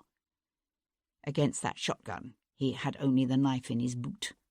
And while ordinarily that would have been enough, Sebastian knew he would be taking a terrible chance now. His left arm hung nearly useless at his side, and he was dangerously light-headed, whether from loss of blood or concussion he had no way of knowing. Better to get the boy away by stealth, quickly and quietly. He could deal with Eyre and Newman later. Turning away from the window, Sebastian flattened his back against the house wall, the stones cold and sharp against his palms. His gaze swept the kitchen yard with its woodhouse and smokehouse, and moved on to the buildings clustered around the farmyard, the henhouse and pigsty, wagon sheds and stables, barn and calf pens. All appeared empty, the old manure heap in the centre of the yard now blackened with age and rain. Neither the doctor's gig nor his horse was anywhere to be seen. Sebastian brought his gaze back to the stable. Constructed of the same coarse, rough stones as the other farm buildings, it had a thatched hipped roof with a central gable for the hayloft, and a wide set of double doors that doubtless gave access to a carriage room. The carriage doors were closed, but Sebastian could see freshly churned mud in the yard before them. Sucking in a deep breath tinged with wood smoke and the smell of damp stone, he eased away from the window and worked his way back toward the corner of the house. Wary of being seen if Newman should chance to stand and glance out the window, Sebastian approached the farmyard by swinging out in a wide arc, his boots squelching in the mud as he neared the abandoned pigsty. It was raining harder now, big drops that pattered on the thatched roofs and ran down the back of Sebastian's collar as he sprinted across the farm road to the carriage doors. The doors were old and warped, and slid apart with a harsh grating that was lost in the sound of trees bending in the wind and rain, slapping into mud. Squeezing through the narrow opening, Sebastian quickly eased the doors shut behind him. He found himself in a space some 20 feet deep and 12 feet wide. The air here was thick with the smell of dust and hay and fresh manure. A black gig, its padded leather seat still wet with that morning's rain, stood in the dim light. Halfway down the wall to his right, an arched opening framed with dressed stone gave access to a darkened corridor. Skirting the gig, Sebastian ducked through the arch to find himself in a cobbled passage. Beyond a narrow flight of stairs leading up to the hayloft stretched a row of 3 horse stalls with a harness room and feed bin ranged along the opposite side of the passage. A Dutch door at the far end of the passage doubtless led to a fenced side yard. "Anthony," Sebastian called, the clatter of his boot heels on the cobbled floor echoing in the stillness. A big bay tethered in the first stall lifted its head, its ears flicking forward as it whinnied loudly. From the copse up the hill came a distant answering nicker. "Bloody hell," whispered Sebastian, slipping the knife from his boot. If Newman heard the horses and decided to investigate. Sebastian moved quickly down the passage. The second stall stood empty in the dull light cast by its high cobwebbed window. Outside he could hear the rain pick up again, beating harder on the thatched roof overhead. His stomach clenching with the knowledge of what he might find, Sebastian moved on to the last stall. The boy lay curled up against the thick planked walls of the third stall, his hands and feet bound, a gag prying his mouth open in an awkward rictus. His eyes were closed, his face pale and streaked with dirt and the tracks of dried tears. But Sebastian could see the shudder of his stained white nightshirt where it stretched across his chest. "Anthony?" Sebastian hunkered down to touch the boy's shoulder. "I'm here to take you home. Everything's going to be all right." The boy's eyes fluttered open, then closed again, his breath coming slow and shallow. Newman had obviously dosed the boy liberally with laudanum. "Don't be afraid of the knife. I'm going to use it to cut you loose."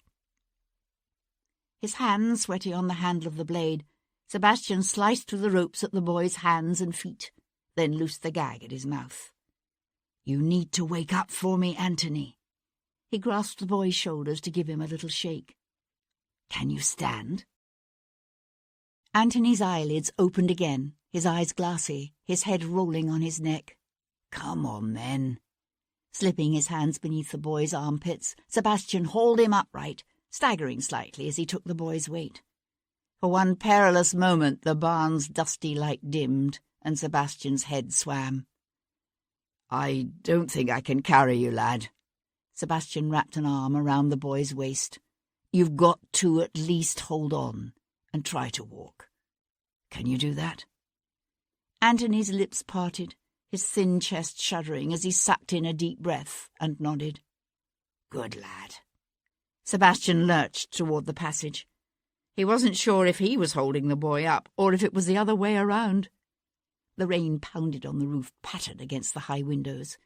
He was concentrating so hard on putting one foot in front of the other that it wasn't until they reached the arched entrance to the carriage room that Sebastian heard the slap of boots in the mud outside and the rasp of the carriage doors opening.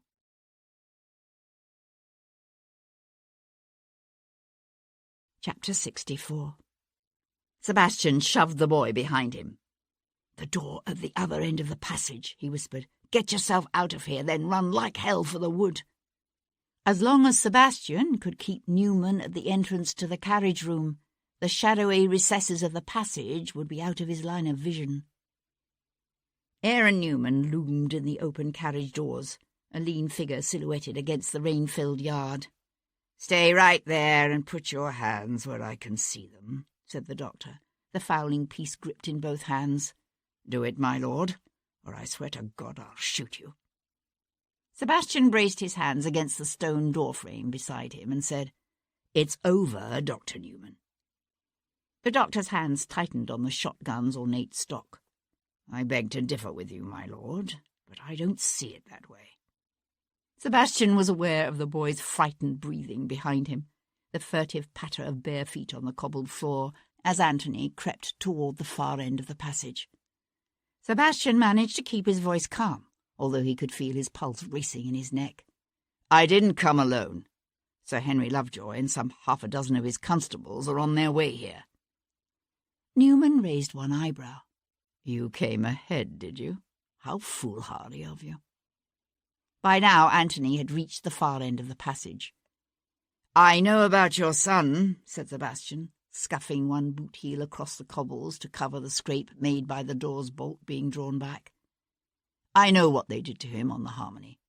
I understand your anger and your desire for justice. But why not kill the men responsible for what happened to him? Why murder their innocent children? Newman shook his head, a muscle jumping along his tightened jaw. Death ends all suffering. I wanted them to pay for what they did to Gideon, and for what they did to me. I wanted them to feel what I have felt, to suffer what I have suffered. They killed my son. I killed theirs. Edward Bellamy didn't kill your son. He didn't protect him either. My son was entrusted to his care. Bellamy was captain of that ship. If anyone had the power to stop what happened, it was him. Sebastian felt the brush of cool air from the door easing open at his back, heard the slow creak of a hinge as Anthony Atkinson moved oh so carefully. Yet you killed the Reverend Thornton's son first. Why? Thornton was a man of God. A man of God. He urged them to kill my son. Urged them. Mary Thornton told me about it when she was dying. About how the good Reverend reassured the others that God would forgive them. Well, he was wrong, wasn't he? Did you kill her? Mary Thornton, I mean. Newman shook his head. God killed her. Sebastian was watching the man's wild grey eyes. And so he knew the instant the doctor heard the bang of the Dutch door flying fully open, the distant slap of running feet hitting the muddy yard. His lips peeled away from his teeth in a painful grimace. You bastard! Sebastian jerked back just as Newman tightened his finger on the shotgun's trigger and fired. The first barrel discharged in a deafening blast of fiery powder and shot that sent bits of stone coping and wooden splinters from the stairs flying. The air filled with thick smoke and the stench of cordite. Sebastian took one step toward the open door at the end of the cobbled aisle, then knew it for a mistake.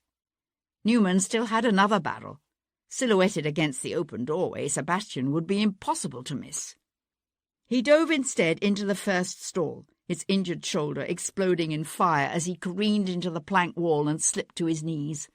The carriage horse whinnied in alarm, its head tossing, its hoofs clattering on the straw-covered cobbles. Sebastian rolled quickly to his feet, his head spinning as he drew back into the shadows. He could feel the drops of mingled sweat and rainwater dripping from his hair to roll down his cheeks, hear the doctor's boots in the cobbled passage. Slipping his knife from his boot, Sebastian reached out and unhooked the bay's tether. He held the length of leather clutched in his fist, the edges of the stiff hide digging into his palm as he waited for Newman to come into view. He watched the doctor pass the stall, his gaze fixed on the open doorway at the end of the passage. The bay snorted and tossed its head just as Sebastian let the tether drop. The sound of the leather slapping against the stall's heel post brought Newman's head around, his eyes wide. Sebastian pricked the bay's flanks and sent it charging out of the stall. Newman took a quick step back, his finger tightening on the trigger in a reflex action. The fowling piece exploded in a deafening concussion that filled the stables with flames and smoke.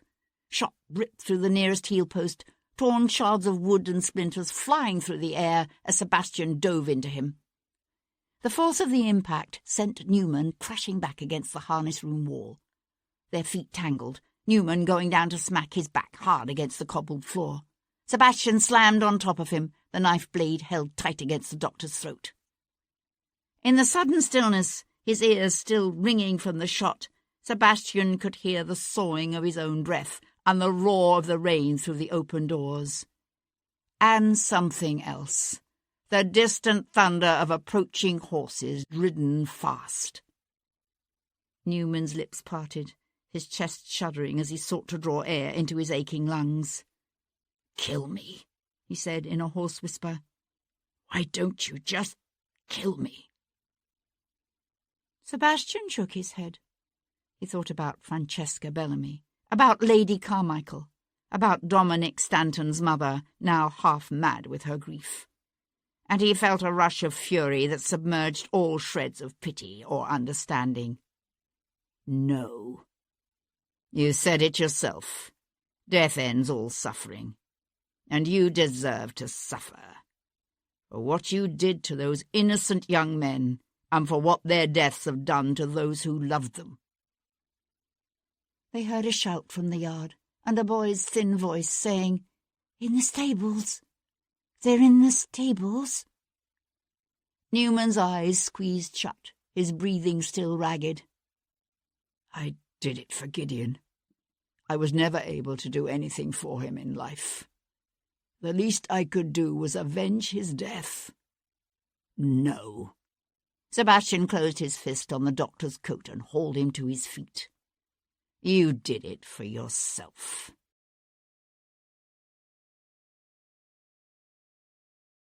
Chapter 65. Sir Henry Lovejoy hunched his shoulders against the rain as he watched his constables bundle the Kentish doctor out of the stables. "I thought this wasn't your case," said Devlin, coming up beside him. "It's not," said Henry, swinging his head to look at the Viscount. He stood hatless in the rain, his once fine coat, waistcoat and breeches torn and smeared with mud and blood and bits of leaves and straw. "Good God, we need to get you to a surgeon." "It'll keep." Devlin scrubbed a hand across his face, wiping the rain from his eyes. "How's the boy?" "He's a good lad. He'll be all right. Thanks to the laudanum, I don't think he remembers much.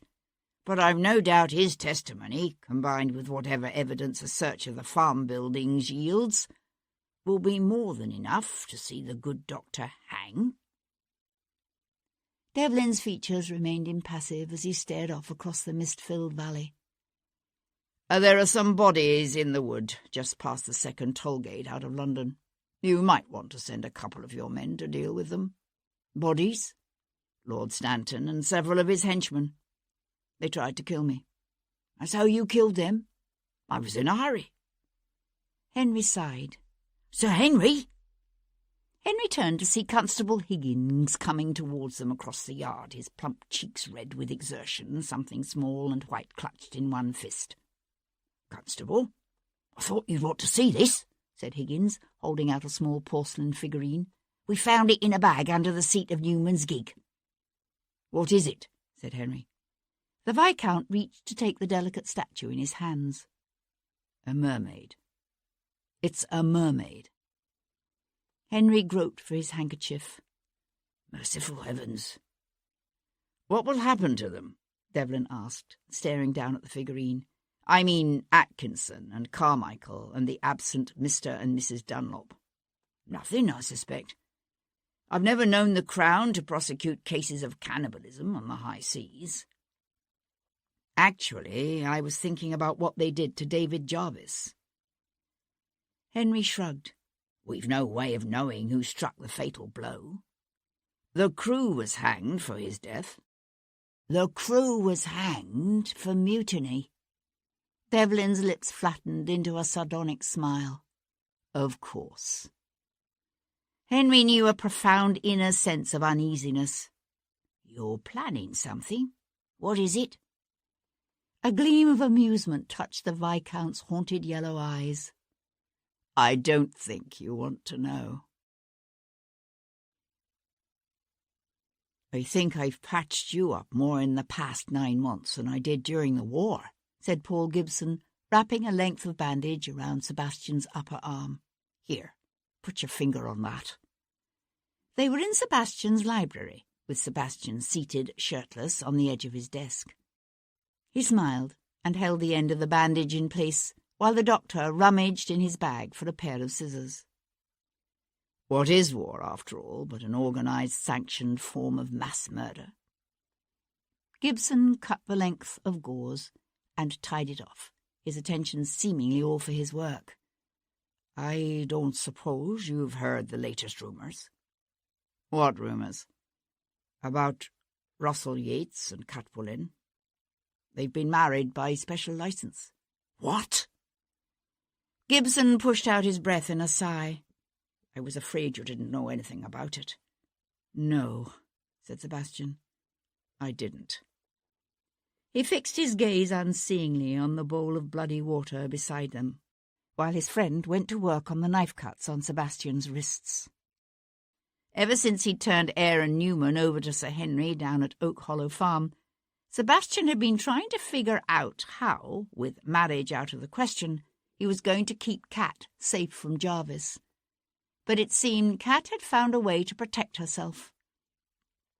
Now, freed from the desperate rush to catch a killer and devise some way to shield Kat from Jarvis's malevolence, Sebastian suddenly found himself with nothing to distract him from the brutal reality of a future without Kat as his love, without Kat in his life. He felt a hideous emptiness yawn deep within his being, and for one blinding moment the agony of it was so raw that it took his breath. "Sebastian!" Gibson broke off as the sound of running feet and the bang of a distant door foretold the arrival of Tom. "I've found one," said Tom, his breath coming fast and his cheeks flushed. "I've found you a valet. He's been a gentleman's gentleman for more than 20 years. He knows all about your interest in murder and the rigs from Rosemary Lane you sometimes wear, and it don't bother him a bit. In fact, it'll be a right handy one to have around next time we find ourselves with a murder to investigate, 'cause he knows near every rookery and cracksman and blacklegs in town." Sebastian slid off the edge of the desk. "And how precisely does he come to have this information?" "His ma owns the Blue Anchor." "She what?" The Blue Anchor was the most notorious flash house in town, frequented by the worst sort of Morocco men, dashers, and bow-traps. Tom swallowed. "I know what you're thinking, but you got it wrong. Calhoun's ma was determined her son weren't going to grow up to be no receiver or fancy man, and he hasn't." Tom hesitated. 'Cept for one brief spell he did in Newgate, and that weren't his fault. Gibson choked and turned away to hide his amusement. "What did you say this paragon's name is?" asked Sebastian. Jules Calhoun. He says he can come around tomorrow evening for an interview, if you're interested.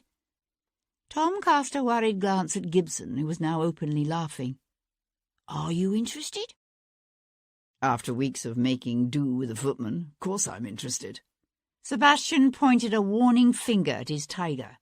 But if so much as a shoestring goes missing in this house, it'll be on your account. Tom's face cleared. He's a right one. You'll see. Tom dashed off, while Gibson set about collecting his various implements and returning them to his bag. After a moment he said, "Have you seen her yet?" There was no need to identify which her he referred to. Kat's name hovered between them still. Sebastian crossed the room to splash brandy into 2 glasses. "No, not yet." Gibson looked up from his task. "You're going to have to find some way to put it all behind you, Sebastian. Kat, the war, the things you saw, the things you did. This desperate, futile quest to find your mother." Again the words hung in the air, unsaid, but there. Sebastian came to hand his friend his drink. "And have you put it all behind you then, Paul? The war, the loss of your leg, the hunger for the sweet relief to be found in an elixir of poppies?" The skin beside Gibson's eyes crinkled in amusement as he raised his brandy in a silent toast. "No, but we doctors are always better at giving advice than taking it."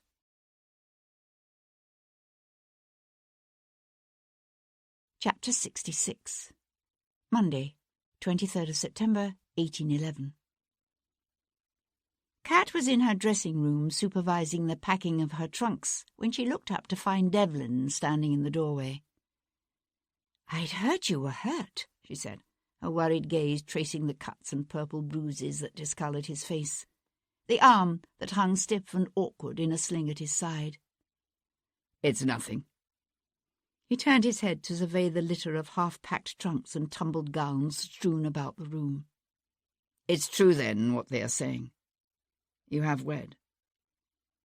She nodded, barely trusting herself to speak. "Yes." He studied her face. "Why Yates?" "He can protect me. He has evidence that would destroy Jarvis were it to be made public." "But, Kat, what kind of a marriage can this be with a man who—" He left the rest of the sentence unsaid. Her voice shook as she answered him. "The only kind I want?" She cleared her throat, trying to ease the tight constriction that felt as if it might choke her. "I've let it be known that the post scrambled the announcement of my coming marriage. There will doubtless be some talk, but it should die down." He shrugged one shoulder, but said nothing. She knew it meant nothing to him, the public whispers and speculations. The old urge to go to him was still there, the urge to take him in her arms and enfold him in the comfort of her embrace. The strength of that wanting, despite all she knew, despite the shame now attached to what they had been to each other, shocked and appalled her. She gripped her hands together against her skirt. "Have you spoken to Hendon?" His face was oddly blank, as if carefully drained of all emotion. "I've nothing more to say to him." "It's not his fault what happened between us. God knows he tried to discourage it." "He took your mother as his mistress." "And you took me as yours." "I would have made you my wife." "Yes. Well, at least we were spared that." He searched her face, his yellow eyes hard, questioning. "What about you? Do you forgive him?" Kat let out a sigh that shuddered her breasts. "For my mother's sake? No. He would have taken her child away from her. Yet he wanted what was best for me, didn't he?" "Or what was best for himself? Does he plan to acknowledge you?"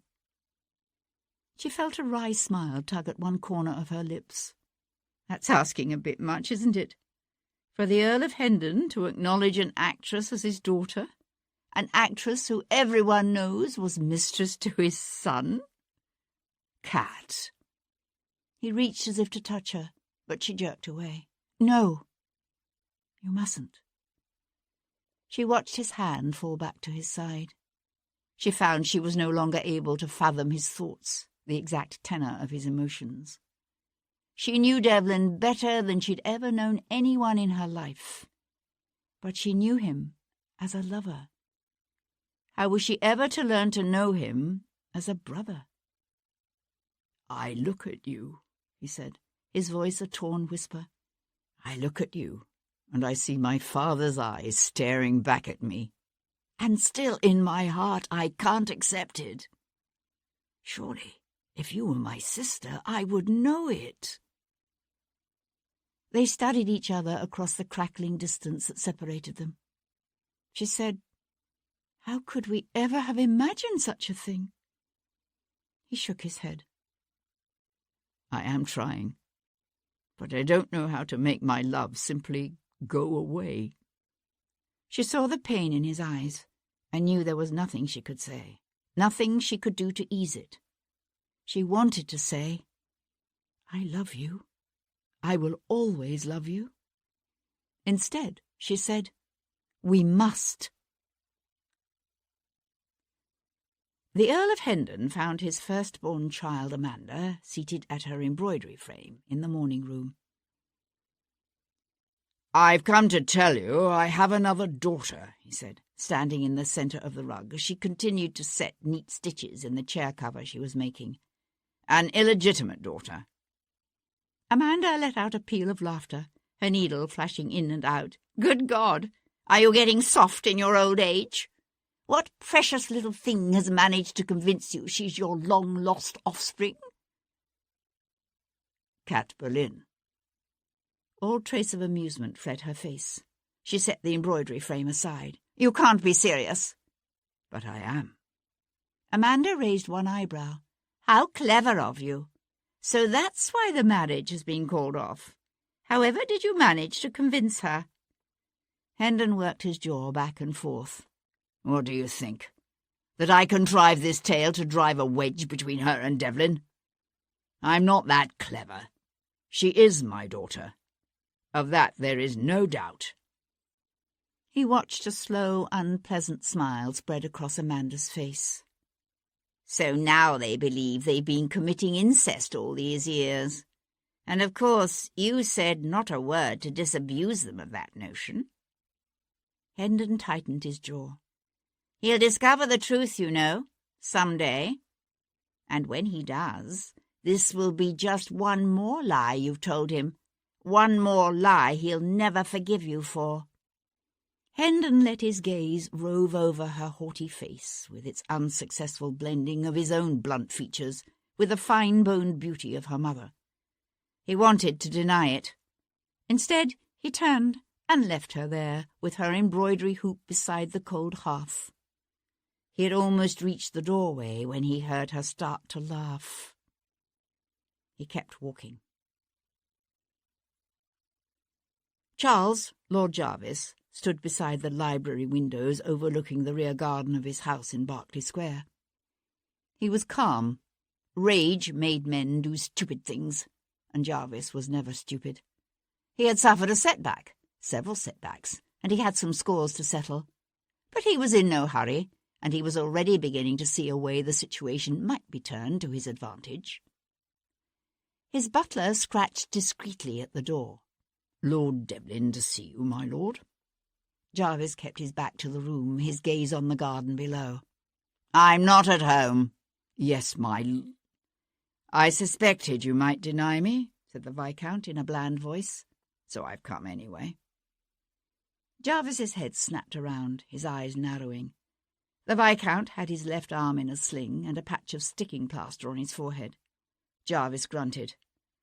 "Who did the damage? Lord Stanton or this Kentish doctor I've been hearing about?" "Both."